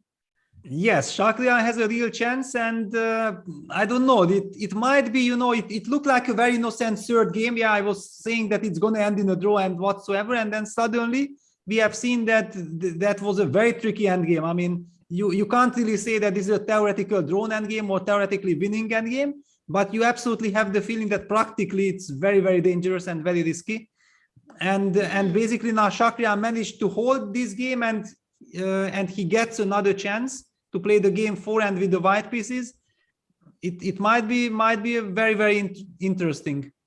And it's always psychologically harder for the player who is, for example, in this case, it would be Jorden, right? He could have wrapped up the match, but now suddenly there's this tension again. He's playing with the black pieces. He needs to keep it under control. So Shak really has a big shot. And I see that we're running a poll on our YouTube chat. I'll just pull it up. How's everyone holding up? We have a very interesting fourth game coming up with Shak with the white pieces. We just saw him walk into the playing hall, and it looked like he was quite determined. Jorden there sitting, and going to be interesting. Peter, what's the first move prediction you've got? Yeah, well, I mean, Jorden did play the King's Indian. I believe that from Shakhriyar's side, okay, if you want double-edged unclear position from the white side, then okay, d4. Yeah, exactly. I mean, there is just no reason not to tell your opponent to I mean, if he wants to play the King's Indian, let him play the King's Indian. Yeah, that's kind of the atmosphere you are usually getting, and basically usually people play the King's Indian to try to win. Yeah, but look at this now, g6, Jorden is trying to be super professional. Shakhriyar goes for this tricky move, queen a4. I have played it myself. Yeah, it's connected with this g3 bishop g2 move order, because you try to put pressure on the d5 pawn due to this pin. And for example, the thematic move bishop g7 would give white, knight fd7 is classical reaction. This is what we were taught, like kids, that whenever queen a4 happens, then you go knight fd7. It's the typical Grunfeld reaction in many of these positions, cd5, knight b6, and after queen d1 you can take cd5 thanks to knight b6, and a4 blitzed out by Shak. Yeah, so Shak needs to spice things up. He needs to create some unbalance in the position. a4 is aimed to achieve this. Yeah, now it's a big question. Yeah, that do you play a5 and stop all these a4 a5 plans, or do you ignore it? In any case, if you go a5, then you give the b5 square. You also get the b4 square, but it's a game like who reaches first this square. Yeah, for example, a5, knight c3, knight c6. Usually people play moves like e3, knight e2 here. Maybe with the inclusion of a4 a5 some other rules apply. I don't know exactly, but okay, this is not such a simple position. It's a smart position. He chooses bishop g7, so he's saying that he's not afraid of the move a5, and Shak keeps it in the air because he knows if black ever stops it with a5, like you mentioned, the b5 square is you lose control of the b5 square. So knight c3, continuing development, both sides not blinking with a5 ideas. And does he keep that up? Does he go knight c6, or because now a5 is a threat, right? Because d5 is hanging. Exactly. Now it seems like a5 is already becoming a threat, and if you have to play a move like e6, it's not a move you really want to commit so early. And Jorden taking his time. I think he's rightly taking his time, because he has to come up with a smart decision. But it's also a 50 minutes game, so if you are spending too much time at the very beginning for some small nuances, it might come back hunting you. So okay, knight c3. I mean, at the moment, I'm not that thrilled that this is only one game and we got this symmetrical position. At the same time, this symmetrical position has the tendency of becoming a rich middle game position. It might get very complex.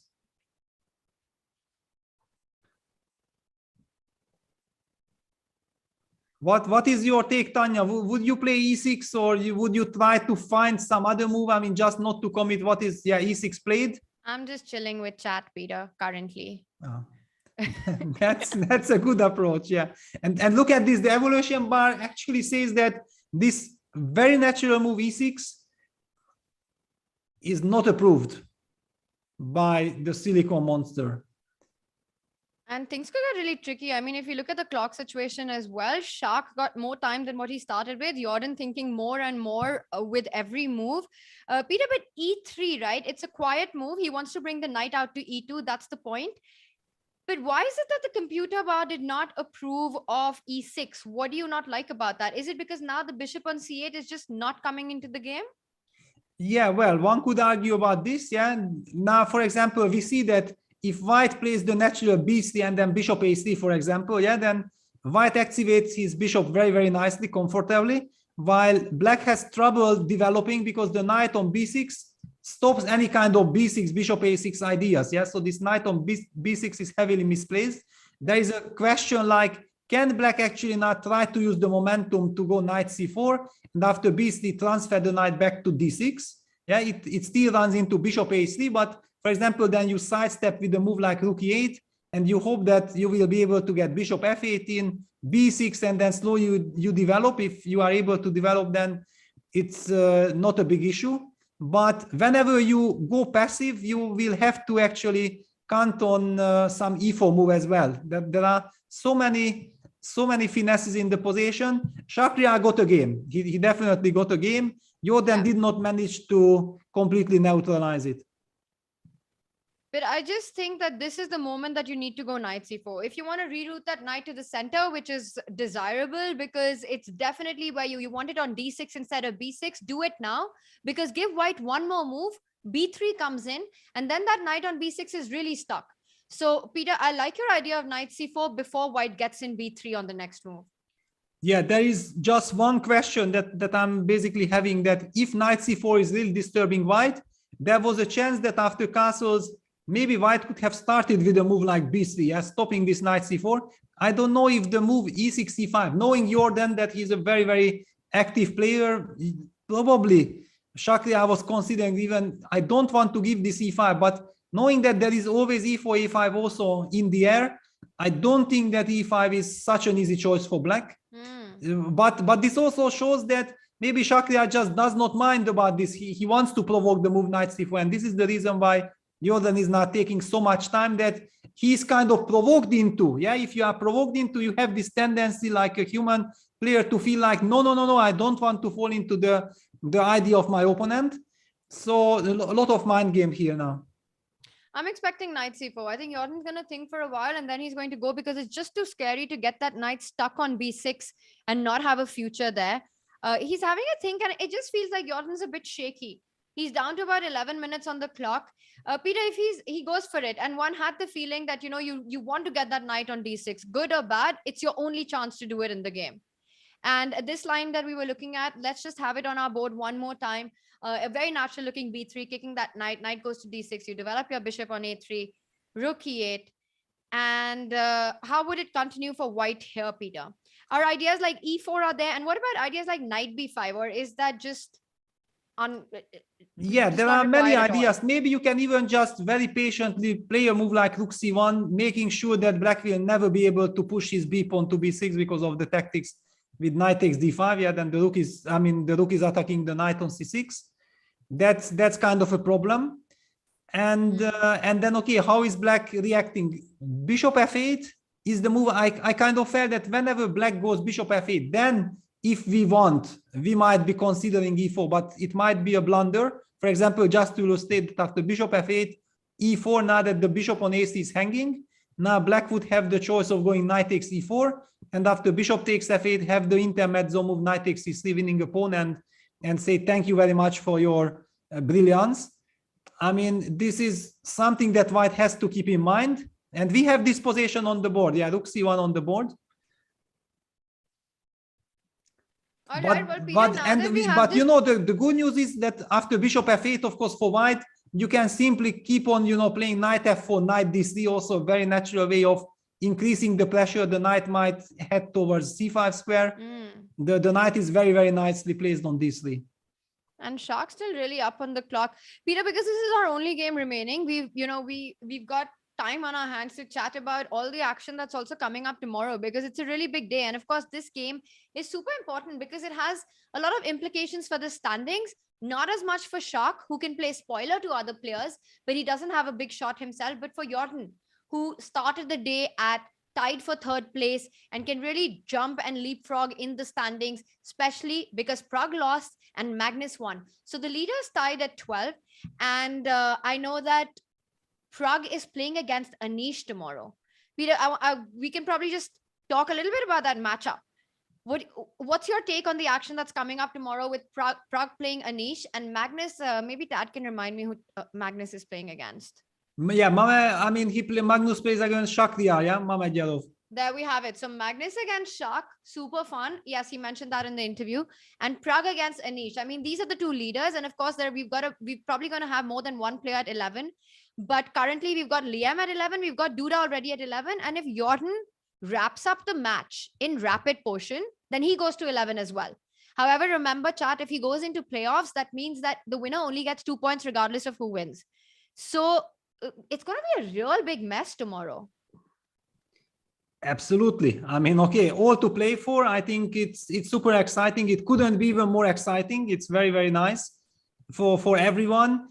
I feel like, just what I told you about Shakhriyar trying to spoil Magnus's tournament, I believe the same applies to Anish, because, okay, he had a nightmare of an event. Also, then some terrible things happened to him with all these the mouse issues.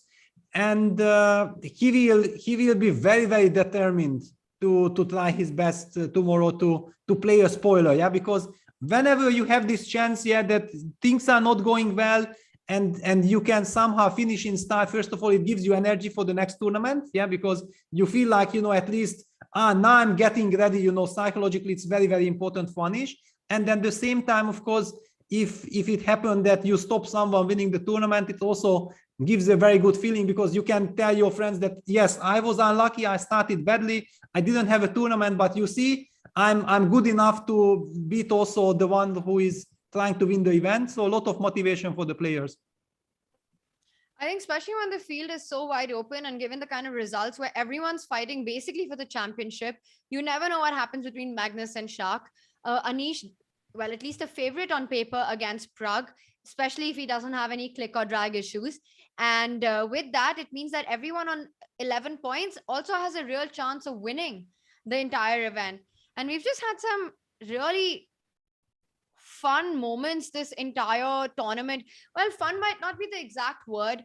And but today, I think, Peter, that moment when Anish had that long castle slip, let's see if we can bring up that video one more time. For my just game, the expression that he had in there.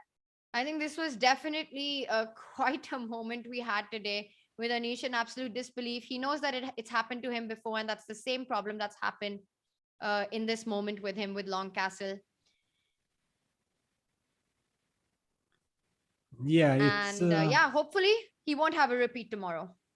Yeah, it's really like a completely shocking move, because you know exactly that that's it. I mean, this move actually seals your fate for that game. There is just no way back. And he wanted to play the move Rook D8, and it's a very double-edged position. Probably he was kind of happy that he got this opening position. It's good for white, it's good for black. Yeah, lot to play for. But after long castle, the game has just been decided, by factors which were beyond his control. That's what he mentioned in his interview, right? There are many kinds of mouse slips that happen, but you'll have some chance. But at this entire line, you do everything where white gets this activity on the queen side, the c file, and then suddenly walking into this long castle thing because of the mouse situation. It's just something that you can't come back from. And his expression, it also reminded me, Peter, of what happened with Magnus yesterday against Jorden, in fact, when he went Rook A2 and just missing Bishop A2. Take a look at that. And then he suddenly realizes that the bishop, it's far back, but it can travel across the diagonal and pick up the rook. Something that was just completely missed by Magnus, the bishop on G8. Yeah, but that at least it was Magnus's own fault, I mean, true. He blundered the rook.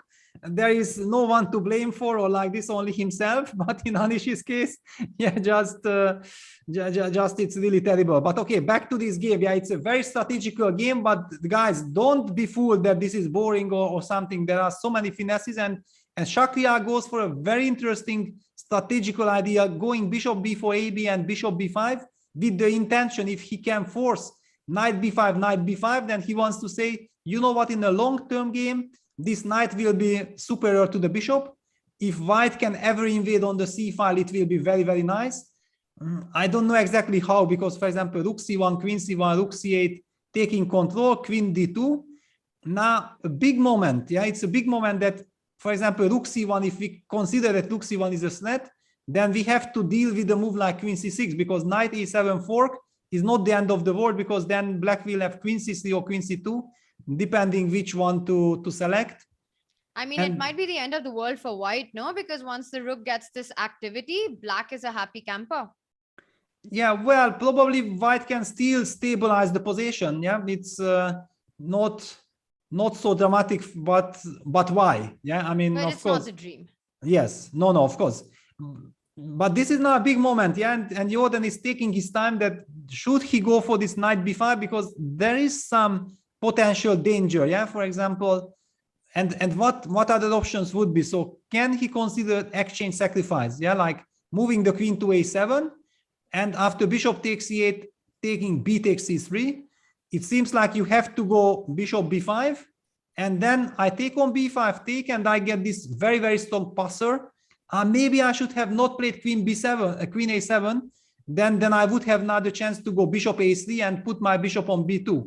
Who knows? I mean, it's also an option. I mean, bishop a3, I would force rook c2 and then bishop b2 and try something. In any case, Jorden only needs a draw. There is no reason for him to go for this crazy to go adventure. into all this chaos. Yeah. And he decides to play it sane. Peter, you know, I look at Shark play, and somehow his style and his speed, both actually, they remind me a lot of Nepo, of Jan. And, you know, his approach of trying to get combative, aggressive positions. He always has a preference for that kind of chess, and also just how fast he plays. And I know that during these tours, even in the previous years, we've always spoken about how sometimes Jan also tends to rush a lot. Do you, because, you know, I mean, I wanted to ask you, do you feel like there's a little similarity between these two players? Yeah, well, definitely. They like to play fast. They are very creative. They are also very aggressive. But at the same time, take a look. This game is a very nice illustration that one should never be fooled. Yeah, these guys are capable of playing extremely fine positional chess as well. Yeah, it's just that if they get a chance, yeah, they are very happy to get into chaos. But look at this whole bishop b5, getting the knight, the good knight versus normal bishop, but thanks to the structure, actually the knight on b5 and white's pawn structure gives advantage. And now rook c1, rook c2, queen c1 fighting for the c file, and if we get the c file, then already a new game starts. I love it. I haven't heard that one before, chat. The good knight versus the normal bishop. Yeah, because it's a good bishop, but still the structure is a little bit stupid. Yeah, this b6, b4 pawns make it just a normal bishop, not a good one. Or a very bad one either. Yeah, but okay, black will have some counter, but it's another story. Yeah, that do you try to create some counterplay with g6, g5, which might mean that you are nervous, yeah? And Jorden plays bishop f6, which somehow signals me that he wants to break with e5. Well, white can control the c file now, right? You go queen c1 and you force a trade on the c file, and you're the one who's controlling the c file. If e5 comes in after, for example, here directly, Peter, d takes e5, bishop e5, even a move like queen d2, hitting that pawn on b5, and the pawn on d5 becomes weak forever. I don't think e5 is the kind of break you want. Yeah, well, definitely Jorden says no thank you. He goes bishop d8. He wants to stop any kind of queen c7, and he's now relying on some fortress, because I told you that this is a good knight, but it's also a trap knight. Yeah, so actually this knight from b5, if it's not getting into black's camp, then it's very difficult to find a way how to make good use of it. It's like some kind of a mutual zugzwang right now. I mean, take a look at this, right? Black can't move the queen from d7 because the white queen can penetrate then either on c6 or c8. So the black queen is kind of stuck, not too many squares, right? The bishop from d8 doesn't move because it needs to defend the c7 square. The knight on b5, you already pointed out, doesn't have a square. White's queen on c2, also no squares because you can't give up the c file. So it just comes down to the play on the king side. And I first thought king g2, king g8. Are we going to see a repetition? But then again, Shak has to go all out. And that's what he's implying, that f3, I want to break in the center, or e4, g4 in the air. And Jordan's move f5 counters that either ways. If you play e4, well, the pawn's lost. And if you play g4, h4 is weak and the pawn's lost anyway. So then, Peter, is this some kind of a balance, some sort of a kind of a semi-zugzwang position?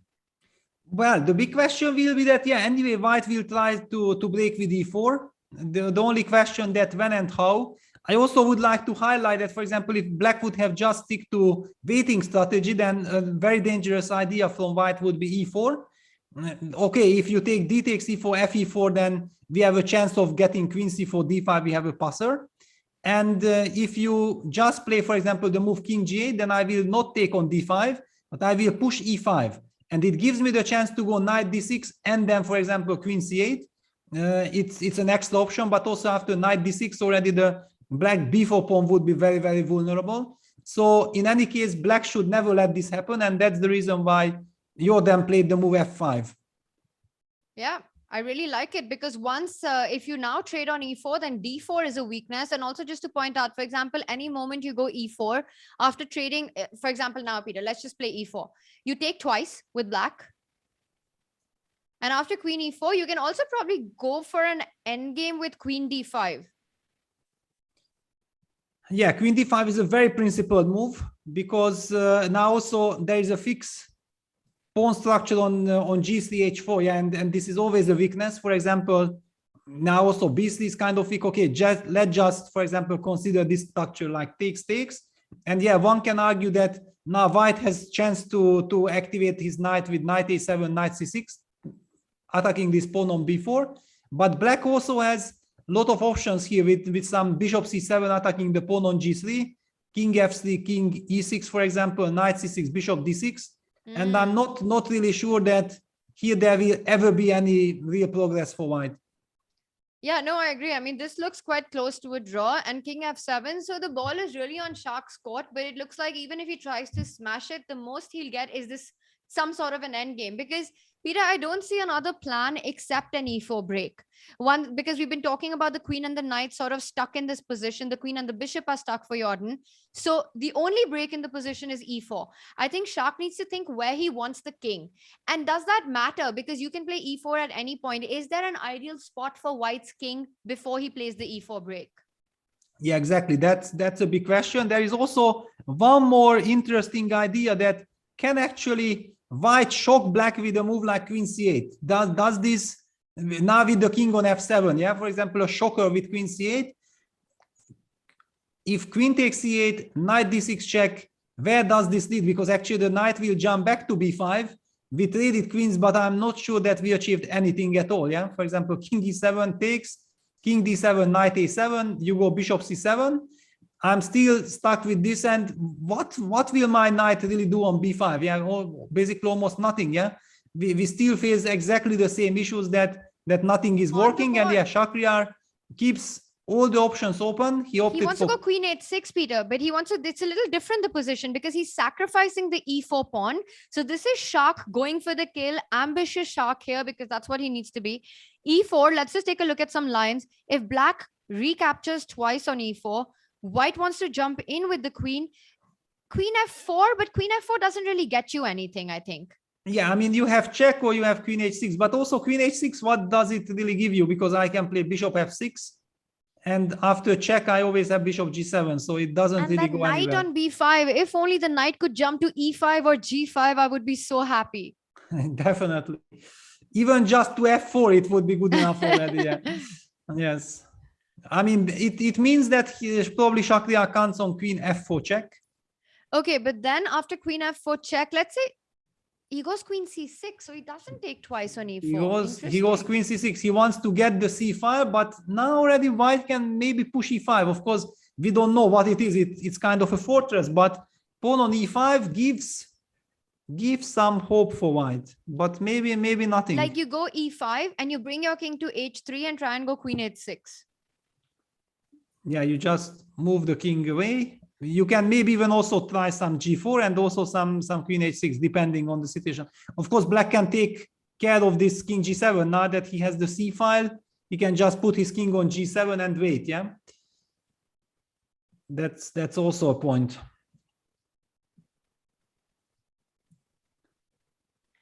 I'm just wondering what it was about this trade on e4 that Jorden didn't like, because he just needs a draw, right? And then you're always looking to simplifying the position.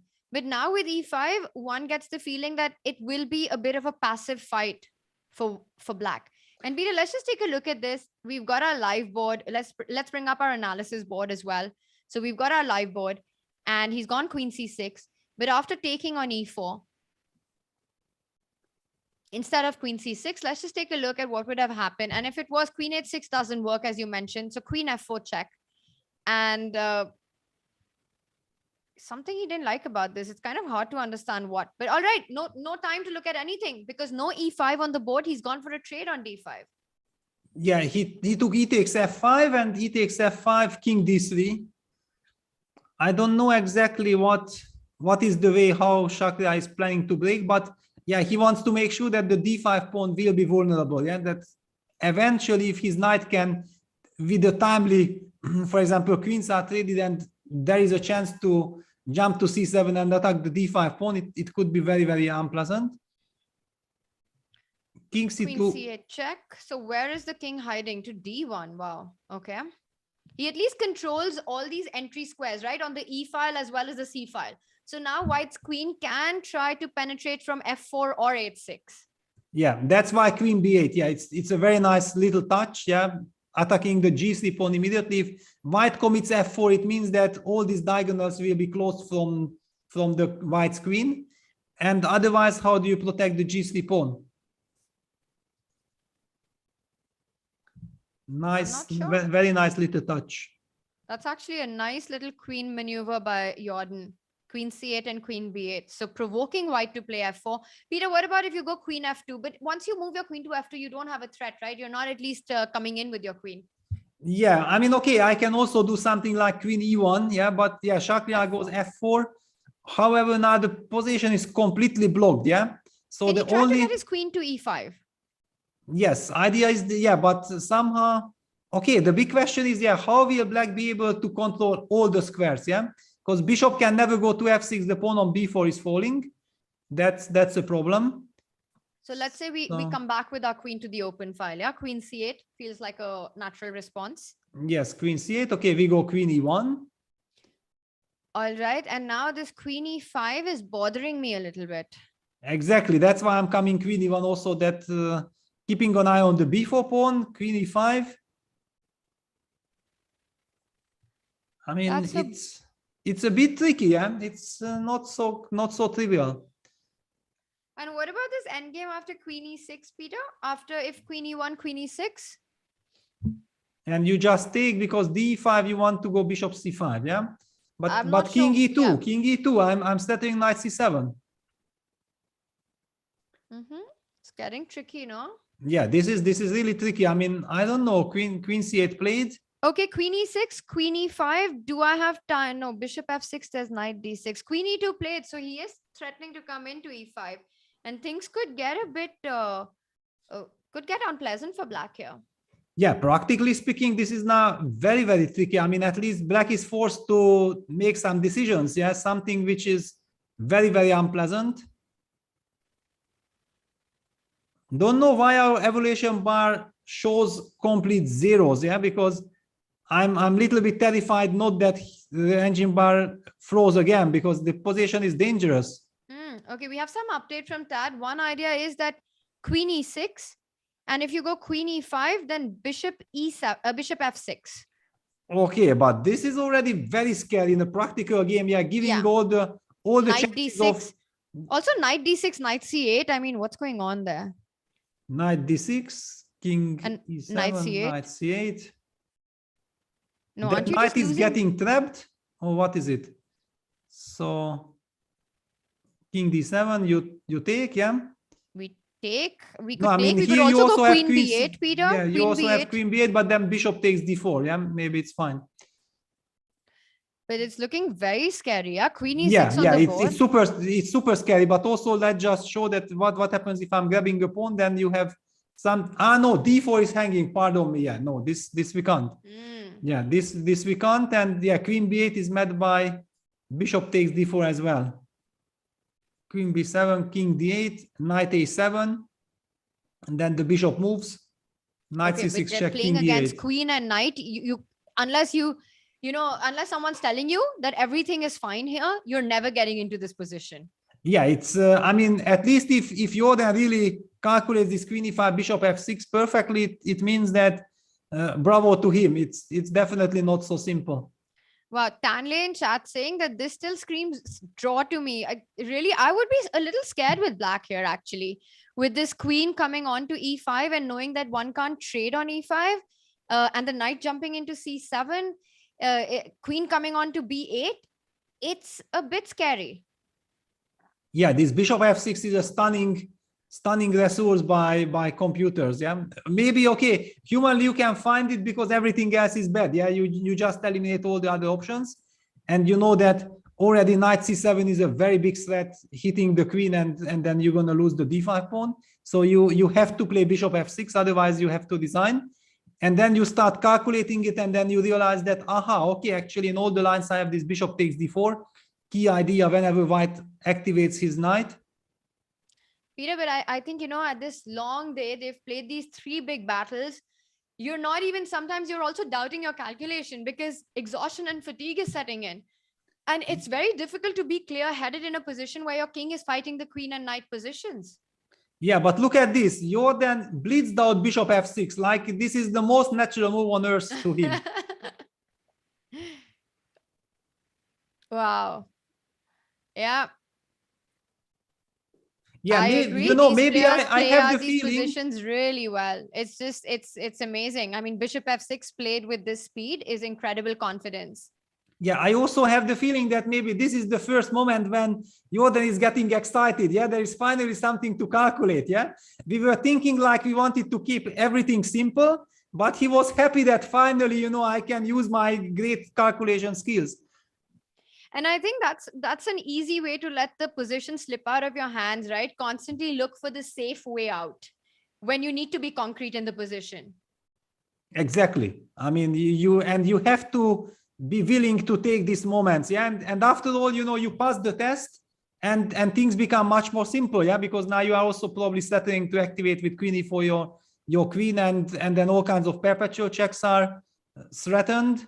So white is forced to do something immediately. If he doesn't do anything, then there is just nothing to play for. And there, Jorden, with that Hawkeye concentration, he's just so alert right now. All right, Peter, let's look at some lines. So king f8 played. And what are we expecting? Where can white create max trouble for black, or at least pretend to create max trouble for black? Yeah, okay, let's give a check to start with. Yeah, let's give a check to start with, and let's say, because king f7, you'll always have these knight d8 options. So let's say I go king. Yeah, you might actually, it might be also quite important that you can run to h6. Yeah, but king g7, knight c7, am I prepared for that? Am I prepared to take that on? And then queen e4, knight e8, knight e8 check, king h6. Ooh, and you have this knight f6, queen d4 idea. Yeah, or just give perpetual, but of course, yeah, I can of course take and collect the knight, but just to illustrate that, yeah, this is always a perpetual check. Yeah. By the way, we have this on the board. Yeah, king g7 played. So Peter, let's just come back to the live position. We are looking at knight d6 here, and unfortunately, as you're pointing out, for Shak, the knight and the queen go too far away, and then queen e3 with all these perpetual ideas becomes a bit of an issue. Yeah. I mean, my idea was actually to somehow give queen b7 check and then combine it with knight c7, and that's why I told you that this king g7, king h6 is very strong, because this is a big problem. This is a big problem. Okay, and if you go king d2, then you go queen e4, is it? Yes, always, always. Always. If you can centralize your queen, you centralize your queen. Yeah, and after knight d6, I can already Queen e3 was our idea. Already take on. Well, I can also take on d4. Yeah, this pawn is hanging. Peter, after knight e3, you mentioned bishop d4, but after knight e3, queen d6, queen c7, what are you doing? Knight d6, bishop d4. Yeah. No, we were looking at queen e3. No, I was no. We looked at knight c7. Yeah. I mean, knight c7, queen e4, knight e8. This is what we looked. Yeah. Okay, so like this, yeah. But if he goes knight d6, then you don't want to go queen e3 because of queen c7. Yeah, then I'm planning to take on d4 basically. I mean, I just take the pawn and I'm pawn up, and I don't see any attack. Yeah. What is my problem? Yeah, Shakhriyar gives queen c7 check, king f8, and well, maybe this is exactly what you mentioned. Yeah, that. I mean, you have to look for chances. You have to be ready to calculate. Yeah, you should never be afraid of some things to calculate. And Jorden is getting the reward for it. What is a5? Well, desperate try. I mean, Shakhriyar understood that there is no way through. Yeah, it's just nothing, and he needs to try some new angle. He wants to hit the b4 pawn, so he's creating a bit of weakness there. He's trying to create something. Queen a5. Now the b4 pawn is under attack. Does he go back with the bishop to e7? Yeah, and then the question is knight c7, but then queen e3. Yeah, this is looking natural. I mean, knight c7 runs into some queen e3, and we believe that this should be perpetual check. It's fine. Yeah, it's perfectly. It should be perfectly. Once fine. black's queen comes on to e3, I think it's hard to imagine black having trouble here. Yeah, absolutely. So the big question, yeah, now after queen a5, bishop e7, but also there is a chance like immediately to activate the queen with queen e4, sacrificing the pawn. And it's also kind of tempting. Probably you shouldn't do it. I mean, if it's not necessary, but even this one looks like, okay, now we're going to start checking, but okay, it's maybe too complicated. Why bishop e7. Bishop e7. It's just so natural to just defend that pawn. Yeah, because anyway, nothing can stop you now from entering with the queen somewhere. To one of the two squares. I mean, you've got this check on 8, but it doesn't get you anywhere. Yeah, queen 8, you just go king g7. Queen 8, king g7, knight c7. Does that change anything? Well, still the same queen e3 issue, or queen e4 and queen or queen d5. e3. And then I win your knight. Yeah. Oh wow, that's the way white loses. Yeah. I mean, it's kind of tricky. Yeah, I already calculated this line from the other angle. Yeah, queen 8 on the board. We're gonna see king g7. A nice defense by Jorden. Yeah, he's nicely navigated the position with these queen maneuvers, provoking f4, making sure the diagonal gets blocked, and then placing this queen on e6. Some nice technique there. Some really nice defense. Yeah, it looked a bit strange what he was doing, but it seems like he knew what he's doing. That's the most important thing. Queen b8. Okay, correct. Yeah, queen b8 now threatening queen e5 check. And then does black go bishop f6 again? But now you might have knight c7. Well, it's still, I don't know. Yeah, some things change. We traded the b6 pawn for the a4 pawn. But for example, yeah, what does this really do to our position? Yeah, queen e4 or queen e3. Bishop f6 on the board. We might be seeing this, Peter. Yeah. Yeah, but the problem is that, yeah, whenever you play the move knight c7, you know that the queen enters and you just can't let this happen. So Shakhriyar is trying to queen c7 check. King h6. Yeah, finally black's king reached destination. I mean, the final destination to h6. I think this is a but very, one very second, good. doesn't this allow knight d6, knight f7? Well, but knight d6, you have bishop e7, yeah? Oh yeah, because we've been looking at queen e3 for so long. Let's just point that out, that no more you want to go queen e3. For example, after knight d6, if you go queen e3, knight f7 is just checkmate. Knight f, or is it? Yes, well, I mean, okay, knight g5, you have bishop e7. So Maybe it's knight still tricky. e5 check, king h6. Yeah, it's okay. Maybe it's not made, but yeah, it's why would you ever give this? So what happened? Bishop e7, queen c8, and Jordan sits up because be careful, there's a mate on h8. Wow, I mean, this is of course a stunning resource, and Jordan is very angry because he had missed this resource, but maybe it's just Wow. nothing. Has this just turned things around? Because now there's a big threat, queen h8. Peter, how are you fighting this? Let's just see. So knight d6 happened, bishop e7, the natural move, queen c8. Of course, this is true to Shakhriyar, but hang on. Can I just, for example, take it and go bishop d8? You have to go somehow knight a7, knight c6, I'm guessing. All right, let's do it. And okay, now I have to be super smart somehow with my bishop. I thought like bishop e7 is kind of smart. Is it? With the option knight c6, bishop d6. Because after all, there is no breakthrough with for the kings. Yeah, everything is logged. And I don't see exactly with the knight how you can target my d5 pawn. Okay, I mean, so if you go knight b5, I'm gonna go bishop d8.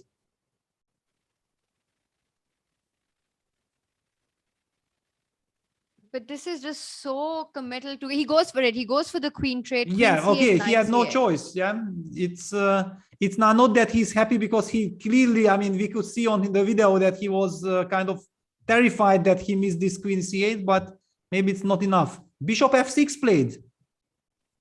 We see this bishop f6, king e2, everything very fast. But now king e2, king c4 is going to come, right? But there's bishop f2 counterplay that white needs to watch out for at all times. Yeah, that's the reason why actually Jordan went for this one. Yeah, it's correct. It's safe enough. So does this keep the balance? Yeah, should keep the balance. Okay, let's just go back to see how it happens. So Jordan opted for bishop f6, using the fact that white's king is still far away from the d4 pawn. And then this line was basically forced. Bishop c5 protecting, and now the problem for white that king c4, king d3, king c4 runs into bishop f2, and black starts collecting the king side, and the bishop is very powerful. So Shakhriyar goes knight c7, but what is, okay, I see the idea, king f6, knight a6, and after bishop d6, king d3, so forcing the bishop away from the diagonal. King f7 Jordan, is a blunder. This is a big Jordan, blunder. Wow. Now king But d3. what could he have played at that moment to avoid this knight a6 idea? I thought that maybe, but bishop d4 was not possible. Bishop d4, he needs to play some g5. He will, at some point, will have to break with g5. Okay, this is now just completely turning around. King d3, king c4 coming in. And Peter, you're mentioning a resource like g5. Wow. What is g5? Because two pawns can take it. Well, fg5, I see your point is g3 is attacked, but hg5, are you going to go h4 as well? Yes, I have to. Yeah, I mean, I don't know exactly in which situation do I want to get my king on e6. Yeah, because there are two different. And look at this. Jordan is extremely tensed. He needs to calculate, and he only has 2 minutes. But maybe if you don't have an option, you can quickly arrive to this idea of g5, because if you don't do anything, white is clearly going king c4, knight b4. He goes king e6, and that might be the wrong direction. He goes for g5, but is it too late? Yeah, well, because now actually he also gives the chance for white to play some knight c5 check, but no, knight c5, knight this is not enough. Yeah. And you can just look at Jordan and you can tell that, he's wondering why he didn't do this one move earlier with that king on f7. Has he just let this slip? Could easily be. I mean, somehow, so this knight c5 check at some moment could be, but also, what is this? I mean, just hg5. h4? h4, gh4, bishop f4 Bishop now. f4? I mean, we have also knight c5 check. We have, I mean... And maybe that's why, Peter, you wanted your king on f7 so that you could go king g6 and start targeting these pawns. Exactly. That was my main idea of this sacrifice, that king g6, bishop g3, and then I make sure that I'm actually controlling all these pawns. This king e6 is a completely wrong direction. And look at the clock situation. Jordan's got 2 minutes and Shak has got 6.5 minutes to navigate through these complications. But he's got to pick up the g5 pawn. He needs to take that decision. Does knight c5 help in any way? Because it just feels that knight c5, king f7 is what black wants. Yeah, exactly, because it looks like, you know, it could be very nice that the knight came back and everything, but after g8, g8, we will always have this terrible weakness on h4 and f4. So black plays bishop e7 and we will not be able to. Even this, Peter, knight e5, knight f3, but probably Yeah, but then we don't have any progress. Yeah. Wow.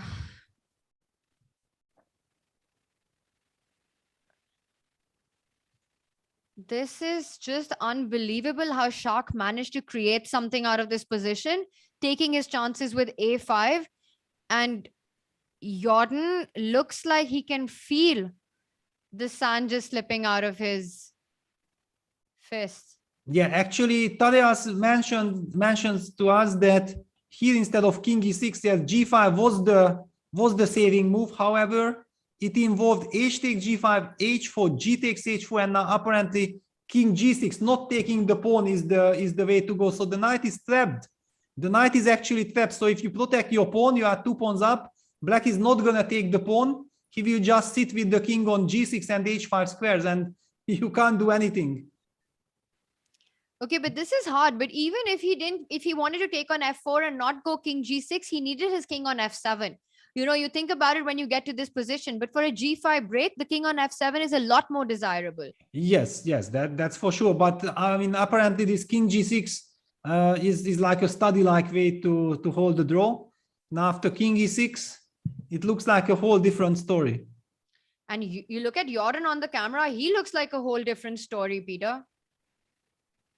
Yeah, he sees and he knows that, yeah, he has blown it. But this is chess. I mean, always when your opponent has chances, I mean, he can still play, he can maneuver his pieces, and you are passive. It's never easy. Yeah, just one mistake, one small little judgment error, and I feel like, you know, he simply thought that this is a dead draw position, yeah, because of this pawn on g3, and Shakhriyar calculated just one move ahead with knight c7, and the key point is that black is not able to regroup his bishop, because, for example, if white would play knight a6, I would get my bishop to c3, then whenever king d3 comes, I have bishop e1. But the problem is that bishop d4 runs into this fork with knight e6 check. That's actually the whole key point of this knight c7. Yeah. So then actually there would be no way to keep the bishop on c5. So you have to walk into this endgame. Exactly. Yeah, that's the point. So now we reach this position. We've reached this position, and does white pick up the b4 pawn with the knight? So bringing the knight closer to the f pawn as well. And now black is just dreaming of that king on f7 so that at least he can go king g6. Good or bad? Yes, king g6, bishop g3. I mean, somehow to target these pawns, but now he's in a very, very difficult spot. Yeah, because if you start chasing these pawns, these pawns start advancing.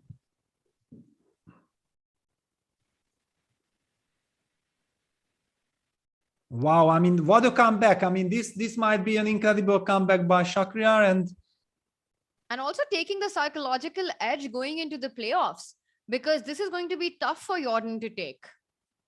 Will be very tough. Yeah, will be very tough. At the same time, super motivational for Shak. And I'm not trying to understand whether this is good news for Magnus or bad news, because on one side, Shakhriyar will be completely exhausted, yeah, with all these adventures. At the same time, he might get a lot of energy out of it, yeah, that he's bouncing back. Knight before, I'm not seeing a move, yeah, and Jorden is down to a minute. And the problem is that if you go king f7 now, I think white just goes knight d3, forcing the bishop away from this diagonal, and then bishop g3, h5 comes. And if not, then you're just after, for example, you can go bishop e3, but then you're never getting bishop f2. Yeah, no, I mean, okay, this position, you have to go back. I mean, even then it was probably not good enough. Yeah, we had to find this study like king g6. But with so many tempis, I mean, it's just out of question, but then it's designable. Yeah, white is 2 pawns up. Yeah, well, look at the eval bar. Eval bar says it is very designable, but of course Jordan's not going to do that. He is going to fight till the very end, till the very last drop. He does take off the headphones though, and that's not a good sign. Yeah. Well, this is actually what I'm was thinking, that is there some player, like for example Shakhriyar, yeah, for example, I know I don't have any experience playing with the headphone on, yeah, that if the headphone is on, whether you listen to music or not, does this distract? Yeah, if you are a very conservative person who simply is not used to this, yeah, if I'm putting headphones on, I'm listening to music and that's it, I want to chill, yeah, I'm not like in a calculating mood or full concentration mode. It's also something that one really has to get used to, yeah. For me personally, it would be very hard to play with music. Very often, Peter, I don't know if you've ever faced this, but I've spoken to a few of my chess friends and colleagues, and they all have this issue that if, let's say, right before a game, you're listening to a song, then even when you're playing, that song is playing in your head. Well, maybe, but actually, it was kind of my routine, yeah, like before leaving the room, while getting dressed, I was usually listening to my favorite song that I considered for a certain tournament, that, okay, this is my song, I'm getting some energy while brushing the teeth, getting dressed. I was listening to those songs. I have a song as well, but I'm going to ask you, which one is yours? No, I mean, it always depended on certain tournaments, yeah, so I was like going with a special playlist, and I was already, like thinking that, yeah, those are now it's completely different, but back then at home, I already had to make these plans, yeah, that which one I write on CD so that I'm taking with me all these, 20 songs, and then which one, I'm identifying myself during the preparation already. I get that you had a different playlist, Peter, but there must have been a genre of music that was consistent. No, not at all. I mean, I'm I like different things. For example, I know that when I became youngest grandmaster in '94 in Vaikansee, I was, before leaving to the games, I was listening to Aerosmith's Amazing Song. Yeah, this was my song. That I was anyway a big fan of the Get a Grip album. I mean, I consider it as one of the best albums ever. So yeah, that Amazing Stuff was my song. Aerosmith, yeah. Yeah, of course, all those songs, yeah, those were legendary. Yeah, and before, that's it. I mean, the pawns are rolling down the board. That is it, Peter. We have got a playoff in on our hand, chat. Few of us would have predicted this turn of events. I have to say, I love it when chess goes down to the wire, but you've got to feel for Jorden here. Absolutely. And at the same time, to understand, yeah, that chess is extremely hard. Whenever people ask, I hear these interviews, yeah, they ask, so, but rapid chess, is it fun? Well, believe me, it's not always fun. I mean, sometimes you are in this receiving end, yeah, you are putting incredible efforts, you make like 20 brilliant, good defensive moves, and then you just miss one little detail and then you lose. It's no fun at all. Just amazing stuff. And of course, there's all this ambience, this amazing playing arena, but suddenly these two players just feeling a bit alone in there with all these lights shining on them. Their colleagues have left them very early on in the day, and I think Jorden was expecting this matchup to wrap way sooner than it has. And Peter, I have to say, going into a playoff, if anyone has any edge, it's Shak, because he's made the comeback here. He's the one who took the blow at the beginning and then managed to win at the very end, survived a difficult game 3. Firstly, defended a very difficult position, didn't lose that one, and then went on to win in game 4. So Jorden is feeling a bit shaky right now. While for Shak, it's like a lifeline. He thought that this match is over already, but no, it's not. He's back in it. And we've seen Shak. He's quite a dangerous player in Blitz. He's had a good playoff in the past, but so has Jorden against Anish.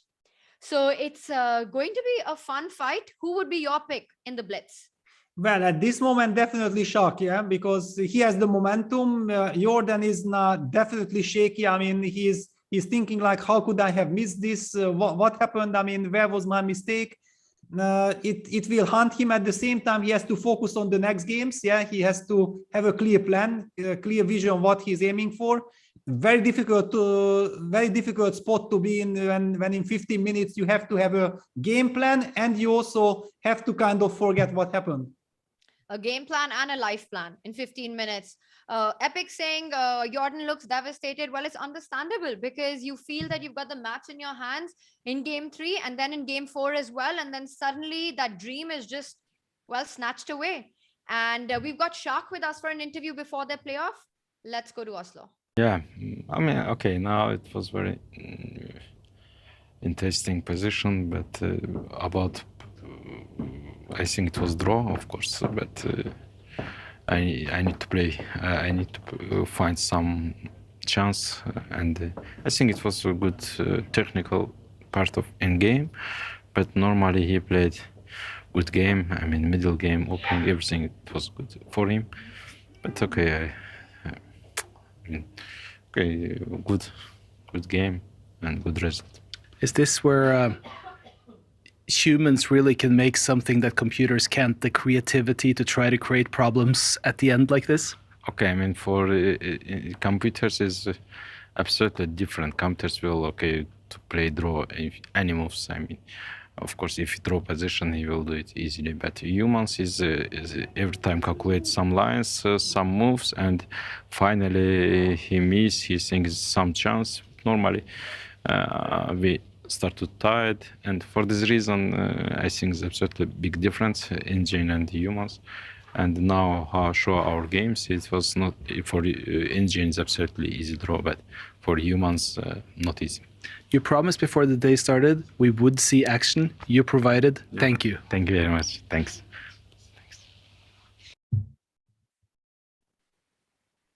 Definitely the action that we want. We can see Lawrence down there. He's at the Oslo studio. He's also come up with a great course on knight c3, and definitely check that out if you're looking for an offbeat opening that does avoid all theory with e4 and d4. It's an interesting course that Lawrence has come out with. And Peter, it's kind of interesting what he said, right? That computers have a completely different approach in this kind of stuff, and you can't compare. Exactly, yeah, it's a completely different world. And also it was kind of very interesting how Shakhriyar put it, yeah, that he said like, yeah, Jorden played a very good opening, he played a very good game, he played a very good middle game. I mean, basically he did everything correct, and then just one mistake, yeah, one mistake in a very, very long marathon, and it cost him the game, and it could easily cost him the match. Yeah, it's just how tense and how difficult chess is. There is just, I mean, always room for errors. And that's why, like Shakhriyar also said, I mean, humans plays completely different than engines. In such positions, I mean, with engines, you can just chill. Humanly, you always need to calculate. And with the knight, there are millions of ideas. The knight is jumping, driving your opponent crazy. And finally, Shakhriyar managed to trick Jorden at some moment and went on to win this. And I think for me, what stands out is that moment where he went a5. You know, he first tried to jump in with the queen and knight and create all these ideas. It wasn't happening. Even though after a5, black is doing fine and black can hold. But the thing is, it just completely changes the dynamics of the position. And it requires black to come up with these new defensive strategies. So it's all about testing your opponent in these different ways. And then eventually, he perhaps collapses. And that's what we saw happen with Jorden. Yeah, especially because, you know, the position was very, very dangerous. Then Jorden find this setup with queen e6, bishop f6. Yeah, and it turns out that in all the direct force variations, black is doing fine. So he's kind of, you know, enjoying himself that, okay, I find the good setup. Now nothing can happen to me. And then suddenly the opponent opens a new front and suddenly ask some new questions exactly at the moment when you are so satisfied with yourself, yeah, that I did everything right, I'm very close of reaching this goal that I need to achieve, holding this position.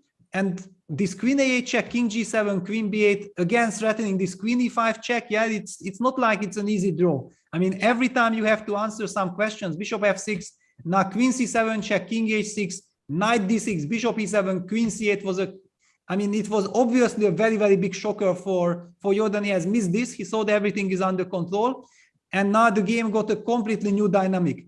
For me, the big question is, yeah, that what would have happened after bishop d8? Yeah, it was the move that I intuitively suggested because I haven't seen this bishop f6 idea. So I was kind of fixed on trying to protect my d5 pawn. And basically, you might not have a breakthrough. Yeah, that's what I'm saying. Yeah. the knight can jump wherever you want. Yeah, I think knight a7 looks like the best. And But then just to maintain the structure now and not to trade off these d pawns.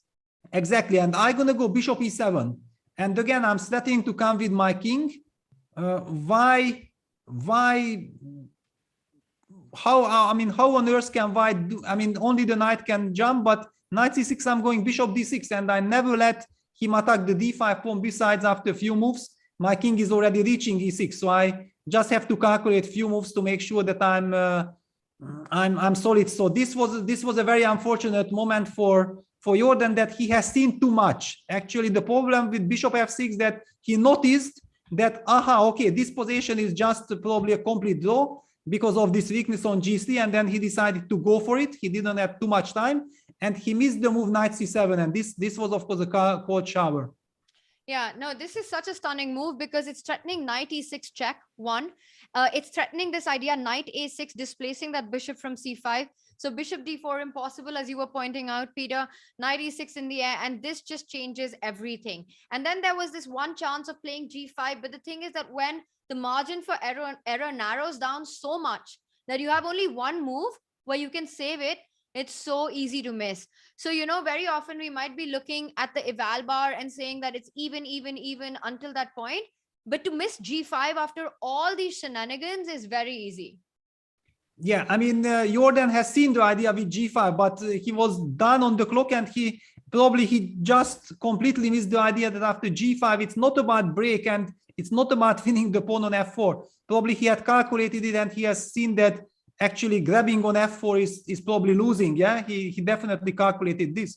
But the point is that this king g6 is an incredible setup because you are 2 pawns up. White has 2 connected pass pawns. You are not even threatening to take this pawn because then the g pawn queens or gets I mean, very strong because b4 pawn is falling. But you are just sitting here. You are just sitting here, king h6. I mean, king h5, king g6, and whenever you go with the king towards the queen side, that's the moment when you start collecting. Peter, you know, I don't know if he actually saw that it's not working and decided, because the moment he went king e8, and then he realized that g5 is what he had to do, you could see it in his expression that, you know, it was like, why didn't I just do it on the last move? So not sure what really happened there, but it was some kind of a collapse. But already, once again, the margin of error had reduced so much that it's so easy to slip this up. And we've got, well, 2 blitz games coming up, Peter, with 5 minutes and a 3-second increment. If that's a tie, then we'll go on to an Armageddon. And we are being told that Jorden has chosen to start with the white pieces in the blitz. So that's going to be fun.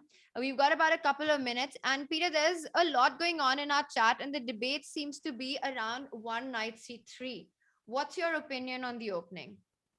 Well, I can reveal it. I think everybody knows my opinion that it's not my move. I mean, I think it's one of those moves that I have never even played. No, it's not true, because I did play as a child. I mean, I was teasing some guys in the beginning of 90s, like knight c3 and trying to play, but otherwise I never played it in a classical game. Definitely not. Well, I think it's a really great opening to have in your arsenal, in your repertoire, because often it can be used to surprise your opponent.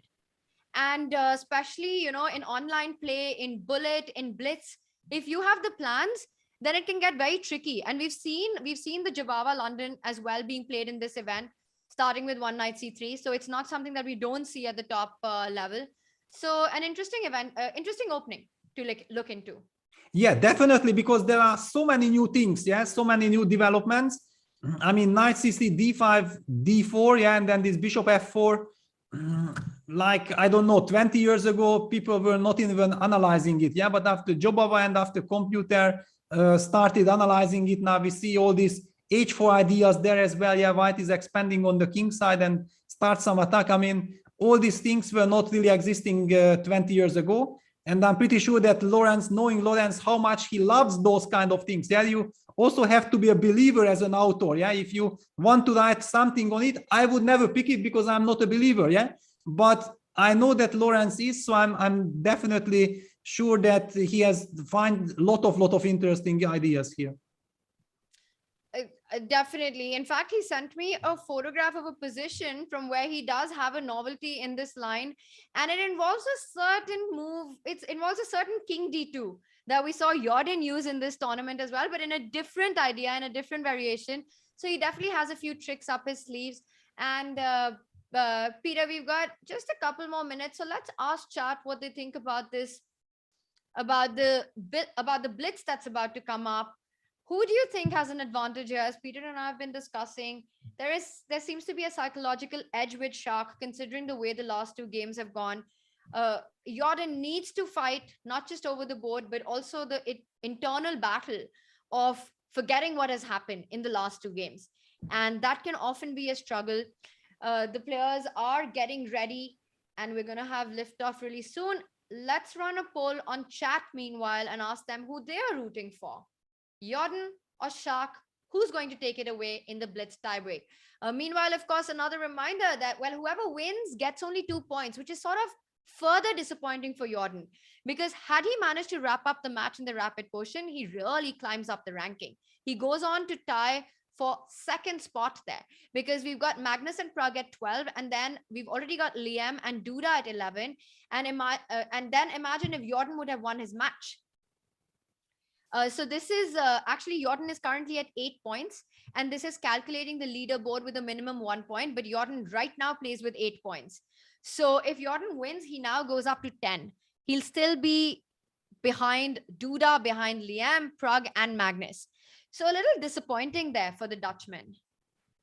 Yeah, but I think now he doesn't really care about this. He just needs to, gather his strengths to somehow survive this match. Yeah, because surviving means winning it. Yeah, and then he gets energy.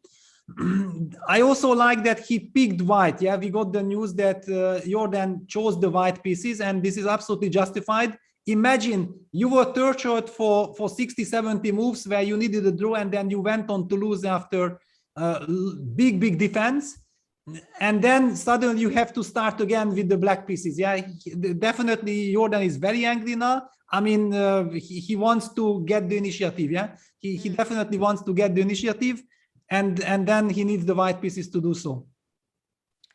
No, I think it's a good idea to start with white pieces, especially when you've just lost a game with the black pieces. You kind of want to also get out of that zone and, try to go for the kill in the very first game. If something goes wrong, then you know that you've got to throw the kitchen sink with the black pieces. We've got the two players, they're ready to take their place. They've already taken their place. And indeed, Danny, there will be an Armageddon, but only if there's a tie in the blitz. So first, we've got 2 games of blitz, 5 minutes with a 3-second increment. Yeah, now we see the Italian that I was expecting for game 3 already, but there Jorden decided to be solid. And Castles, the very direct idea with going for the d5 lines, and yeah, we're gonna see this ultra sharp stuff with lot of theory. I think Anish did a course on this because he beat Yesipenko, and then he was saying, but guys, I already told this in the course, but I believe in it. I was ready to use it. Knight d5, yeah, all kinds of move orders. There were times like in 2016, people thought like white should go a4 to fight for an advantage, then a4 got neutralized, then suddenly other moves appeared. The move knight bd2 is not the most popular. I think rook e1 is the move order that is debated lately. Knight b6, bishop b5, bishop d6. How does this go? I mean, there are so many different move orders here and ideas. All right, so knight e4 on the board. Very often in these kind of positions, we see f5 or bishop g4. These are the 2 different kind of approaches, and a Shak goes for f5. Very up his alley, this kind of a position. Open position, going for breaks here. f5, where do you go with the knight? Knight takes d6. Would invite c takes d6. Yeah, well, it's also a big question. Yeah, do you take with the queen or do you take with the pawn? Probably with the pawn, yeah, because you need to protect the e5 pawn. The bishop on b5 is kind of a strange piece, yeah, because black is threatening to catch this bishop with a6, and if white would have to take on c6, that would be a strategical disaster. Yeah, so white goes d4. immediately opening things up. And now the bishop is already kind of alive. It can retreat to a6. I mean, after a6, it can retreat to e2. Knight g5. Knight g5, often heading to f4 as well. Knight h3, knight f4 ideas are something that black needs to watch out for. White can also break in the center with f3 at an opportune moment. These are the different kind of plans that exist. Meanwhile, black needs to find a way forward, Peter. What are the different plans that black has got in this position? Yeah, it's not clear, because there is this very natural way of going d5, yeah, but then your knight on b6 is out of the game. On the other hand, okay, black can say like, I just want to reinforce the center, make sure that everything is under control. I'm gonna get my counterplay nevertheless, and if the knight would ever come to the game, then black will be very happy. But I feel like, you know, Jorden at least is kind of enjoying the momentum that he got a playable position with white.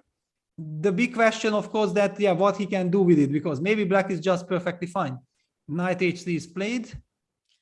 So knight h3, rerouting the knight to f4. And once again, ideas of f3 are always in the air. Jorden looking a little tensed there. Well, who wouldn't be, no? I mean, it's very, very natural. I mean, I certainly would be very tensed. That's for sure. I mean, look at Shak. He looks the anti of tensed.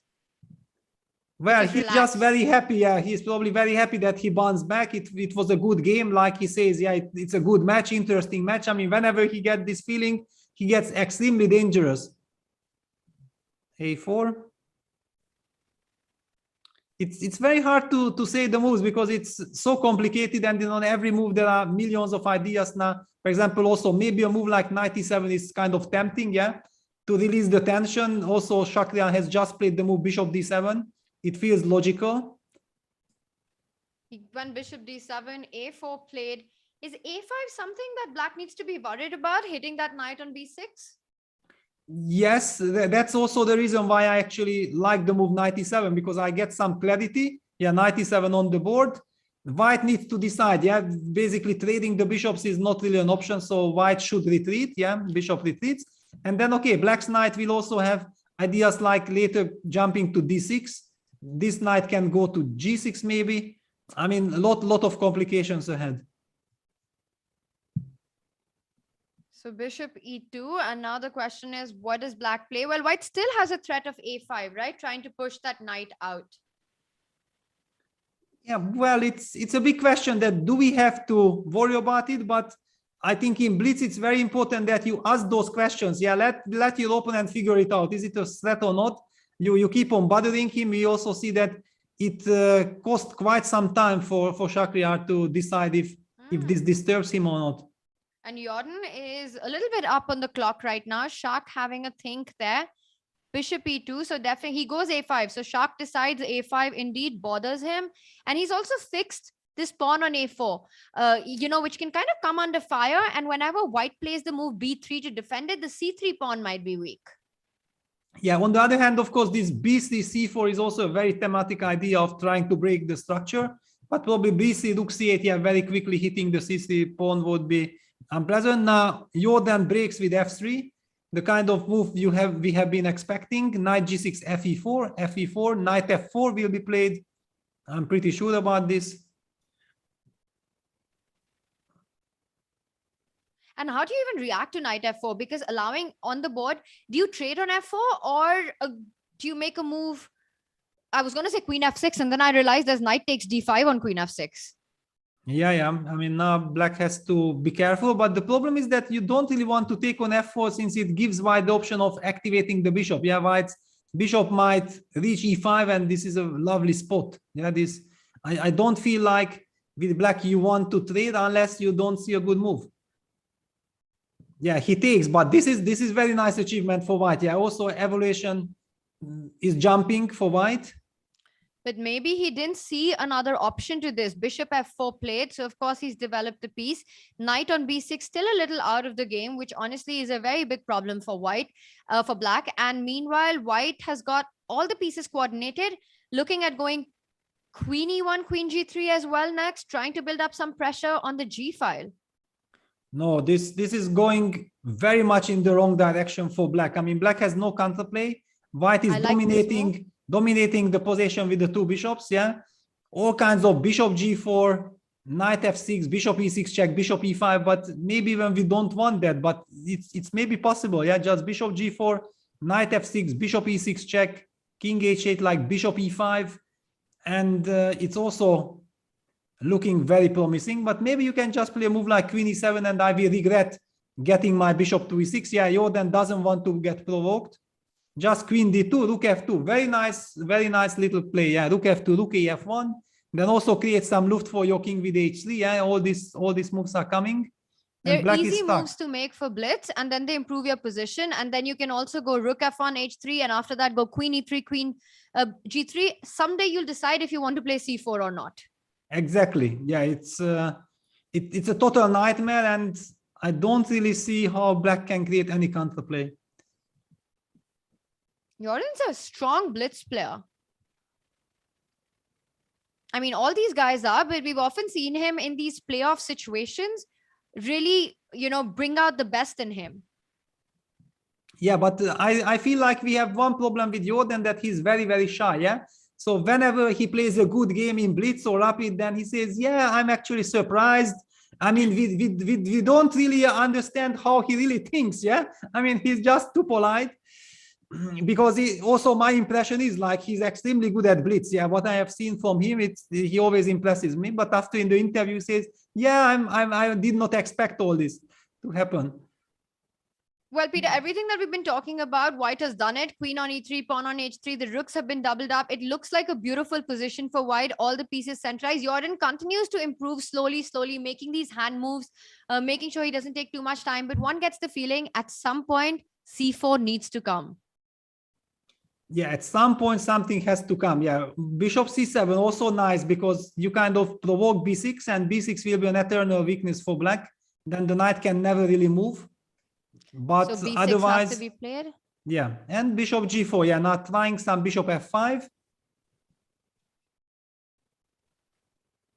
Black really has a problem because there are so many things to take care of. I was wondering if it actually does come in the way of black trying to trade with rook f8, because you have to calculate lines like rook f8, bishop d7, rook f2, queen f2, bishop d7. Well, queen f8, you have king h7. So rook f8 is possible. Yeah, rook f8 is played, but also the b6 pawn is hanging. But rook f8, knight f8, bishop b6, bishop takes a4. That's the... But then bishop c5. Bishop c5. Yeah. Be careful. Yeah, but okay, then we just win a pawn. Bishop d7. And immediately after winning a pawn, Jorden just sits up. But hang on, the queen f4 looks very, very strong, no? I mean, queen f4, you're hitting the knight. I don't see another move except, and after king g8, there's bishop c5. Yeah, you need to, I mean, after queen f4, you need to take on g4, and we might end up in this terrible queen endgame for black, yeah? I mean, queen f4, if you have to take... It's on the board. It's on the board, yeah, because this is, I don't think that you need to be a Magnus. Queen f5, queen d5. Yeah. Yeah, we might be seeing this, yeah. It's on the board. And queen f5 coming in. You can't trade the queens with queen g6, so you have to fall back with the king. And Jorden has got 2 extra pawns. Yes, and everything under control. Super safe king. Okay, Jorden made this one look easy. Yeah, but that's when everything works your way. Yeah, he got a very nice kind of playable position. However, queen d5 check, queen c7, it's not over yet. Yeah, queen c8 check, king h7, queen f5. So yeah, okay, it's the same. Queen d5, queen c7, queen e5, queen takes c, and okay, queen e8 check, queen takes e4 check. That's it. I mean, it's two clear pawns.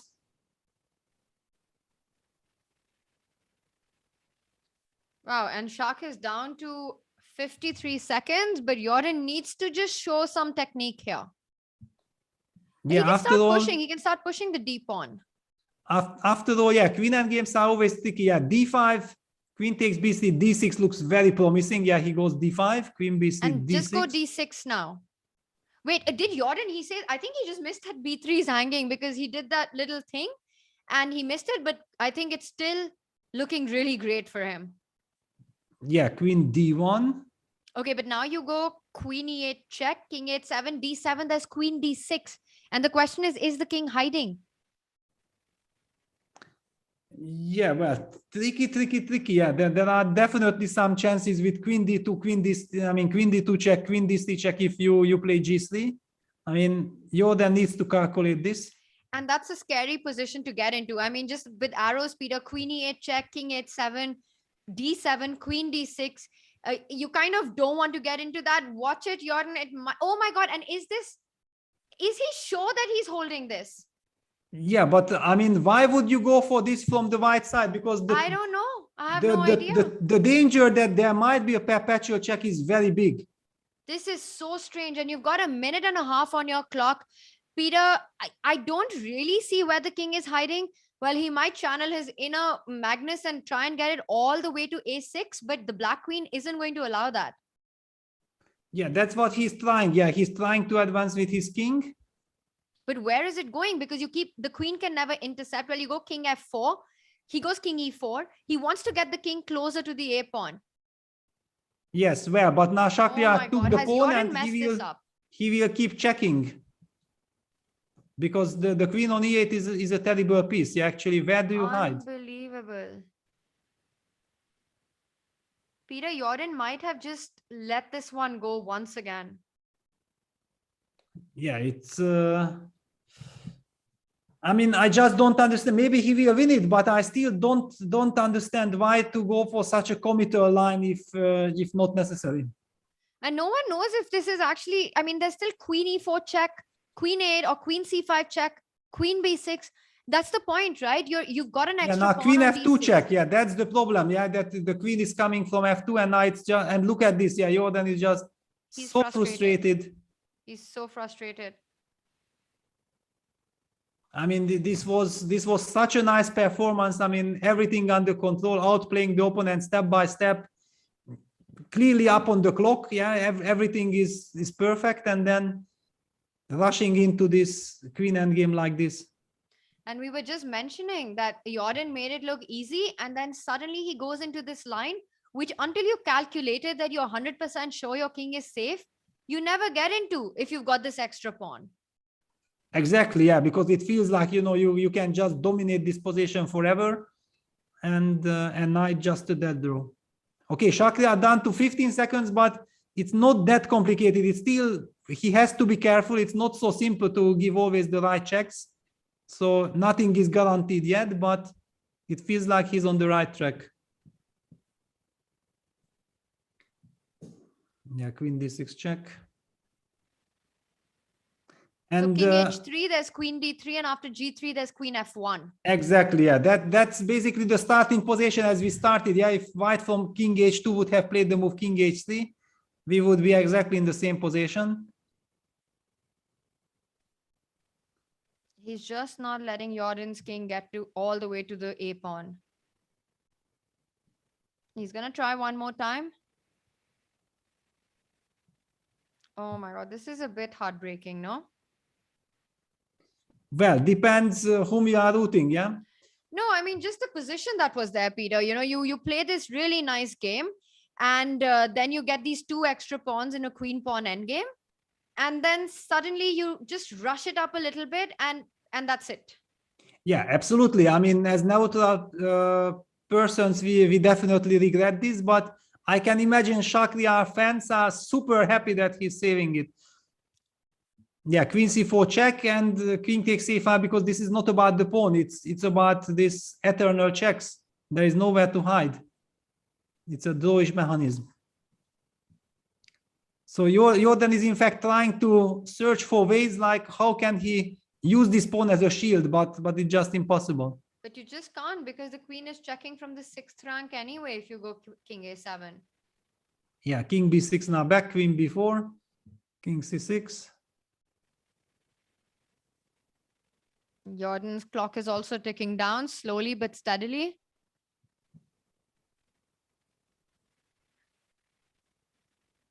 Yeah, now queen e3 check, because this is what, yeah, this is the trick, that queen e4 check, king, yeah, okay, queen e4 check, king f7, at least he doesn't have queen f2 check, which he was relying on before, but he has queen f4 check. Yeah, it's the same. Also, soon I think computer will stop the game. Yeah, we are very, very close. Maybe he should actually eliminate this a5 pawn just to make sure that everything starts again. And that's a very disappointed Jorden. Yeah, he needs to take this pawn. Yeah, okay. So now everything starts. Yeah, he goes all the way to a8, but then anyway, you've got queen c6 check.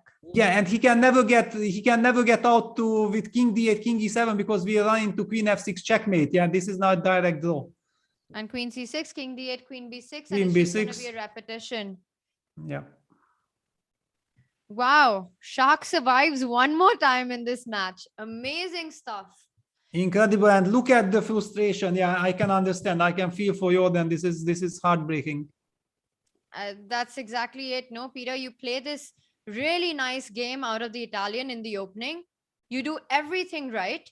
You end up in this queen pawn ending, which at least, well, for these guys should be trivial. You've got these two extra pawns. You first don't see that the b3 pawn goes. And then you rush with this d6, d7 idea. If you can just have that position where he went d5, Peter, and just see what happened there, because suddenly from a completely winning position, it was just a draw. Yeah, well, I mean, the point is that while Jorden was hesitating, yeah, he was thinking, I was also looking like, wow, it's kind of very strange that I have no good ways of protecting both my pawns. Of course, the move queen d5 is possible, but it's such an ugly move. You don't really want to make this move. But you know, Peter, I saw his expression when he played d5, and when Shak took on b3, he was completely shocked. It almost Exactly. felt like he Yeah. forgot about this pawn. This is what I mean, that it wasn't intentional that he sacrificed this pawn. Yeah, and maybe that's why he felt like the need that he has to now go all in with the d pawn. Yeah, but still, I mean, for example, after queen takes b3, why isn't queen d4 just slowly winning? Yeah, I mean, taking control of all the squares. You're gonna go d6 next. There is just no check in the position, and you force black to go passive with his queen to d7. I mean, if really that's the best what black can have, I mean, okay, we're just gonna go king g3, and after slowly, I mean, there is no way that we are not. I mean, black is almost like in a zugzwang, yeah, because king cannot move. I will get even extra check. I mean, and then okay, I should just win, yeah. I mean, also marching with my king against this bad queen. I mean, just queen d4, it's stabilizing move, but that's the point. He got horrified that he blundered this pawn, yeah. But even when he played d6, I mean, even getting d6 in, I think what was shocking was just getting into this line where you know that if you're not winning, you don't know if your king is escaping. So unless you have like 20 minutes on the clock and you've calculated it that my king is getting to safety, why get into this queen e8, d7, battle, Peter? Here as well, you can try to at least just make a move like queen f4, if nothing else, and just keep things together. Yeah, of course. Yeah, also something like queen e6 is very tempting. Queen e6. But after queen e6, queen d4, we might be seeing something very similar like in the game. d7, queen f4 check, but not king h3. I mean, the queen on e6 is so much better than on e8, yeah? Yeah. I don't know. Yeah, it's really strange. Just amazing stuff, yeah? I mean, just that how every game in this match has gone on to show that it's really not over till it's over. Yeah, or just a move queen e7 also. Yeah, absolutely. I mean, of course, the blitz game, a lot of tension. The players are already before the match starts, yeah, because they already have played 5 matches.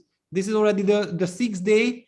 They are, I believe, quite exhausted already. And then you play this incredibly intense 4 games, and then the blitz playoff with all this emotion, because people are also asking often that what is more difficult, to play 4 rapid games or 1 classical, and the answer is very clear that playing 4 rapid games is much tougher, because you are faced constantly with new preparation, yeah, from white, from the black side.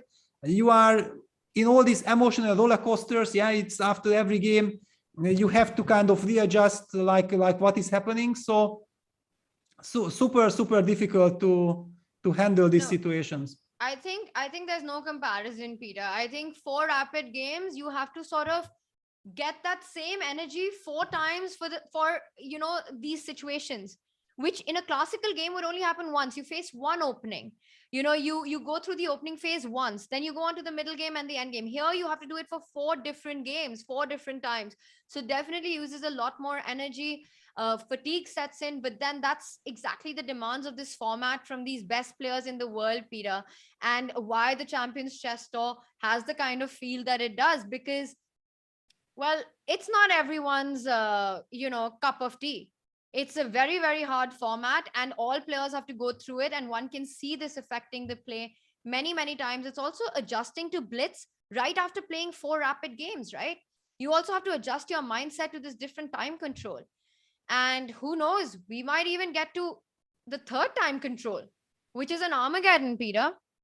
It's a reality. I mean, we haven't had an Armageddon in the event so far, but if the next game ends with a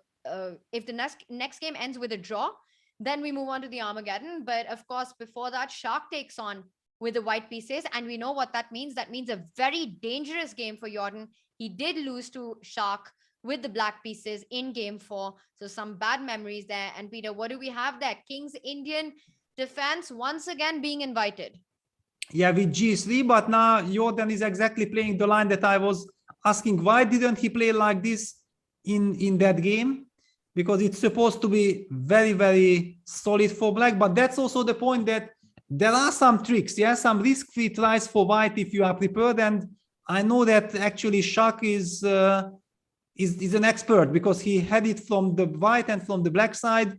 Also, Rajabov had quite a lot of games in this structure. So yeah, black is going after the d4 pawn. It's seemingly it's a dead draw, but there are tiny little questions.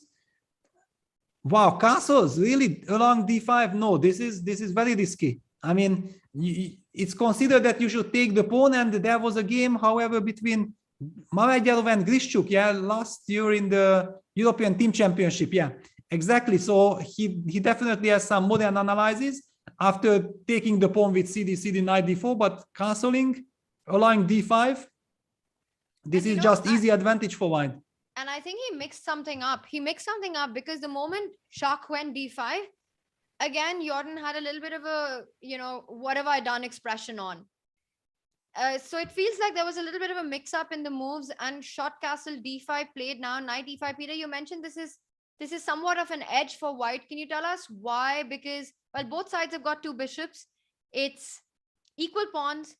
Then why is white here better? Well, white is simply much, much stronger in the center. Yeah, for example, these a7, b7, c5 pawns are not fighting for the center. And white has this like rook b1, I mean, also the b file, yeah, putting pressure, and he has this potential of going e4, f4, and then also eventually e5, or just c4 and then trade the dark square bishops. It's just very, very unpleasant. I mean, it's a plus-minus position. It's known. So yeah, clearly Jorden is now very upset that he just castled so quickly. I mean, here after castles, that's the point. Yeah, that you take cd4, that this d5 is never, and you take the pawn. Yeah, you have to. I mean, you really have to know your stuff. Yeah, there is quite some theory on this business. It's not so trivial at all, but you have to know. Well, none of that happened, and now we have this position where white has an advantage because of easy central pawn flow. You'll get e4, f4, e5 in slowly and steadily, while black, because you've pushed c5 already, it's kind of hard to break through in the center now. Yes, you can't really break. It would be desirable to break it with e6 as quickly as possible, but then the monster on g2 is awakened. Yeah, the pawn on b7 is hanging. There is even no good way of reacting to it. Yeah, and now he's burning the clock because there is no good move. Wow. You look at Jorden and you feel like he's fighting 2 opponents right now, Shakhriyar and himself. Yeah, he's now very, very unhappy. I mean, this is, and in such moments, what is also terrible, that in such moments you suddenly think about that. But in the previous game, I had a big chance. So a6, now a4 will be played, I guess. It's also very, very thematic that you just don't give a chance for your opponent to go b5. You stop it with a4.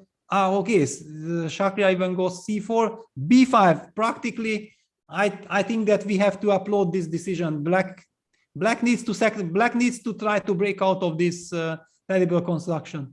So after c takes b5, a takes b5, rook b5, where is the compensation? No, there is no compensation. I mean, there is just no compensation, but still at least, you try to create some mess. It's not like the usual way that white will just go e4, f4, bishop b2 and slowly systematically win. You try to force your opponent to calculate some lines. Yeah, rook b5, c4. On the board, c4 played. So queen c4, he wants to go bishop a6. Shark sidesteps with rook c5, now aiming to pick up the c4 pawn. Goes c3, so at least he's managed to get the pawn down the board to c3. And Peter, that counts for something. At least it's like you said, it's shaking things up. Exactly, yeah, it's a very good decision. And this is what, these young players are just, again, look at this. Rook takes c3. Shakhriyar was impressed by this choice and he feels like, no, I want to have the initiative. I'm ready to sacrifice the exchange. I have the dark square bishop. You have this terrible weakness on the dark squares. Yeah, the king on g8 is in trouble. And so besides, black is low on the clock. Yeah. d6 and bishop h6 are two big threats to watch out for in these positions. Queen a5, Peter, you're pointing out for black here. Yes, I think that we need this tempo and we have to somehow try to dislocate this queen from c6. It's a wonderful piece. I mean, he's never going to trade, right? Like queen a5, rook a5, and then the a2 pawn falls. So I'm just thinking that white should perhaps keep the queens on the board. A move like queen d4 or queen e5 comes to mind. Yeah, queen e5 putting pressure on the e7. Yeah, that hurts. Yeah. So he goes rook takes a2 and he's about to... bishop h6? Well, he would be very happy to, to get this technically bad position, but I mean, that's a 5 versus 4. That's a 5 versus 4. Yeah, but also with some queen c4, d6 direct problems. Yeah, I don't think that he can stabilize the position. Maybe some. Oh, wow. Queen c4 is a very interesting idea here. Yeah, queen c4 is very interesting. Do you start with d6? No, do you start with queen c4? Well, that's a very big question. Yeah, because with queen c4, I'm losing some dynamic in the position. If I could start with d6, yes, because queen d6, then I can take on f8 and the bishop on c8 is hanging. Yeah. But d6 invites kind of bishop e6, right? For the bishop to come out, I stop queen c4 and on the board, by the way, d6 on the board and the computer doesn't approve and he goes for bishop e6. So that's the resource that Jorden had. And now you can take on f8, but queen takes f8 and then one more pawn gets exchanged. Yes. Okay. Black will have a very, very loose structure. Yeah, with the pawn on f6 and the 7th rank open. Now, also the big question. Yeah, intuitively somehow king f8 is the more natural move. You have to take with the king. So not queen f8, he takes with the king. Yeah. And d takes e7, queen e7. Yes. Oh, Peter, maybe if you took it with the queen, then white could have had the additional option to go d7, bishop d7, queen c4 check. Yeah, but I mean, anyway, of course, just take with the king. Yeah, you have to take with the king. Why to put the queen to passivity? But this is the problem. Yeah, the rook is activated. If black would have somehow pawn on f7 or one of the pawns on the 7th rank, I think it would be better, but maybe not, because it's exactly now concrete problems would be on h8. Rook a7. Jorden is trying to set up some king g7, bishop f7 defense on the, and then try to h4, fighting for the dark squares now. E3. Yeah. We immediately see that players are putting all the pawns on the dark squares. 4 versus 3. So if we have a rook pawn endgame, then that black would be safe, but that's a far way off right now. Bishop f5, rook c1. Well, at least the c7 square and the c8 square are defended. Yeah, but with this time control being 2 minutes done, white will play bishop f3, also king g2, maybe just slowly improving also the position. Yeah, bishop f3. This is how you play these positions. Bishop f7, king g2. Yeah, absolutely correct. Does black ever commit to h5 in these positions, or do you want your pawn on h7? Very tough call, very, very tough call. And this is exactly why I like the moves king, bishop f3 and king g2. I'm asking you, yeah, and it's a blitz game. You have to decide. Yeah, Jorden prefers not to move anything. Rook d7. Now rook a7 is met by rook takes f6. So black is slowly running out of some squares. Yeah, queen e5 had to be played. Rook c5, queen e7 or queen d6. Yeah, now first queen d6. Okay, rook c6 will be played. No, queen a5. Okay, it's the same basically now. Nothing really changes. Queen e7. Oh, all right. Okay, so h5 finally. He commits to it. And can you try to trade? Okay, he doesn't want to trade queens with queen d3 or queen d2, but goes rook e7. Yeah, and okay, who knows? I mean, black is getting some real hopes of surviving this. How are you gonna break? Yeah, now e4, but this is all not that natural. I mean, somehow now also the bishop on f3 is kind of a dubious piece. I mean, how do you regroup this bishop? But yeah, rook c6, queen d8, king h2. Ah, okay, yeah, this is clever. Yeah, bishop g2 and then f4. Yeah. That's a nice plan. Queen a5.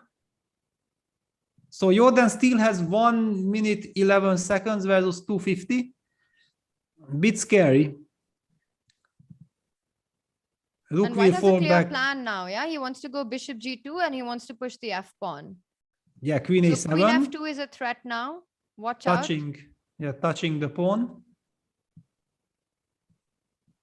Rook c2, rook a5. Yeah, black activates and black wants to go rook a2, and this would be an incredible achievement if black trades the rooks. And like what to do with I white? like this move. I mean, I don't think you're avoiding rook a2. I don't think you can avoid the rook trade.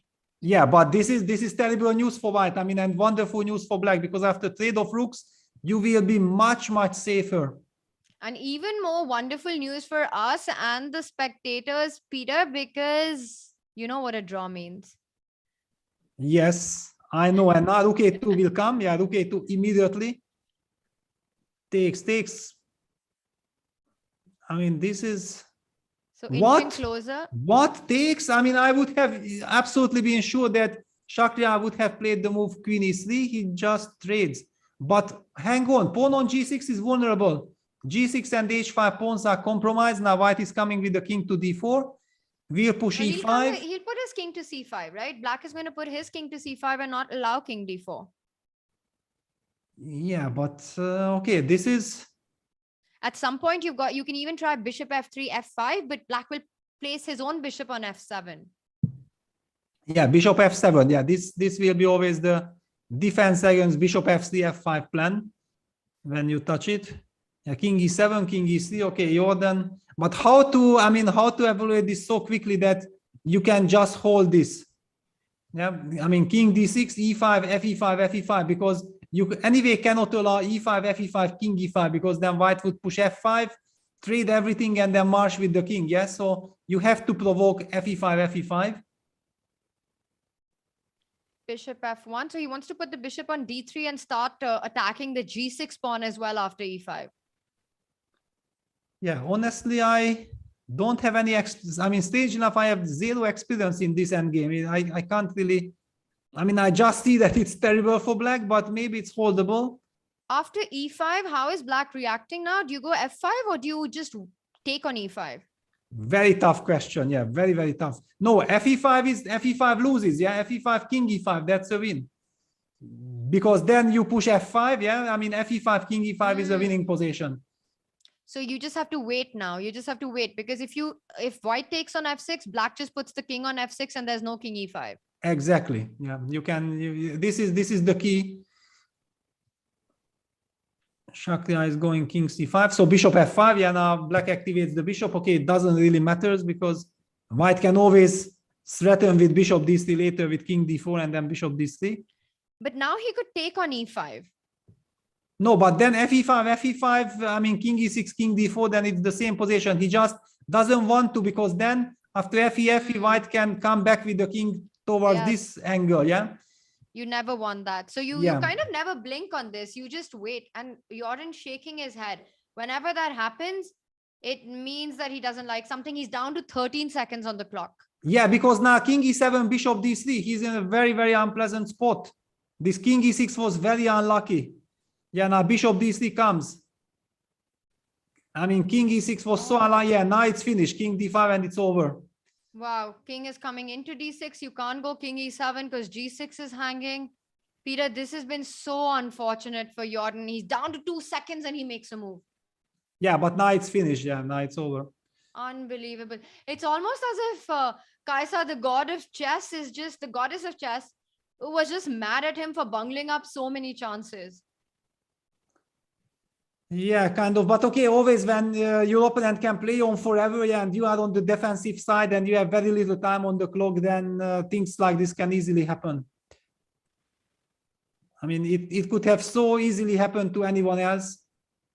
Okay, how trivial is this, Peter? Are there any chances at all? Well, the only chance is that this is a wrong corner, yeah, but of course, look at the body language of Jorden, it tells it all.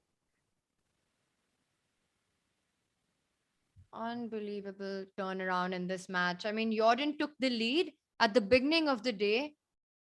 And here he is. Well, the only chance is if Black is able to sacrifice the bishop for the e-pawn. But of course, Shak will never let that happen. He's going to advance with the h-pawn first. Of course, yeah. h6, bishop f5, then king f6, and all this is coming. And then slowly the white bishop will start maneuvering around to force the black bishop out of the defensive diagonal. So bishop d5, bishop e4, bishop f5 ideas, and then eventually get e6 in. Yeah, exactly. I mean, bishop e2, yeah. So Jorden is trying to, like, Yeah, but now bishop you go f5, then bishop bishop d5. c4. Okay, bishop f5. Yeah, but now bishop f7 is coming, and then e6 is unstoppable. What a tremendous comeback by Shak. Just amazing stuff. Wow, and also Look at nice that little move. finish, yeah. That is style. That is finishing it up in style. Heartbreak for Jorden, but congratulations to Shak. They shake hands. Shak also knows it's been a tough match where Jorden took the lead and he had so many chances in this match where he could have just wrapped it up in the rapid portion in the third game. The fourth game, for all practical reasons, was a draw, but Shak managed to win that, went into the tiebreak, survived a very difficult game one, a busted game one, and then went on to win the match. A tough day for Jorden, but a tremendous comeback by Shak.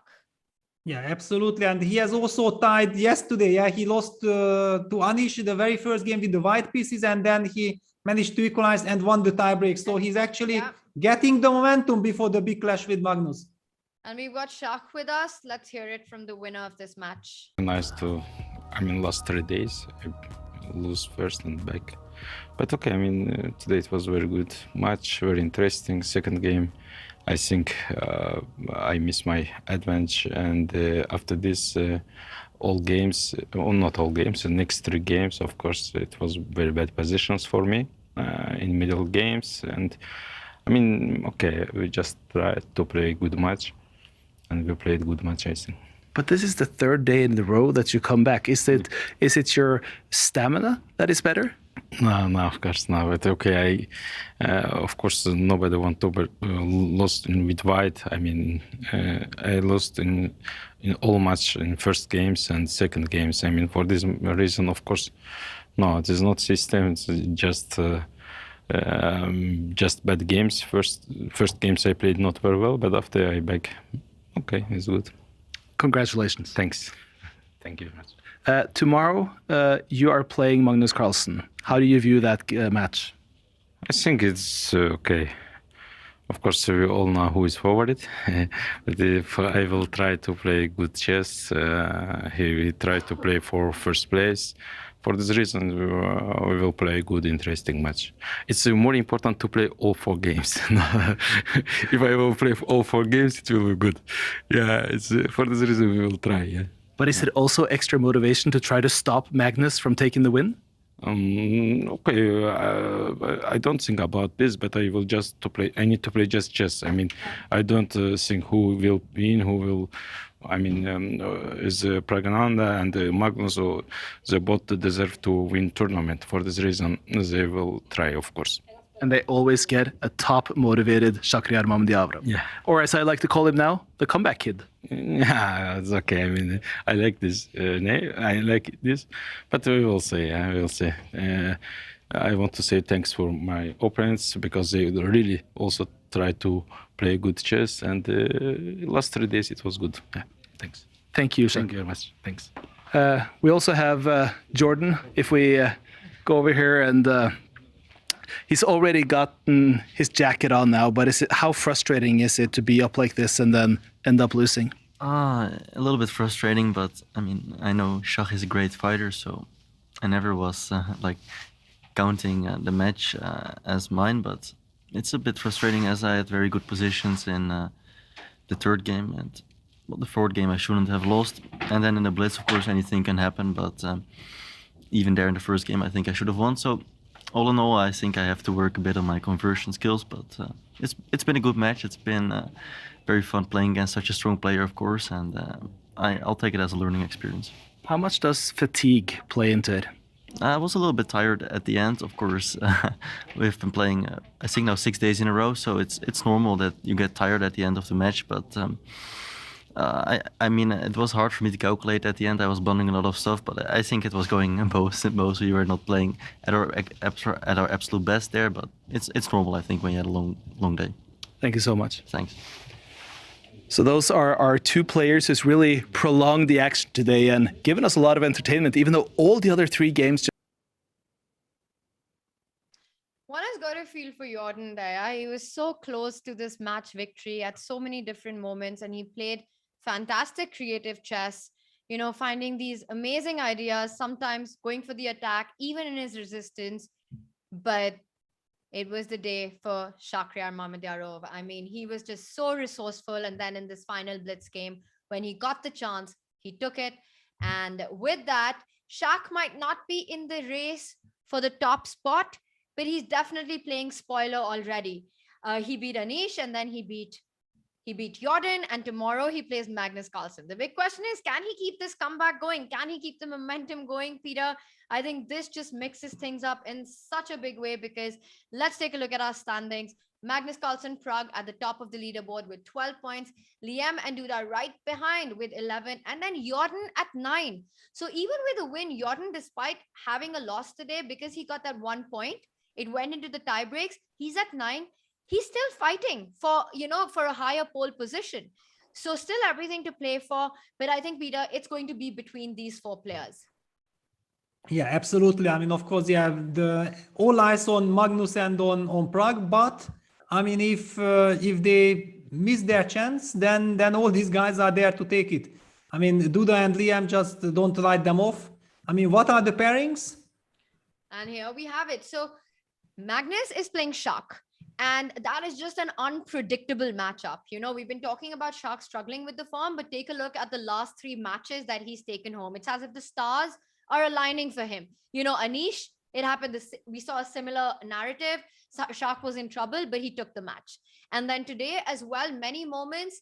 And it's funny how in an interview, he always, it's always like he's looking for a fight, and he loves it when there's entertaining chess. And he's always thanking his opponent for a good fight. He looks calm and composed, and he's just happy to play some fun chess. So this is going to be an exciting match. And then the other, let's just have that scoreboard, the pairings up one more time. And beat a Prague against Anish. Not going to be easy for the Indian Grandmaster. Yeah, not at all. I mean, Anish is always very, very unpleasant to face. He's super prepared. I think he's also very, very motivated after all this disaster that he encountered. Yeah, he had some really tough times so far. So he will be super motivated to finish at least on high note. I don't know. Of course, yeah, Prague has shown incredible play, like Mamedyarov had said. Yeah, Shakhriyar said that both Magnus and Prague deserve to win the tournament, but there can only be one winner, and who knows, maybe it's going to be Duda, it might be Liam, and if they take the title, they also absolutely deserve, because they are playing incredible fighting chess also. The whole tournament is a sensation. I mean, so many ups and downs, so much fight, nobody is safe, and we still have the chance of having 4 winners. So much intrigue. And speaking of Duda, at least on paper, it is as if he's got the pairing that he might have wanted. He's playing the lowest seed of the tournament. Eric has been struggling. So Peter, Duda has a good chance of winning that match, and that would put him at 14 points if he does it in the tiebreak, if he does win tomorrow. It's not going to be easy, but he is playing the underdog. And then Liam, as well, as you pointed out, with 11 points. Chat, there's just so much action and so much intrigue coming up tomorrow. Super excited about it. A big shout out to everyone who's been with us today, Peter, in this incredible day of chess that we witnessed. And do like the stream and subscribe to the channel and support everything that Chess24 does and the tour as well. Guys, it's been a fun day of chess. We'll be back tomorrow with the final day of the Oslo Esports Cup. Bye-bye.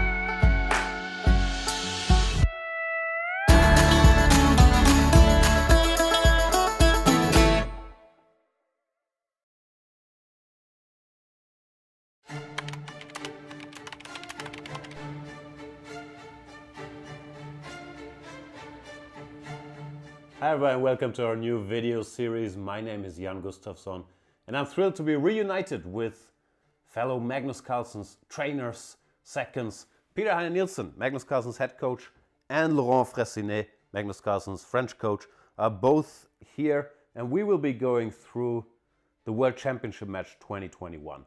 Our experiences with it, the games, what we prepared, where we felt things went well, where we felt things didn't go well. Peter, we have different perspectives because we were in different locations. Very much. I'm looking forward to talking to you guys about it because you were in Thailand during all the match and I was in Dubai with Magnus and his non-chess team. So I see some kind of debriefing where we will discuss what was the mood in Dubai, what was happening in the technical department in Thailand, and we got to sort of basically compare notes and get the two kind of inside looks from the match. Very much so. And Laurent, we are actually in your private home. Thanks for having us. It's a big pleasure to welcome both of you. And I'm sure it will be interesting to talk to you guys about the match. Likewise. So we hope you guys enjoy the series with our behind the scenes insights. See you then.